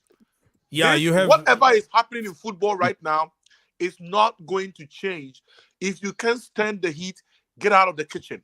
These players are given a lot of money, a lot of luxury, and they have to come. It comes with a lot of responsibility. That is why I am not on the field. If they are going to be on the field, they have to cope with all the problems and all the tribulations and all of the. Some players don't only have to play football. They also have to cope with racism. They have to cope with so much more than just the football, and they still do it. So what I'm saying to you right now is we cannot always say we are protecting the coach, we are protecting the players. What they do is a reflection of us, the fans. If the fans demand more, it will change. It will be better. Mr. David, Mr. Victor, I will come back to you. I have to keep up with the chat right now. You know, this first half just tells the entire story, right? Because it shows that we need really proper midfielders. I don't want to mention somebody because it would be like I'm on his case and I'll be in trouble with my daughters. I don't want to mention anything to the certain number 5 here. But if you look at how many balls and how many through balls, how many tackles, or what is the impact, of course it's going to be Mason Mount foot. Everybody knows about it. That's why a certain number 5 didn't touch the ball. It's because of Mason Mount. We know how it goes. Now people are online as I don't know when you have people who can't put through balls and you have a defense that sit back and wait, and you don't have Reece James from the side or Chile from the other one, and you don't have Enzo Fernandez to unlock from nowhere, put that killer pass, we're gonna struggle. So it's just highlighting our issues that we need another guy to deputize or even to fight with Reece James, a proper guy there. And then we need midfield. We need a complete revamp of the midfield. I hope that in the second half we can see Jorginho out and cover in. And let's see and let's judge because in now your dreams, Zakaria, let me finish. Like what I say, in your dreams, let's try something. Will be taken off any day before the golden Jorginho is taken off. Zakaria will be off. I bet you my house that Zakaria is going to be taken I'm coming off. in to get to your house then. I'm telling you, the way I saw Jorginho play, I didn't even see him, to be honest. I didn't even see him. I didn't notice him. Jorginho will be playing forever before Zakaria is ever taken off. But yeah, that's the way it is. Okay, the second half is about to start. Mr. King, what do we... Listen, forget about Pora not moving, not shouting, and not giving instructions. You, the manager now, what do we have to do to get 3 points? Because it's still very dangerous here. We might lose. What I need to... If I'm the manager, I need Kovacic in. I'm taking who is coming off? Who is coming off? Jorginho. Okay. Was he even in the game? All right, he's there. Fanboys and Cartists are going to tell you he was the only guy trying. He was the only world-class. Jorginho did. Tell me one killer pass Jorginho did. The only pass I saw Jorginho did, he was meant to make a true pass. He passed it back. Yeah, that is the only true pass. That is a good analogy. All right. And he will stay until 90 minutes. I promise you. He will be there until 90 minutes. Zakaria will be taken off before Jorginho will ever be taken off in this game. I promise you. And that's what I'm telling you. You give managers time when they are bold, when you feel like they are bringing something different. But if your mainstay, your spine is Jorginho, and your new coach comes in and he needs all the time in the world, he needs all the support, yet he thinks that that's the spine that he needs. And that spine has lost you so many games. We don't come back. We don't do anything special when we play. And that coach stays with that. I blame the coach, baby. I don't even blame the players. All right. So we're going to move to you, Mr. Victor. What doing? Okay, forget about the manager not doing. You, the manager, what change you going to make to try to get 3 points here? The game is about to start, people. Get ready. Here we go. The game already even started. The game has already started. We are in our 51st minute. Yeah, I'll chat you after the game, please. Yes, sir. I'm using my phone to stream Peacock. Yeah, sorry. I forgot to refresh my thing and I wasted... Oh, man. I wasted even 5 minutes without watching because I forgot that I have to refresh the freaking Peacock thing. All right. Yeah. Yeah. All right. So he didn't make any change. No they change. All are playing. So five. We are 7 minutes into it almost, and he's still the same people, right? Mm-hmm. And that's what I'm saying to you, that our game is not built through the middle because we know Jorginho is not gonna put 2 or 3 dribbles and move to the center. So we go to the periphery. That is why our game is centered around Rory Jennings. Yeah. That's why, because we have to go to the side. That's true. We have to go through the side. So when you don't have the James and the rest, then our game never goes to the middle. That is why we always have to go to Koulibaly and Silva and ask them to find a pass to the side. It does never go through. I mean, I'm looking right now at the game. Silva has a ball in his hand. He's trying to find pass, and Jorginho is pointing. He's somewhere not even else. an option. Yeah. Yeah, He doesn't offer himself like Jorginho doesn't offer himself as a passing at option. all. He won't run. He won't run to any space and say, "Give me the ball. I am running forward, and I'm going to go forward with this ball." No, he points. And that is what he does for us. He keeps pointing. I'm looking at the guy. He's still pointing. He's still pointing at other people. And he runs a little bit, but he's not going to get the ball from the opponent at all. Yet he is the constant in our team.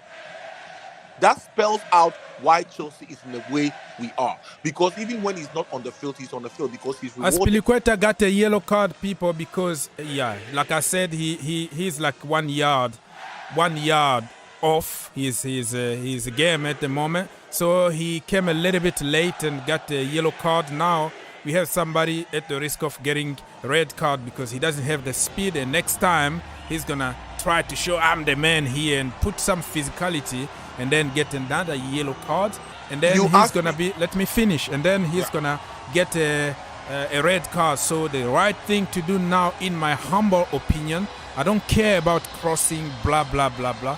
We are leading 1-0. Put Chalobah just to blend that defense and play a different way.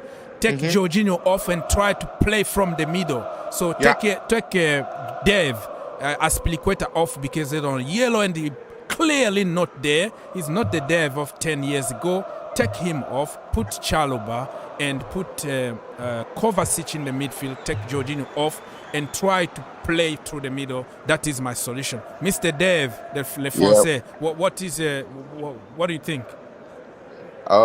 He will make a change when it's too late. Oh my goodness! They almost scored. Yeah, they just hit the bar like we were lucky, man. The defense is goodness. Chelsea's style of play allows any team to play against us. You will have your chance. You will have your 15-20 minute spell. There's no question about that. And that goal that just came was through the middle. Jorginho was standing right next to him. He didn't even tackle him, and they almost scored. Yeah, because there is like Bengals, like nothing in the middle. So, Mr. Dev, you were talking, and I apologize for cutting you off. No Go, problem. sir. Go, sir. I was saying he will make a change when it's too late. Yeah, that's the problem with this. We are so reactionary. Instead of being proactive, we're going to be reactive. Yeah, go on, continue, man. We are better, and we can have players that will put the ball in their area every single day. But he doesn't.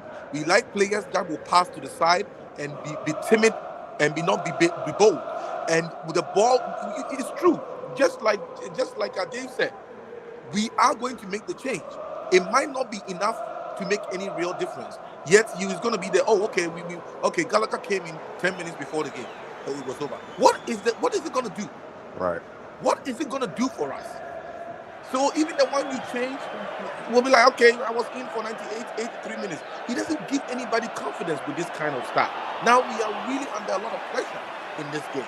And they are clearly buoyed to score, because we don't have anybody that will just use their bodies or do something with the ball to relieve pressure. There are so few people in our team that single-handedly can string the ball with the movements of their bodies to really make sure that the pressure is actually dissipated.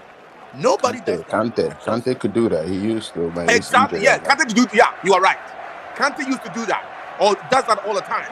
Just a shift, just a movement of the body, and displaces everybody, and the ball is already in their hole, and they are defending. With us, it's very predictable. Look at where Sterling is. Look at where Mount is. They are all supposed to be in the 18-yard box of the opponent. They have to come back and create, because nobody is creating from the back. Nobody. Jorginho won't create. Zakaria is big and tall, and he's a physical presence. That's it. Nobody creates from the 6 in the back. 6 people, including the coach, the player, the keeper, is 7 people. We don't expect any creativity at all from them. How can you be successful like that? So the 3 or 4 in the front have to come back and create and also go and score. And that is the problem. I agree. That is the problem. It's like every team, every player plays that position. But in Chelsea, it takes like 3 to 2 players to come to one position to make things work. Yeah.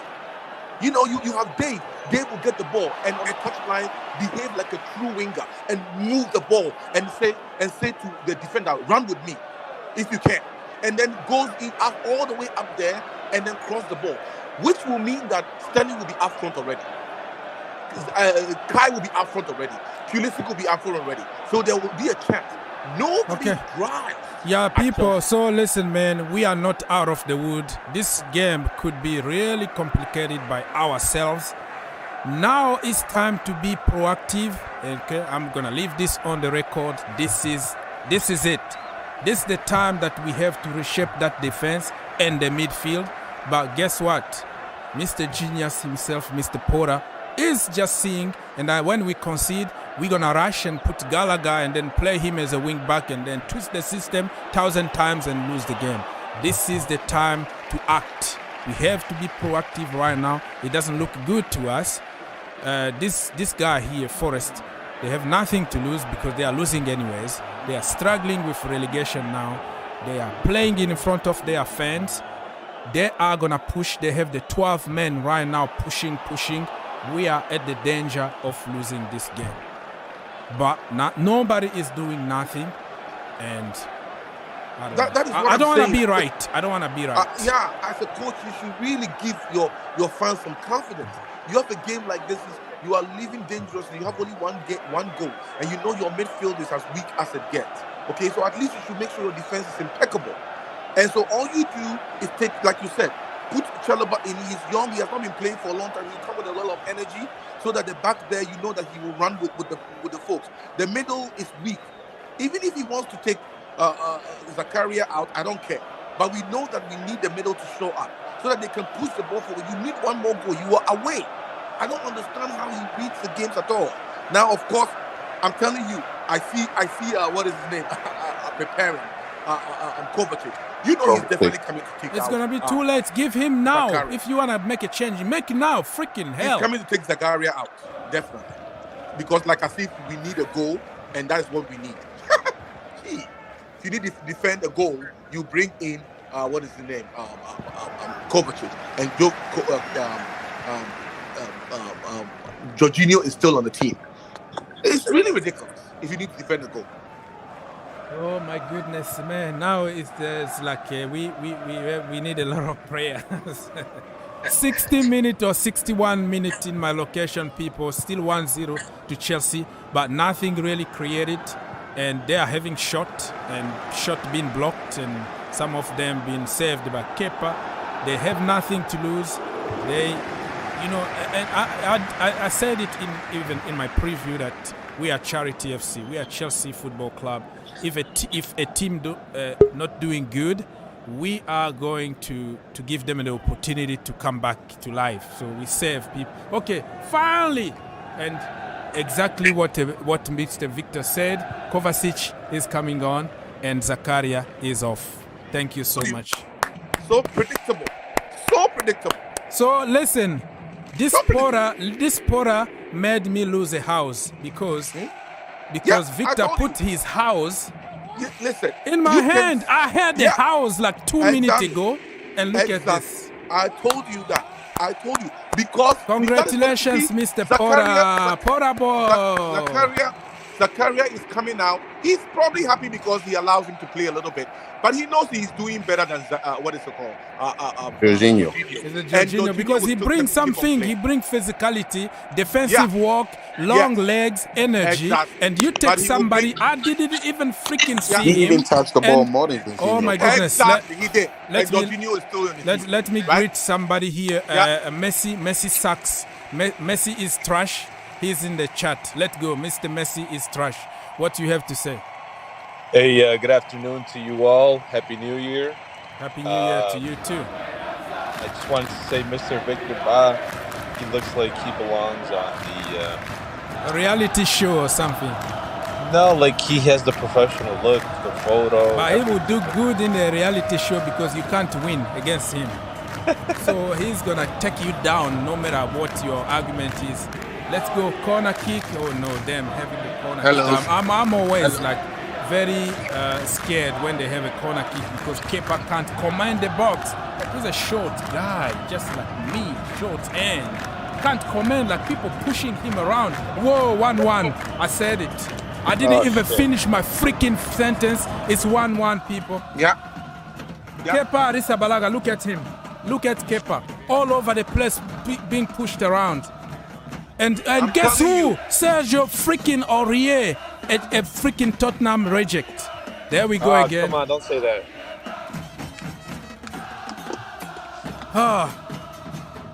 Spurs are go. Come on. We love the Spurs here. Let me tell you this. I knew you could feel this goal coming. You could feel the change being made. You could feel the goal is coming. You could feel that we are about to lose this game.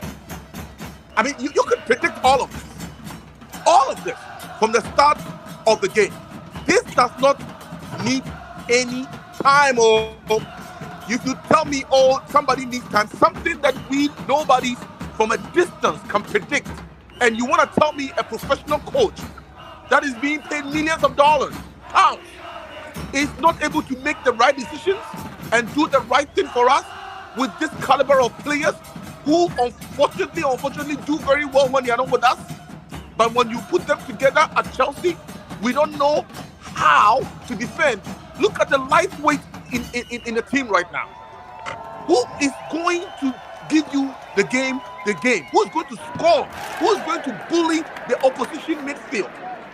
You take out Zakaria and you bring in Kovacic instead of listen. I said it, I tweeted, it's on the record. People knows that I've been saying this. Take a freaking Jorginho out and put some it's mind-boggling. I don't know. I said it, and also Aspilicueta from that position. Put He's the one who crossed that corner. How that is so hard. Take Chelsea is so. You went from Ballack, Lampard, Drogba, to this. Look now we have to chase the game, as I told you. I mean, it's so sad. Look at this. Any team knows that all they have to do is stay in the game. He would change and make sure the team is even weaker for us to have the chance. What comeback are you going to get from Jorginho and Kovacic? What comeback? This is true.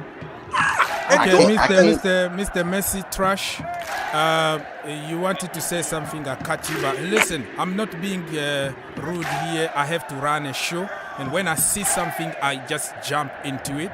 So I hope that everybody can understand that. Like when I jump to it, just stay quiet and let me finish, and then you're gonna have to go back again. So I apologize for that. What you had to say, man. You came with an agenda against somebody.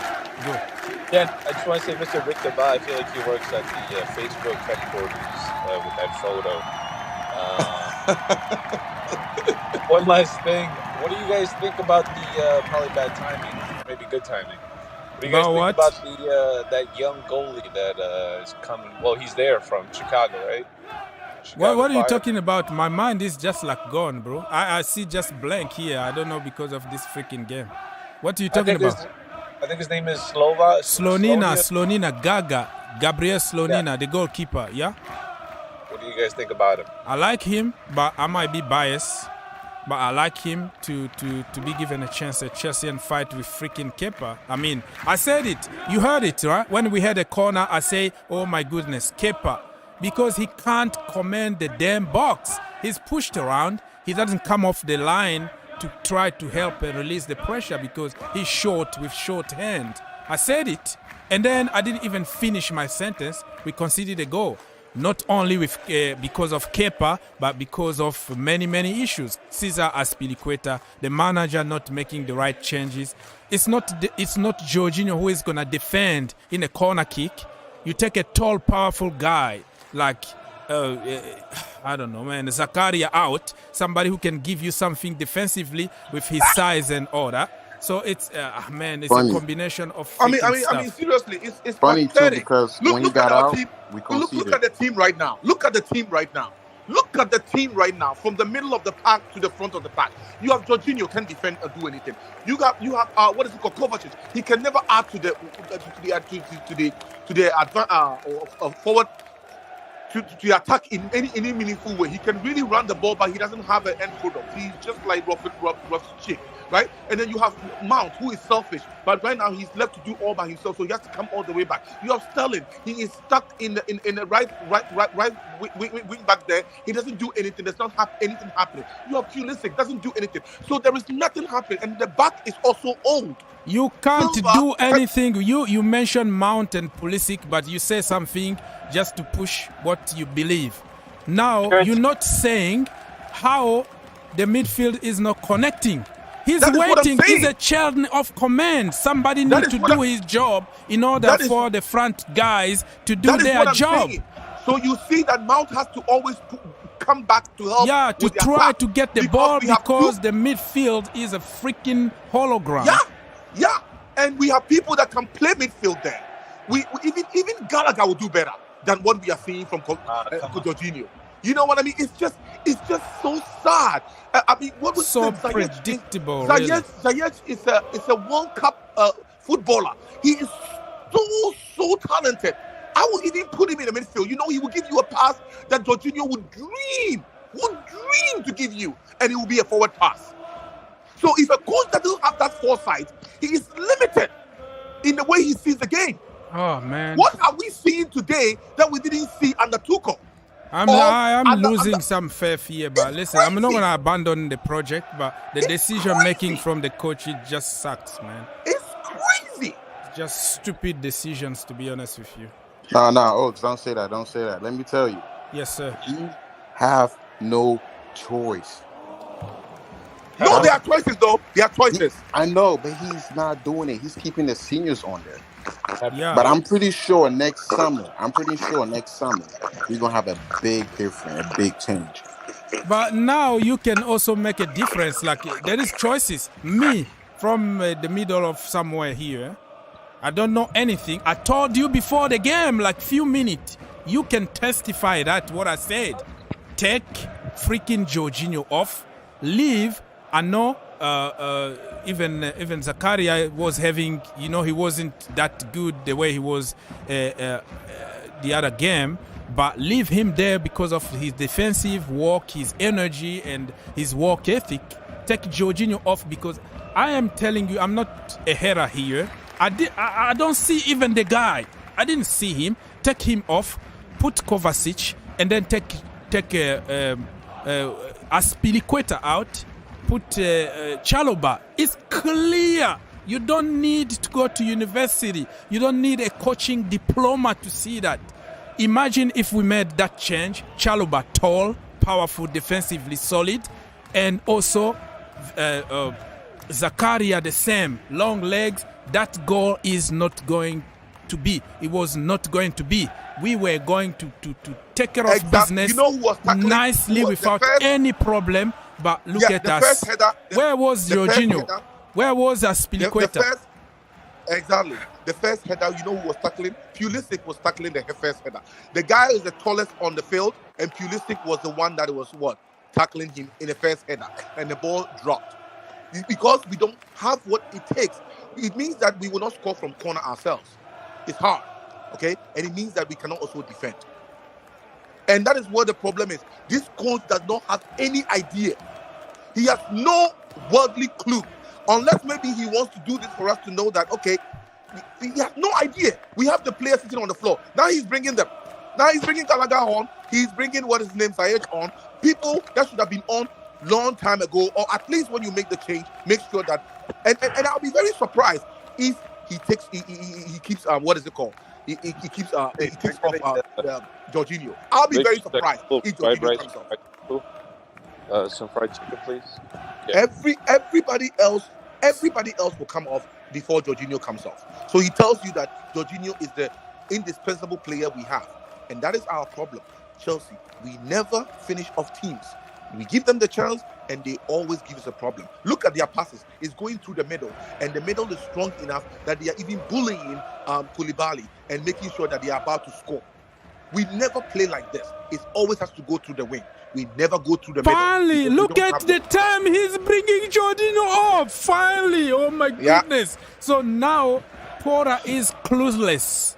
Clueless. Look, Jorginho is coming off, and also Sterling is coming off. Gallagher coming on. Put a lot of pressure now, and now the blame is gonna be on English players and academy product. But all this time, Mason, he made like 3 changes. Mason Mount out. Listen, he's gonna go. We are going to panic mode right now, and then what's gonna happen is we blame those academy product because we don't like them either. So we had time to kind of build this without any kind of pressure, make the right changes, the right time, and then all of a sudden we are panicking. Look at the changes he's made. Yeah, everybody can tell 73 minutes. Those are 15 minutes for those kids to do miracles. Well done. The tactics is trash. Very trash. This second half, from the 50th minute, you could tell. Yeah, you could tell it's coming. Yeah, you're right. I'm with you. You could tell because we allow people into the team because our players are just luxury players, especially coming from, and we always say from Jorginho because he's a luxury player. Many times, brother, and I'm not on him because I hate him on it. Many times he gets the ball. Any other strong defending midfielder will turn around and push forward with it and make sure that he pushes his attacking midfielders with him. So that the ball stays in the opposition area. He will pass and the ball stays where it is. He will pass to the side. He will pass to the back. His style of play has deteriorated our style of play for so long. Yet he gets to play for so long. Now he's taking him off because he knows that he's doing nothing to advance. Gallagher will move forward. Gallagher gets the ball and he passes and he moves forward. Jorginho, hell will freeze before Jorginho do a 1-2 pass and move forward to go and get the pass. He passes and he stands there and he points. So therefore, you should know this in 50th minute and change it when you are up. When you are up, because you know the goal didn't happen because Jorginho passed. The goal didn't happen because Jorginho was passing. The goal didn't happen because Jorginho was in the team. It was in spite of Jorginho. So you make the change to show up your 1-goal lead. Now you have 15 minutes left, and these kids are supposed to save. So if they don't do well, they go and sit down, and Jorginho comes back in the next game. This is a cycle. Jorginho will start the next game. And you see the North Forest number 9, Batista, I don't know his name. That buff guy. That energy. The sprint. Yeah. No time wasting. He's giving these players to have time on the ball. Yeah. We don't even have that. No sense of urgency.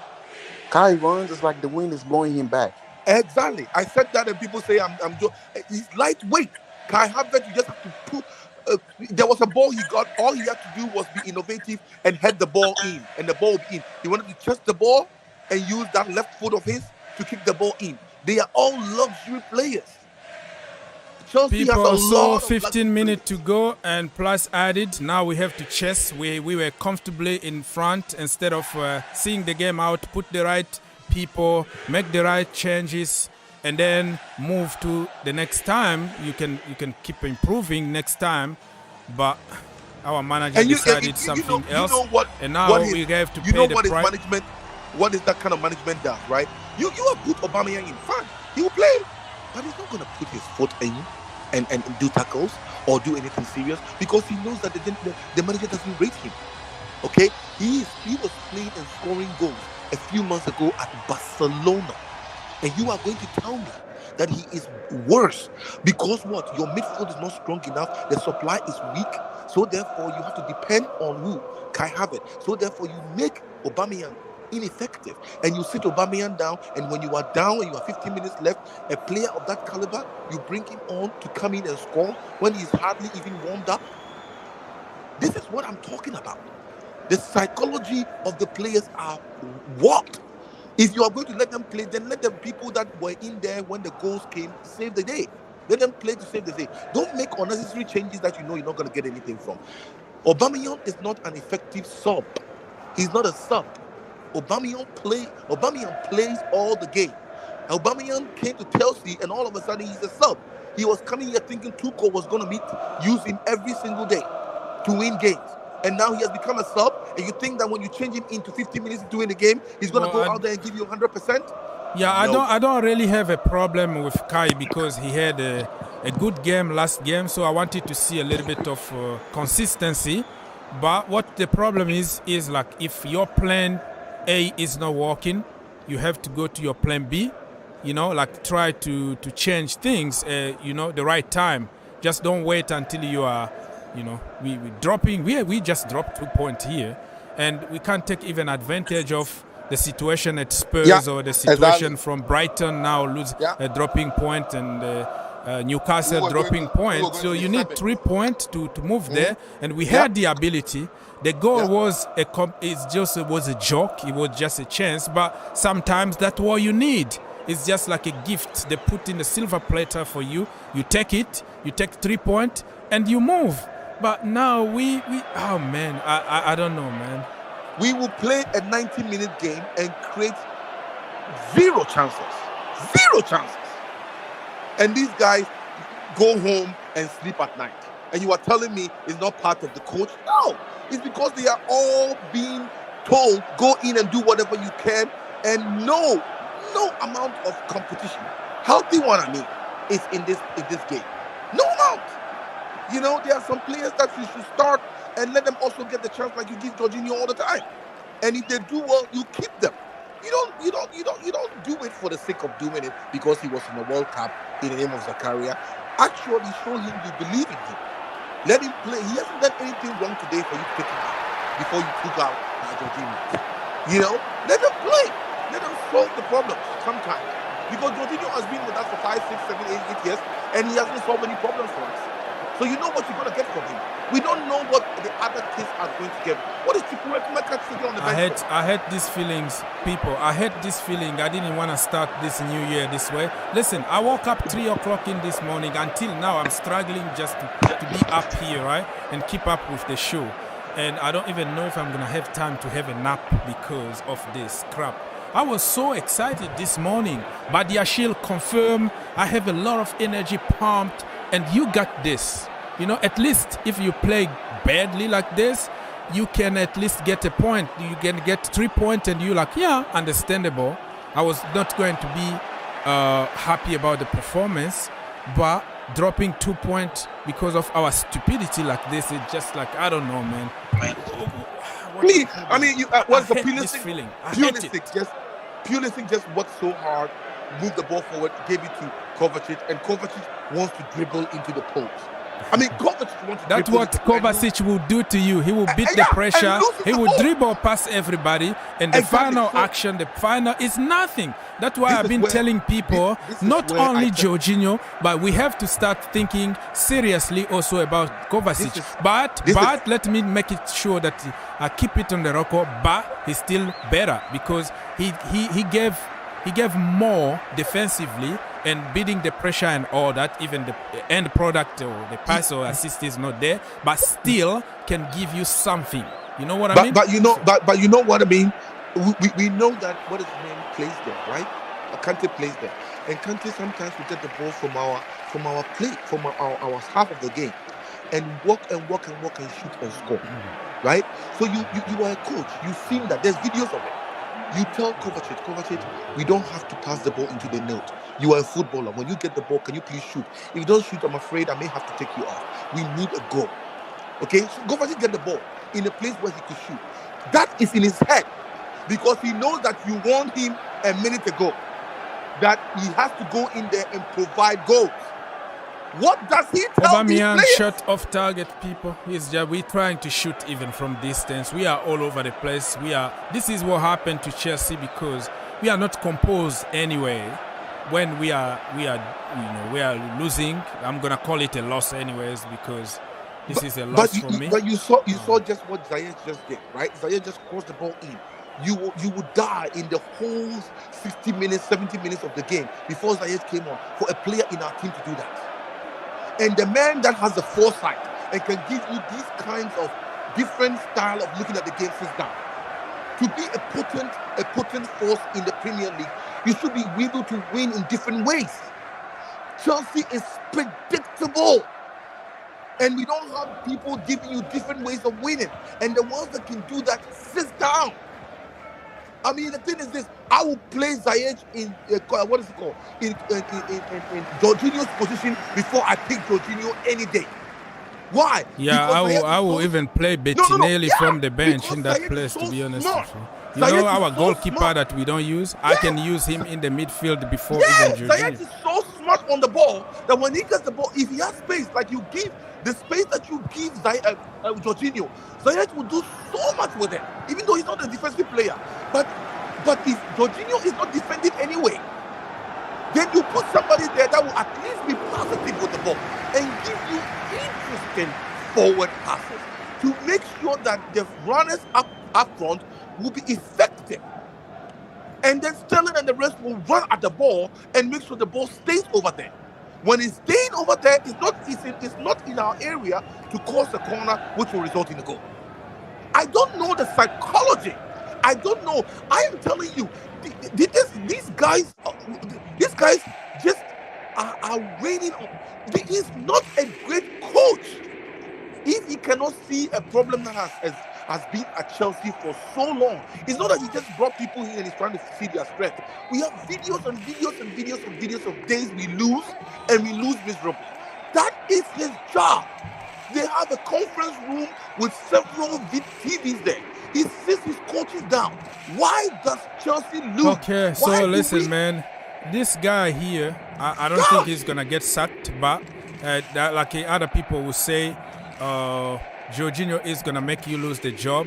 In another way, I'm not calling for him to get sacked, but he's going to, for this time around, I'm going to say he's going to make you lose popularity. People are not going to support you if you continue. I know he's going to be supported. I know this win or lose is not going to make any difference from the owners, but I understand what people say, that this is the same players that cost Lampard and the Tuchel game, and jobs. They're going to cost you. I see the sense. He's not going to get sacked, but people are going to question him because of this kind of decisions. People, so we still, let me finish. We have here still at 6 minutes, but we are all over the place. It doesn't look where we can't even buy a goal right now. We are all over the place. Okay, it's what happened when we are reactive. We can't really put two passes together, and you have also to give some credit to this Nottingham Forest, because that point is vital for them. Like if they nick a goal, it's okay, but we're gonna go with it and see what's gonna happen. That's the way it is. They have nothing to lose. Yeah, and what I was saying is that it's so sad though, because the thing is this: even the Jorginho will give you a good game here and there, right? Kovacic will give you a good game, but they are not consistent. So you challenge that. You as a coach, you come in and you say, you know what? You guys are not consistent enough. I don't hate you. You will get to play, but we give everybody a chance. Chukwuemeka sit on the floor. Why? Chalobah sit on the floor. Why? It's sitting on the bench. Why? They don't get the chance to show themselves. So therefore, you have to go spend another 100 million on a midfielder. We just spend money because we have these coaches that do not even see the bench. It's the same that I could predict this change. I could predict it. Which means you put your house on. I believe you. I missed the house just like few seconds. Look at what he's doing to me. I had a house like few minutes ago. He has not thought of a different way to play, and that is his job. He has not thought, what about if we don't have what is his name, Jorginho? Has he ever thought about that? No. Because if you play a player all the time and he's not giving you the product, now you could say that about De Bruyne. De Bruyne is an amazing player. He's a great player. Even then, still, Pep Guardiola was like, "What about if we don't have him for a few weeks? How are we going to play?" No plan now, B. If you have not groomed other players to fit in and do the same job, then when your player is gone, like you don't have James, you are found out. And that is their job. I don't understand this. We have to give them all the time in the world. That was a long time ago, when you make phone call by going into a phone booth. These days, everybody has an opinion and everybody has a phone. Nobody is going to give you the time. Nobody. So that time we keep talking about, even today. So let's tell Chukwuemeka. Listen, Chukwuemeka is coming, and guess what? Only 3 minutes left in regular time. Let me finish. You are just cutting me and I forget what the point I was trying to make.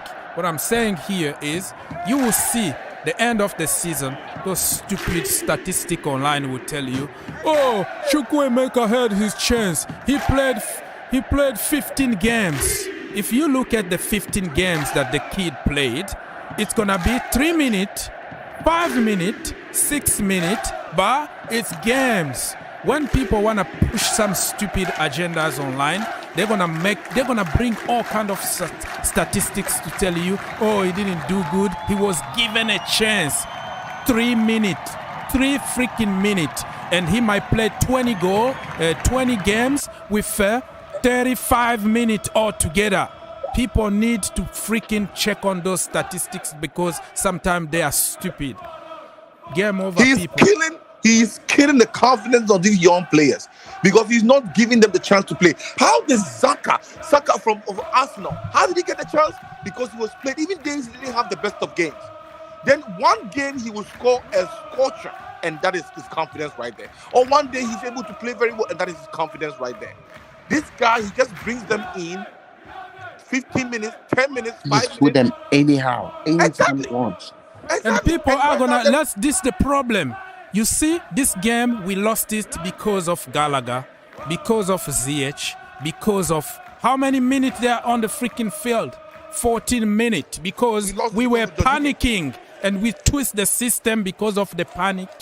Yeah. And then we put those people and we expect them to make miracles. We are not proactive. Also, we are reactive, and this is the problem. So you're going to hear today it's not going to be Jorginho's fault. It's going to be Gallagher, that boy from the academy. It's going to be Mason Mount. You see what I told you is Mason Mount's fault. It's going to be Gallagher's fault, not the hologram that we have in the midfield, not the defensive work from Aspilicueta and whatever, because everybody is going to try to save their gurus and refuse to tell the truth and try to divert, all the attention to somebody else that they don't like.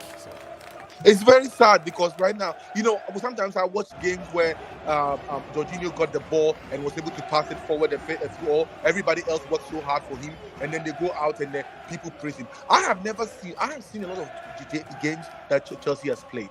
I can count on one hand, not both, one hand, days that I was totally impressed with Jorginho's style of play. And he has been at Chelsea for more than 5 years. Or the way Jorginho play. That is not good enough for a team like a team like Chelsea. Yet he gets to play all the time, and he's only taken out when he's such a miserable player like today. Today nobody even knew what he offered. Yet he stayed on longer than all the other midfielders. Why? Why right now, the team we are playing right now, why couldn't this coach be bold and start like this and see what these people can offer? Why? And if we lose, we were going to lose anyway. Or we were going not to do well anyway. And if we win, you are a genius. And that is the hallmark of a good coach. You have to take risk. In life, in this life, if you don't take risk, you don't know whether it is going to be better or not. This guy has not taken any risk at all. And this is the period that he could do that. If he doesn't do it now, is he going to do it 2 years from now? No. This is his honeymoon period. The time that we can afford to make mistakes. And he's not doing anything but putting the same old Jorginho in the middle every game, and you don't see any difference. And then you let these small boys, young boys, to come and save the day with 5-10 minutes. What kind of a coach is this? What kind of style are they playing right now? They just been thrown out there and let to go and have a lucky ball, to a lucky game. I can bet you he doesn't know what the 5 people who has put on the team are doing. They don't know what they are doing. Dave, you can jump and help me here. I don't want to say anything because I will be saying all crap here. So if you want to say something, I don't know. I'm dead, man. Woke up in the 3 o'clock in the morning for this. All right. Thank you so much. What a mistake.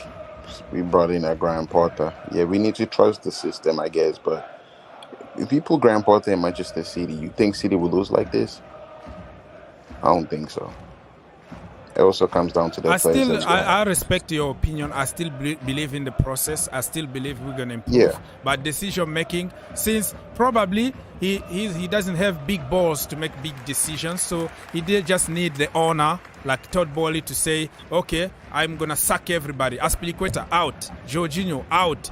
You don't perform good. Even Mount out. All the people that know. So he can have people that he can control or say something, because I can't figure out how the hell for 2 games now, the first, and you know why Zakaria is so tired today? Because he walked like a horse, like 10 times harder than anybody in the previous game to save Jorginho, and today his legs kind of gave up on him. Everybody, Chelsea are not even hustlers no more. No, we are not. I mean, what happened to the hard worker players? It's like, because we want slinky Jorginho world class, the engine that can't run. Where have you seen an engine that can't run? The brain that can't function. How are you gonna leave? Because fanboys are gonna tell you how this guy is the only world class we have, because he recycled the ball. What is this? He recycled the ball. But when we lose, like today, we just lost 2 points. Let me put it that way. We lost. It feels a loss for me.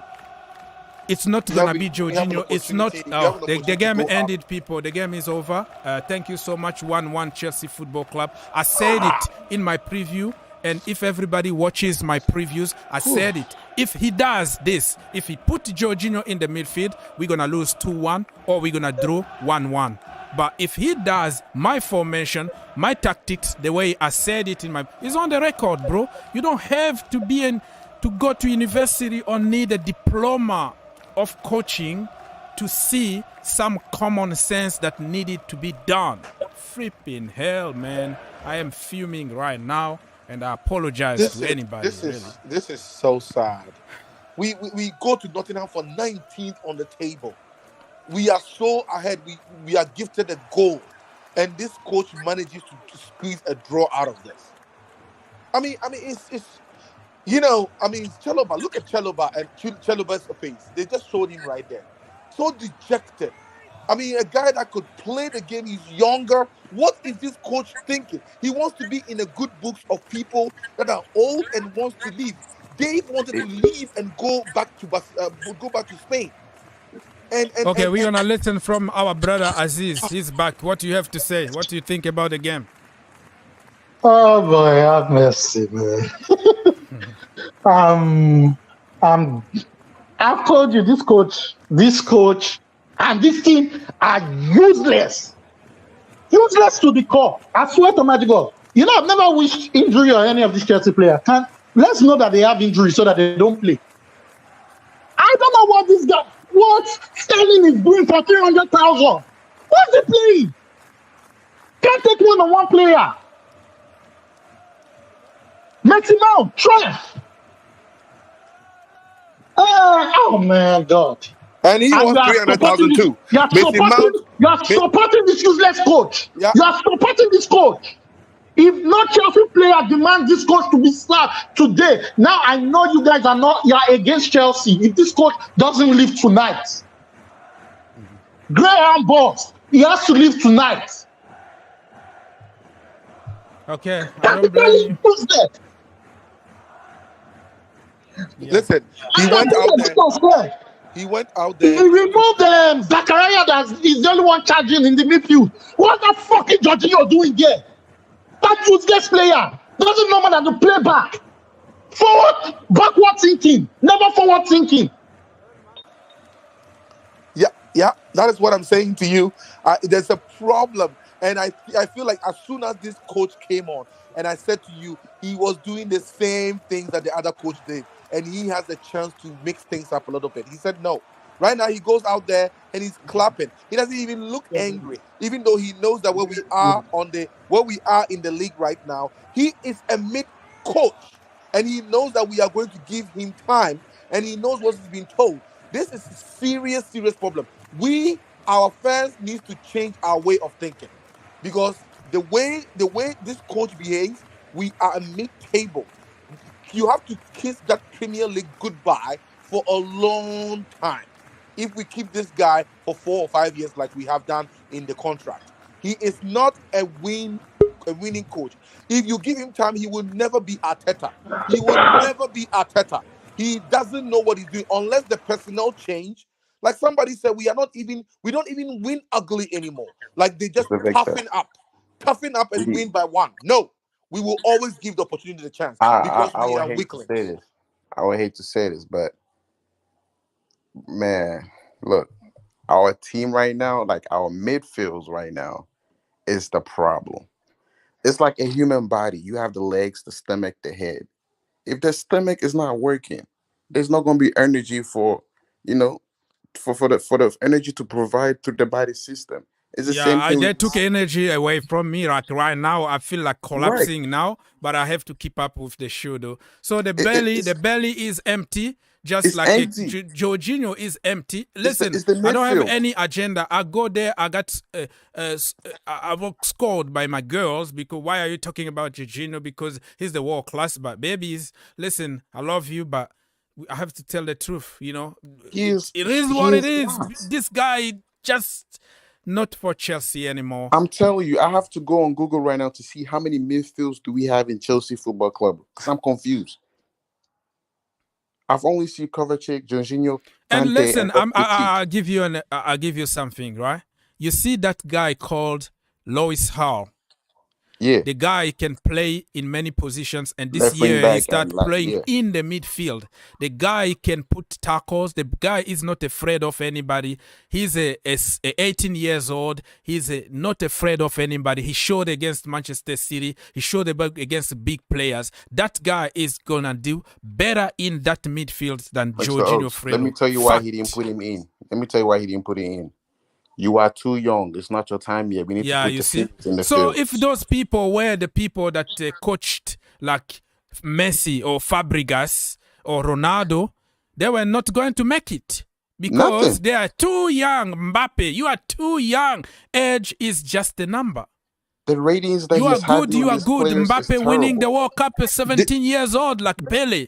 So you are good. I'm sick and tired of you don't have experience. You are too young. This is why I said to you that Arteta is different from Potter. Now, the thing is that people don't know. If you can tell a coach's style of coaching from the very first few weeks. You don't need that many times. Arteta was firm. He's like, I'm going to use young people, and if they go down, I'll go down with them. Because why? You cannot go young with young people that are angry and wants to win. You can't go wrong with them because they haven't achieved anything yet. They want to win. They want to get better contracts. So they work harder for you, right? And that is why Saka and the rest are all doing very well because he hang out and then he let Aubameyang go. We go and get Aubameyang because we need goals, and we let people like Abraham go. But that's the problem. It's what it is. Let's call it a spade. This coach has a chance to revive that younger spirit. I just say let's all 11 be younger people. But I don't see a reason why Chukwuemeka should sit down and Jorginho should play when we know what Jorginho already offers. But we don't know what Chukwuemeka offers. But if Chukwuemeka is going to sit down until he's 24 and he becomes like Loftus-Cheek, he will never find his groove because nobody really guided him when he was younger and he was really, really hungry to win and to play better. And this coach is the worst of them all because he has an opportunity to do better. Okay, sorry, Mr. Victor. Sorry, I forgot that we have other brothers from other teams in the chat. So let's listen and give him time. He needs it so he can give us his perspective from a neutral fan, even though he's happy that Chelsea dropping point, so we don't catch up with Manchester United. But yeah, let's listen from another brother from another team. Let's give him the time that he needs. Herbert, go ahead, bro.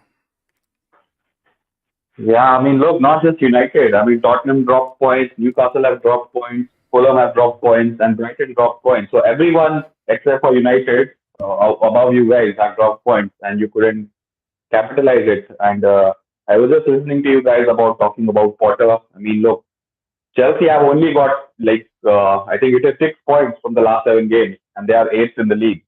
So. Yeah, you can give him, excuses that this is his, first year and, he just came after Tuchel. But I mean, he looks a bit non-existent in the touchline for me. I mean, I don't see him like as a, I don't see his presence in the touchline. He's too quiet for me, man. Like, do something. I mean, like Ten Hag is a bit like that, but when, decisions are going against him, he gets up and, shouts at the players and all that. But, Potter, I know he studied psychology and all that kind of stuff. But, just have some kind of, attitude towards it. But, yeah, I speak for you guys right now. I mean, you guys are getting the players, but I said that the midfield is a problem for you guys. I don't think certain players are Chelsea quality. I will be honest. Like, I don't rate Conor Gallagher. I think he's just another, he's like a spot passer. He just runs around and, puts in effort. And same goes for Koulibaly. I think Koulibaly is a false image in football. I think United was linked with this guy around 4 years ago, and Napoli wanted 75 million. And no other big club came for him. Like Madrid never came, PSG, Bayern, only United was there. And 4 years from now on, Chelsea paid big money for him. And I mean, he should be heading that ball away. And somebody that just he just DM me and he sees Koulibaly is in the fraud watch or something like that. He just wanted to banter. Yeah. I mean, you guys got him all that kind of big welcome, that John Terry shot you gave him, and John Terry said that you will be a very good player. You need to take his shirt back. Give the shirt back. Yeah, he doesn't look like that kind of player. I mean, Thiago Silva at 38 or whatever he is still your best centre back. That's big concern for you. I know you guys are Fofana coming back, but genuinely, if I tell you, I mean, as a United fan, except for Reece James, I'm not touching a single player. I don't want any player from Chelsea. That's your big problem. I think you need players, man. I mean, if Reece James is injured, Chelsea are toothless for me. I don't see where they are cut. I mean, Ziyech put some good balls in, but what will happen is that Ziyech will come into the 11 next game, and then he will be back, and then Kai Havertz will come on from the bench, and then he'll look good, and the cycle continues. So no one is consistent in your team. That's the problem. Yeah, so Arsenal keep laughing at me. I don't blame you because you haven't really had that sensation of winning something for I don't know how many years. I know how winning something is all about, and enjoy and take your parade. I'm responding to some comment here, please. I'm coming back to you, Mr. Victor. The sensation is good because when you don't have anything and all of a sudden you have something, let them enjoy. Let's go here. We have Ten Hag is cooking. Yeah, let him cook. I'm just reading some comment very, very, very quickly here. Yeah, we spent 300 million. Yeah, you can build a football team in the Premier League with that budget and still beat Chelsea with that money. Okay, and we can have a stadium and players together. Okay. So let's keep it respectful in the chat, people. Don't get on anybody. Let people banter us. When you give to people, you have also to receive, right? So if people want to banter, as long as they can keep it respectful, don't get on, families. That's a very good comment. Huh? That comment is very good. That comment you put on screen, that's a very good comment about Unai Emery. I just jump it. I don't even care. I'm just jumping from one comment to another one. Oz, let me tell you this, okay? All the coaches right now, the current coaches, they have had to make some big calls, okay? They have had to make some big calls. The guy from Manchester decided that he was not going to consistently play a player of the caliber of Ronaldo, and now he's winning. Oh, man. You know what that does to the team and the players? It knows that it tells the players you have a backbone as a coach. Arteta made a call on Aubameyang and a few others, and the players knew he's going to die on that cross. What big call do you think, in your opinion, this go-along-to-get-along coach in Potter can make or will ever make at Chelsea? He doesn't make any calls. Sit Jorginho down if you know that he's the weakest link. It's a big call. You make it. You replace him with Chukwuemeka. You replace him with any other person that will give you something because your style of play, you want to improve our team. He hasn't made one slight big call. And Herbert just said it. When you see him on a touchline, he's devoid of any emotion that helps to string the players along when things are tough. Every now and then you see him talking to his coach when we are down. And even then, It is not like an angry coach who wants to win. Why? Because of the way these contracts are signed. When you sack this guy, we went and bought a coach. Normally, a coach is available, sitting at home doing nothing, and you go and contract him. We went and bought a coach from Brighton. We paid 20 plus million pounds just for him to be released. And then we gave him a contract. He's almost like a player. He is costing us almost 40 to 50 million pounds. And he cannot make big calls. And he needs time. He hasn't made one big call since he's been at Chelsea. So what are you expecting? We get what we deserve as fans. We get what we deserve. If you are going to tell me that he still should be given time, even though he hasn't shown us that he will be any better, and he's still playing Jorginho in the center of this midfield consistently until Jorginho says, take me out. Before he would do it, he is not a great coach for Chelsea. He may be for Brighton, because Brighton might lose 6 games in a row, and the fans will not say a word because they think they are a mid-table team. 300 million pounds at the beginning of this year, and you're about to spend what? The north of 200 million in mid-year? 500 million pounds? It can build 2 or 3 teams in the second tier of football in England. Anybody that want to jump and help us here, just go ahead. I don't have any words really to say. What I must say is, what's his name? Our coach. Our coach don't have a lot of tactics under his sleeves. He's the kind of coaches who just want good players because he's gonna rely on they're gonna find a way to score and things, blah blah blah blah. Chelsea needs a real coach who have like 10 to 8 different tactics of ways to win in the game. That's the reason why, a lot of us be starting to wonder, how did Thomas Tuchel do it with these kind of same players? But you know what? He's gone. And that's the reason why, when we have Graham Potter, this guy is not even bothered. He is not bothered. The game is over. He's shaking hands. And all of a sudden, this is what Chelsea will become in how many years from now? I'm not even going to watch the press conference because I might break my computer. He is going to be. I'm telling you, he's waiting for good players. He's waiting for good players next summer, and then the players are gonna have to put in a hustle to win a game. If Chelsea had a coach like Pep, who have a lot of different ways of winning games, we will be a bigger team. But for right now, I'm going to be honest. Force to reckon with. Yes. Let me give you a quick selection here.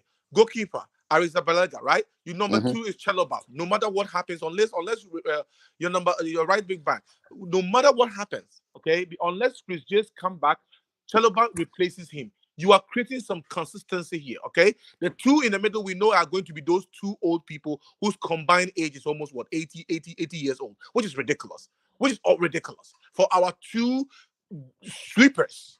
2 sweepers are almost 80 years old. So you have to take running out of their game. So they have to be smart. Even this game we just finished, 4-5 minutes before the game was over, they were passing it between themselves when we needed a goal. Silva was passing, and then he was he looked clueless. His hands, he looks clueless. And the left is always going to be Cucurella until, of course, our other left back comes in. The 2 middle ones, the 2 pivots, which is the way we're going to go, are the most important. If they are the most important people on the field, then they should be the most important people on the field. I will always pay Cucurella, no matter what. He's young, he's strong, he wants to play, and I will pair him up with any of the other 4 or 5. Either it is Roxy Chic or Zakaria, and I will let Jorginho know that I want more. I'm not sidelining him. We have so many games. We have FA Cup coming up. Sure. I will let Jorginho, by doing that, signal to him, I want more than what you give me. I am not saying you are a bad player, but I want more. But if he does whatever he does, and the following week you play him, you are a coach who is not insightful. You are not it comes from the coach. The coach is not looking for more. So Jorginho will go and do the same thing. And then the forward liners, you always make sure I will always play Ziyech. I will, even when he sucks, because he's the only creative player in our team, especially when we are going forward. I will always play him unless he's completely bullied. Look at what he does in the World Cup. with millions, billions of eyes on him. Look at what he did. Because he had people supporting him. So you as a coach should know that. He shouldn't be sitting on the bench today. As soon as he came on and said, hey, I saw you do something else at the World Cup. I need it here. What do you need me to do? And he says, okay, your midfield should be strong. So supply us more balls so I can actually redirect the ball and the ball will go into the 18-yard line and then we'll struggle in there and score goals. That's all the conversation you need to have with Ziyech, because he has proven that he can do it. With the USA, the same thing with Pulisic. Pulisic can play the ball with USA, but there he goes and stands behind every free kick. He is the star man. He does all the penalties. So that gives him more confidence. Here at Chelsea, the role is given to either Jorginho or Mount. So he doesn't get to be featured a lot. So the only thing he has to do to shine is to go and get the ball himself and create. So you need to know the roles and responsibilities of your players in different settings and know what you can do to make them successful in your team. This requires critical thinking as a coach. You have only 24 players. 24. Look to their strength and get the best out of them. Create competition.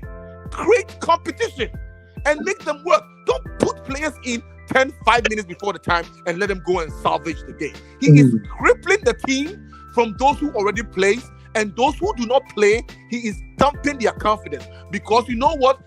Gallagher is walking out of the field pissed off today. Ziyech is walking out of the field pissed off today because they could have offered more, yet they were not given the opportunity. You know what? Can I come in, please? Yes, sir. Go on. You know what's so painful? That I've been watching Chelsea so far for God so long. That you know what's so painful? What? Tell us what. Players, they are so confident. They are so poor in form that they are so confident that the coach will use them. Mason Mount has been poor in form, and the coach consistently uses him. You see what? Even though I don't like England's coach, you know what the England's coach did? I respected. He saw that Mason Mount played rubbish in the second game. You know what he did? He benched Mason Mount. He brought in this Folding and Saka. You understand what I'm saying? They should lead forward. What is Mason Mount? I don't have a problem. Everybody knows that Jorginho has been one of the most poorest players in Chelsea so far. Tell me what has Mason Mount done so far in this season to justify to be playing in Chelsea? But to be honest, to be fair, let me. He is English. He is English. Let me make it clear that last game he did good. I wanted to see Mason Mount. Everybody pretty much. Okay. Let me finish. You don't let me finish. That's the problem. Excuse me. Sorry. But you see, season, how many games do we have in a season? How many games? So I'm paying you to only play one good game in 5 games, in one great game in 5 games. And this coach consistently uses this board. Yeah, Kane, that's the problem we have there. If you're an English player, you just have to do well in 1 or 2 games. The media will buy you more. If all that's even Jorginho and the rest, they all have to do just once. They have to do once. If they play well in 1 game, the media hasn't seen much of it. The media will give you 10 more because the media goes on there. Especially if you're English. Okay, and if you are from Italy or from Brazil or another place, you just have to play 1 game right, and then they buy you 10. Okay, Zakaria can do well this game. He has to prove next. He has to prove next. You could play 10 games, and Mason Mount will score 1 goal in 10 games, and he buys himself a lot of time. They know it. I've watched the English Premier League for a long time. That is what happens all the time. You can't run away from it. If they are English, they get to be given the benefit of the doubt, and that is the problem. They don't have to do well. Now, maybe you need some of it in your team, but you need a nice blend. Beauty is in a blend. The blend of how you use your players, whose strength and who is weak, who can help what game. And this coach doesn't know that. And even if he did, he is scared of the senior players. There is no reason why we have to have Dave and Jorginho and Pulisic and Sterling in 1 game. These are all weak areas that you know that they are not going to get the ball from the back. There is no way Pulisic is going to tackle a ball from inside his own part and dribble all the way to the front and pass for somebody to score. Yeah, you are highlighting problems here, but you can't really fix 1,000 problems the same times. You have to go from the basics. But the basics is the middle. Let me finish. That's the problem with you. I forgot. I'm an old man here. I forget a lot. Like, you have to let me finish, because I let people finish until the end, until even some people are tired. They're just waiting for me to cut them. So what I was saying is that there are 1,000 problems, but you have to do the basics right, which is the right system, which is the right starting 11, the people who deserve to be there. Because if you have to say, oh, Pulisic was bad, Mason Mount was bad, and Raheem Sterling wasn't there, and Kai Havertz wasn't there. Look at the bench we have right now. A bunch of kids, and also we have a lot of injuries. So sometimes sometimes we are limited in terms of injuries that we have now. However, that is not an excuse or a reason not to trust some people like Chukwuemeka or let's say Hall. I understand that, but you're not going to play 11 kids from the academy. You have to understand that we are missing key players here. And then you go from the basics. What we really need right now when you are winning 1-0 is we need a little bit of defensive work. And Azpilicueta is on a yellow and he's not running, legs are gone. I didn't really see, I'm not even being funny here, my people. I didn't see Jorginho one time. I don't know if because I'm watching with a biased opinion already, with a mindset. I didn't see that brother. I could tell. You were with me here live. I told you like 5 minutes earlier, this is what needs to happen. Jorginho out, Aspi out, put Chalobah and leave Zakaria in because he's still tall, powerful, a lot of energy. He's going to save us from the defensive point of view. What happened? I didn't even finish my sentence. Victor was right by saying that Jorginho would never come out. He put his house on me getting his house. Otherwise, I was going to be flying right now, enjoying my house. And he was right. Jorginho stayed and Zakaria out. Few minutes after that, what happened? Azpilicueta couldn't mark from the near post. Nobody there to put a leg near Jorginho. You know, you think if Zakaria was there, probably he was going to do something with his, long legs or bully somebody. What happened? We conceded. Then after that, we panic. We did the Chelsea thing, which is we panic after a goal and we try now to score. We made chances for 15 minutes. Some of the players got 3 minutes on the pitch. And what do you expect from them? That is the story of my life. Last season, I was praying this morning. Okay? When people were like doing the counting 9, 10, I'm like, God, please, the Chelsea thing need to disappear in 2022. Exactly happened today. They completely go on, people. Whoever wanna jump, just go, man. Mix Alex. Yeah. Yes. If we are here able to see players like Azpilicueta, Koulibaly, who else? Jorginho, and our midfields, Kovacic, and things like that. That's the reason why, we're in the market right now trying to do our best. I'm pretty sure and I trust that the office have seen this problem. But because of they are seniors in Chelsea Football Club, so the coach is just giving them respect to always start. So for me, this year it's already over for Chelsea. It's over, man. It's over. Top 4. Expectation is gone. Conference League, maybe. We're in there in the Conference League next year. We are in there. Let him finish. We are going in there. But this summer, all these 30s, 38, Thiago Silva is a good defender, but if you don't give him good midfields, you making this guy overwork. We will break Thiago Silva before he retires. He needs backup. So I believe summertime, right? Already I heard Chelsea's bank got suspended or something like that. Like only in Chelsea or something, but I believe there will be a big rotation. These players needs to be sold. They're old. I believe Chelsea will get rid of them. They will. But for now, to all the Chelsea fans, please lower your expectation. Can I say something? Yes, can I go say ahead, something? Mr. King. We're going to close this show in 5 minutes. So go ahead and just empty your pocket because how that do is you going to be mix your bad crop and good crops together? The bad crop is always going to eat the good crop. You want to tell me that Chukwuemeka can't do what Jorginho is doing? Or Zachariah can't do what Jorginho is doing? Excellent question. Excellent question. Let him finish. That is going to be his last word because I have to go. I've been here for 8 in football, hours. There's no seniority in football. If you are good, you are good. Exactly. Messi was benching. When Messi came into football, he was 16, 17. He was already benching Gulli at Barcelona. You all know how good Gulli was? Messi was already benching him at the age of 17. Look at Mbappe. At the age of 17, he took Monaco. They won the league before he went to PSG. There's no age in football. If you are good, you are good. Can't we get a right back from our academy? I'm just thinking the way our coach is thinking right now because he's still acting like he's brand new to right back Chelsea. from the academy? I'm pretty sure we do. That is why King and I are saying he's not a good coach. I agree.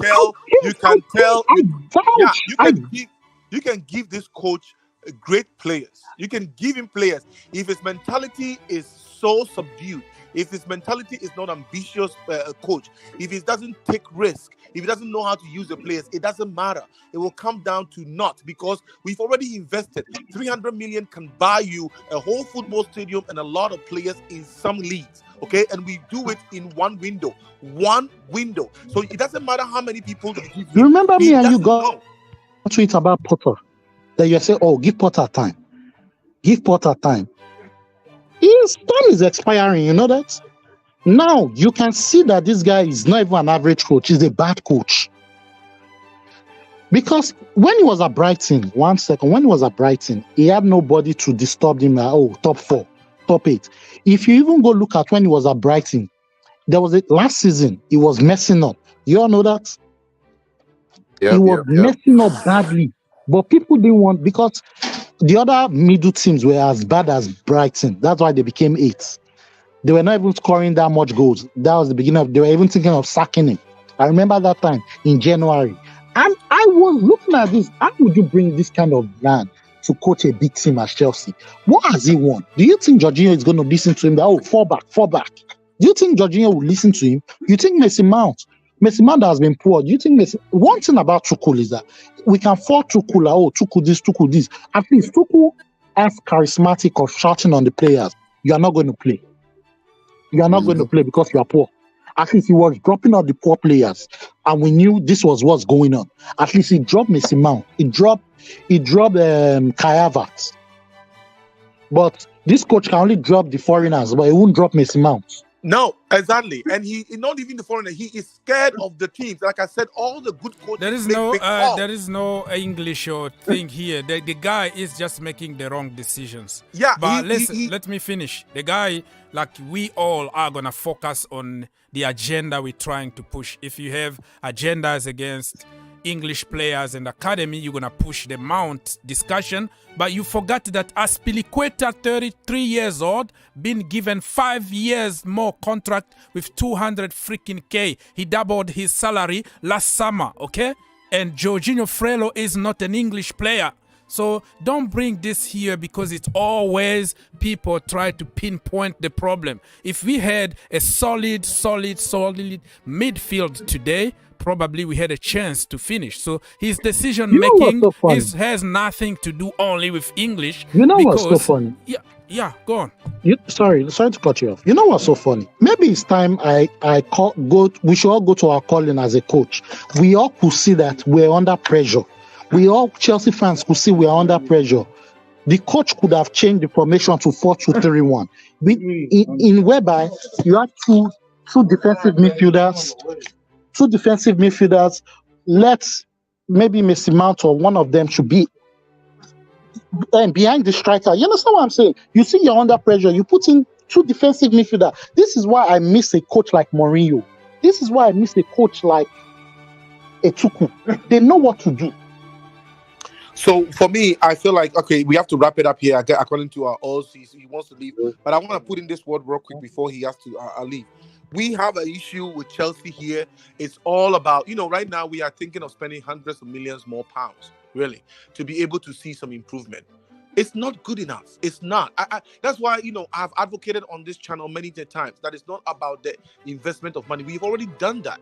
We already do that. It's about making the right calls. And right now, if you say you're already giving Sterling 300 million and you can't do anything about that, Sterling is what the Sterling is. What about the ones that you get for free? Or what about the ones that you got that are younger people and you have to give a chance to? I really feel like the midfield is where he has to concentrate on, because we are not going to do anything in the back line. We've already bought some players, right? We don't know what is going to happen.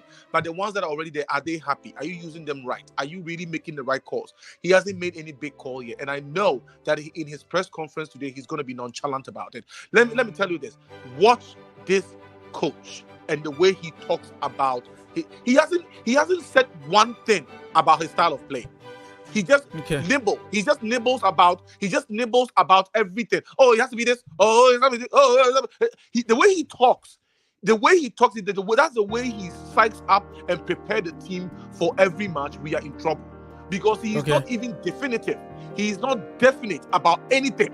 He doesn't say anything really. He just talks anyhow. He doesn't have a style or anything to defend.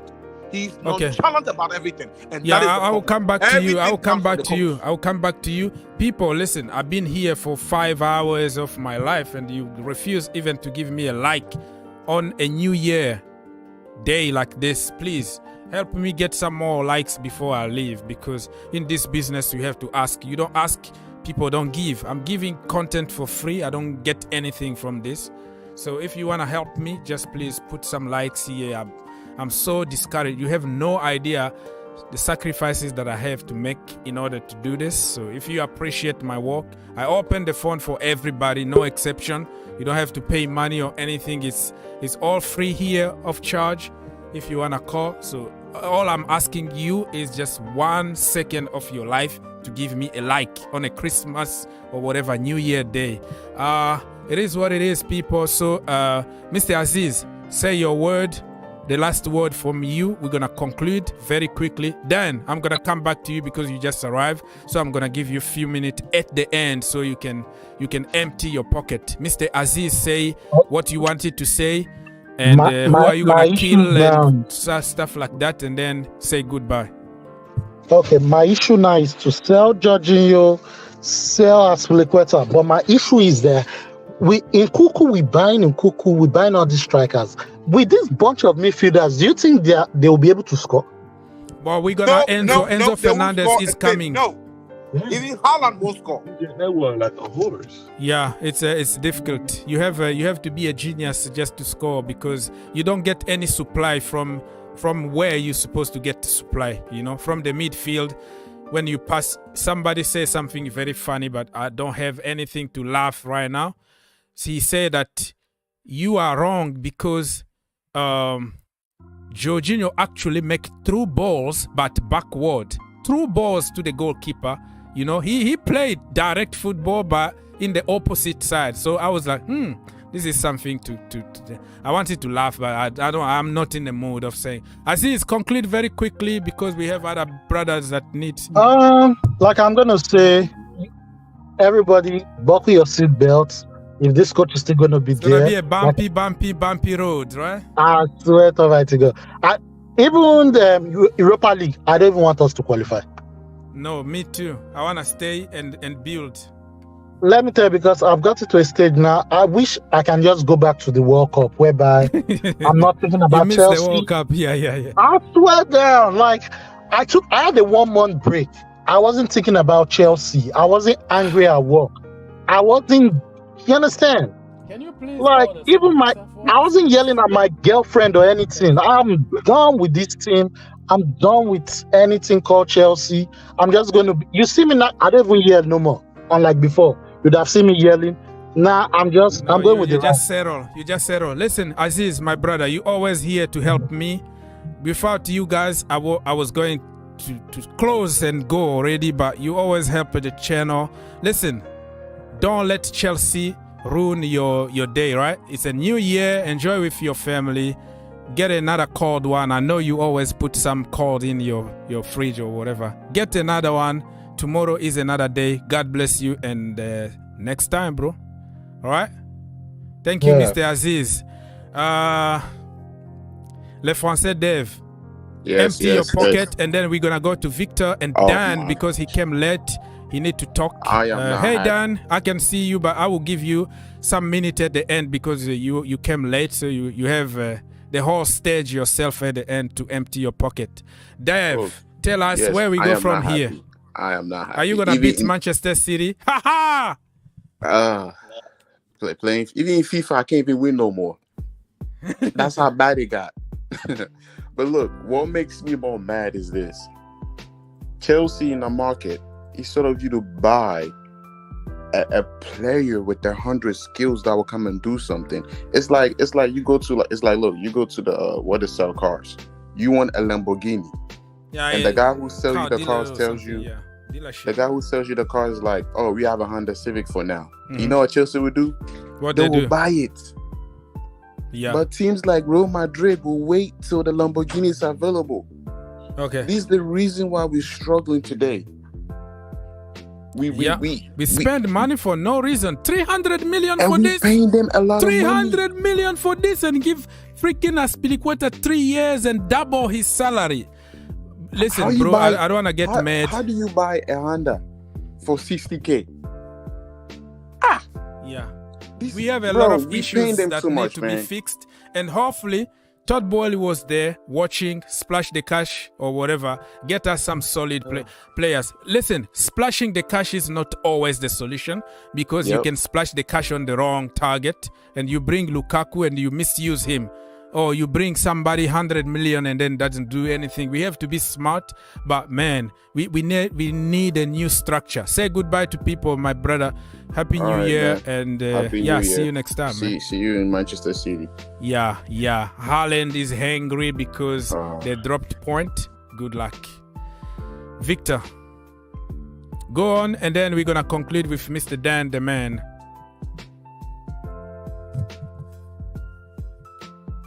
Victor, we can't hear you. You are muted. Victor, please conclude and say goodbye to people. We can't hear you. Victor? No, probably he's having some drinks. Dan, the man. Bro, tell me. Talk to me. Can you hear me? Dan, I can hear you, yes, but very low.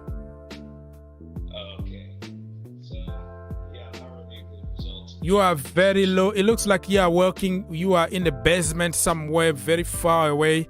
You are like in a cave or something. Are you home or you are training or something? No.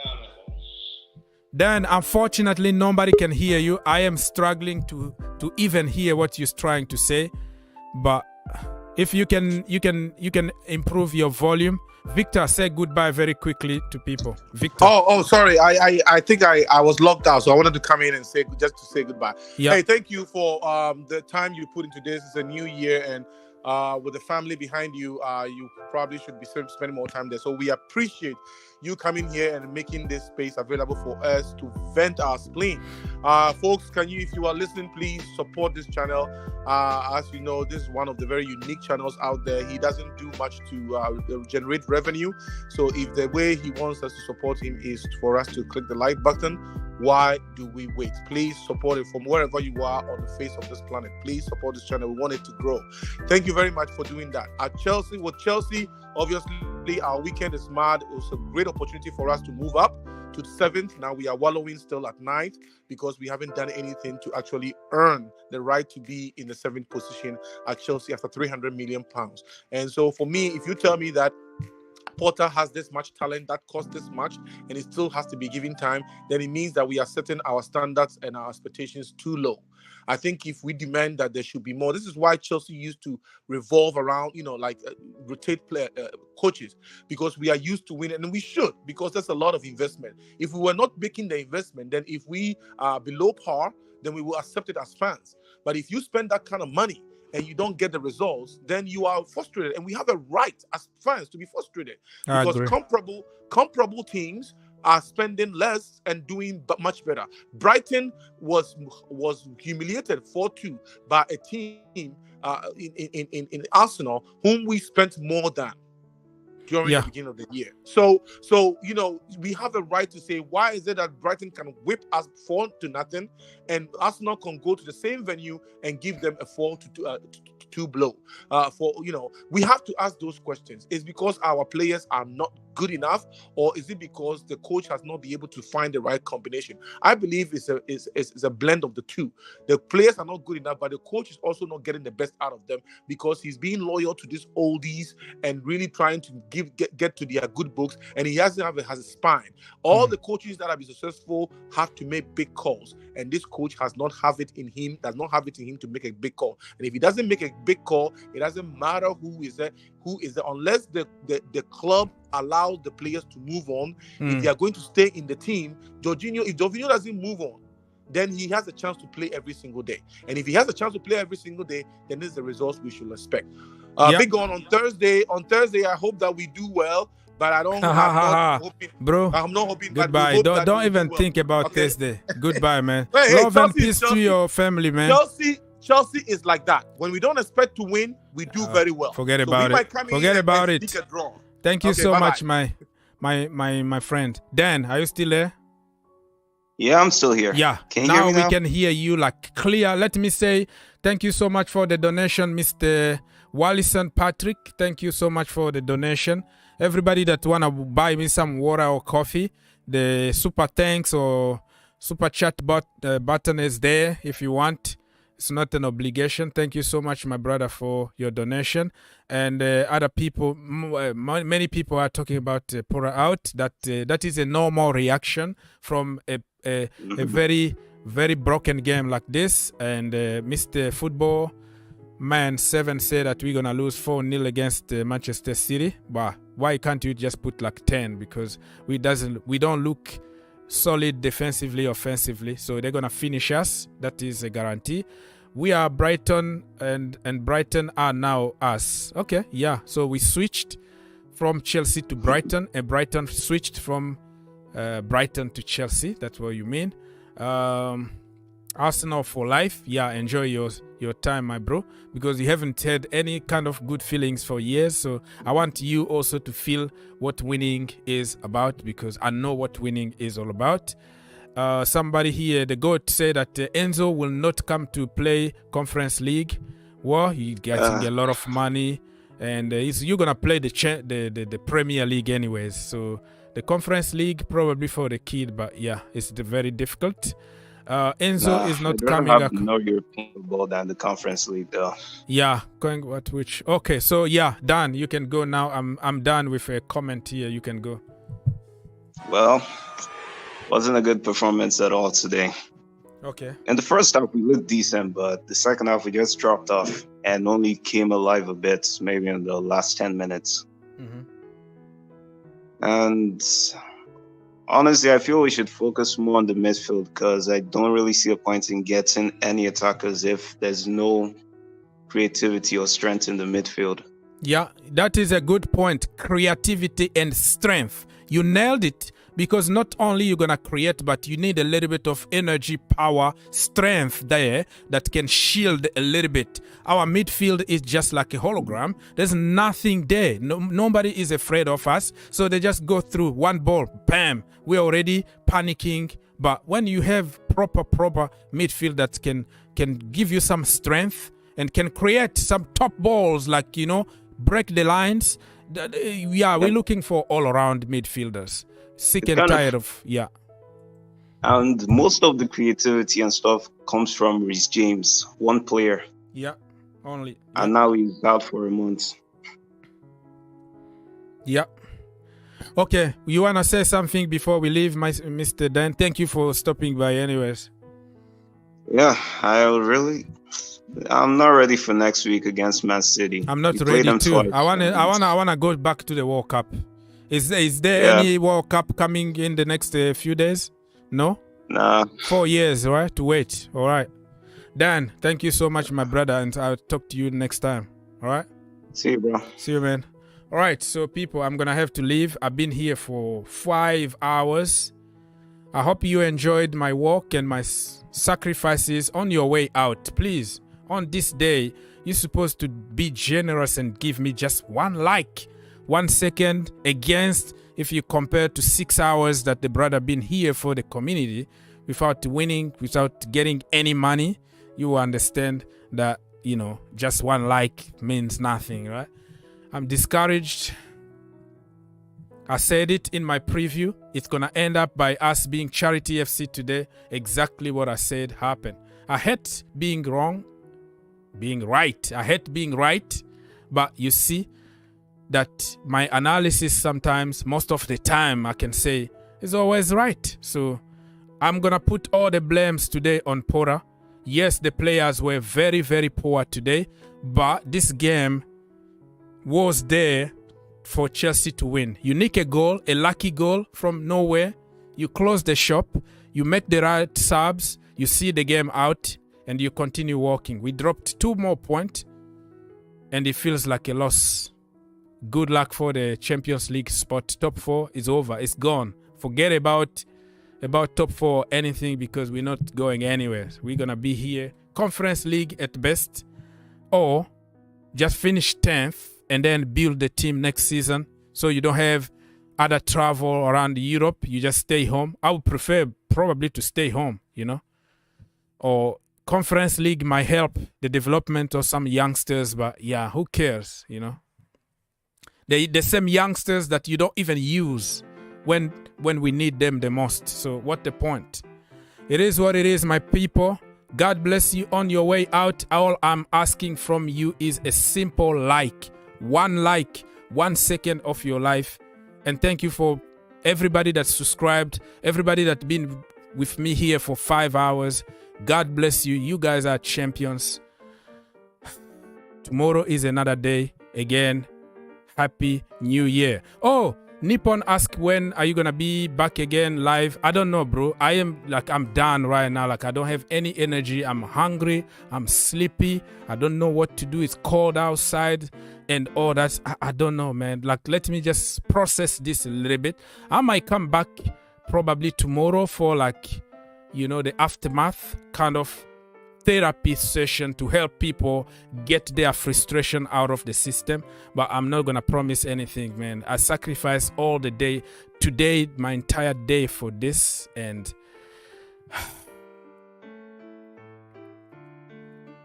it is what it is. Goodbye, people.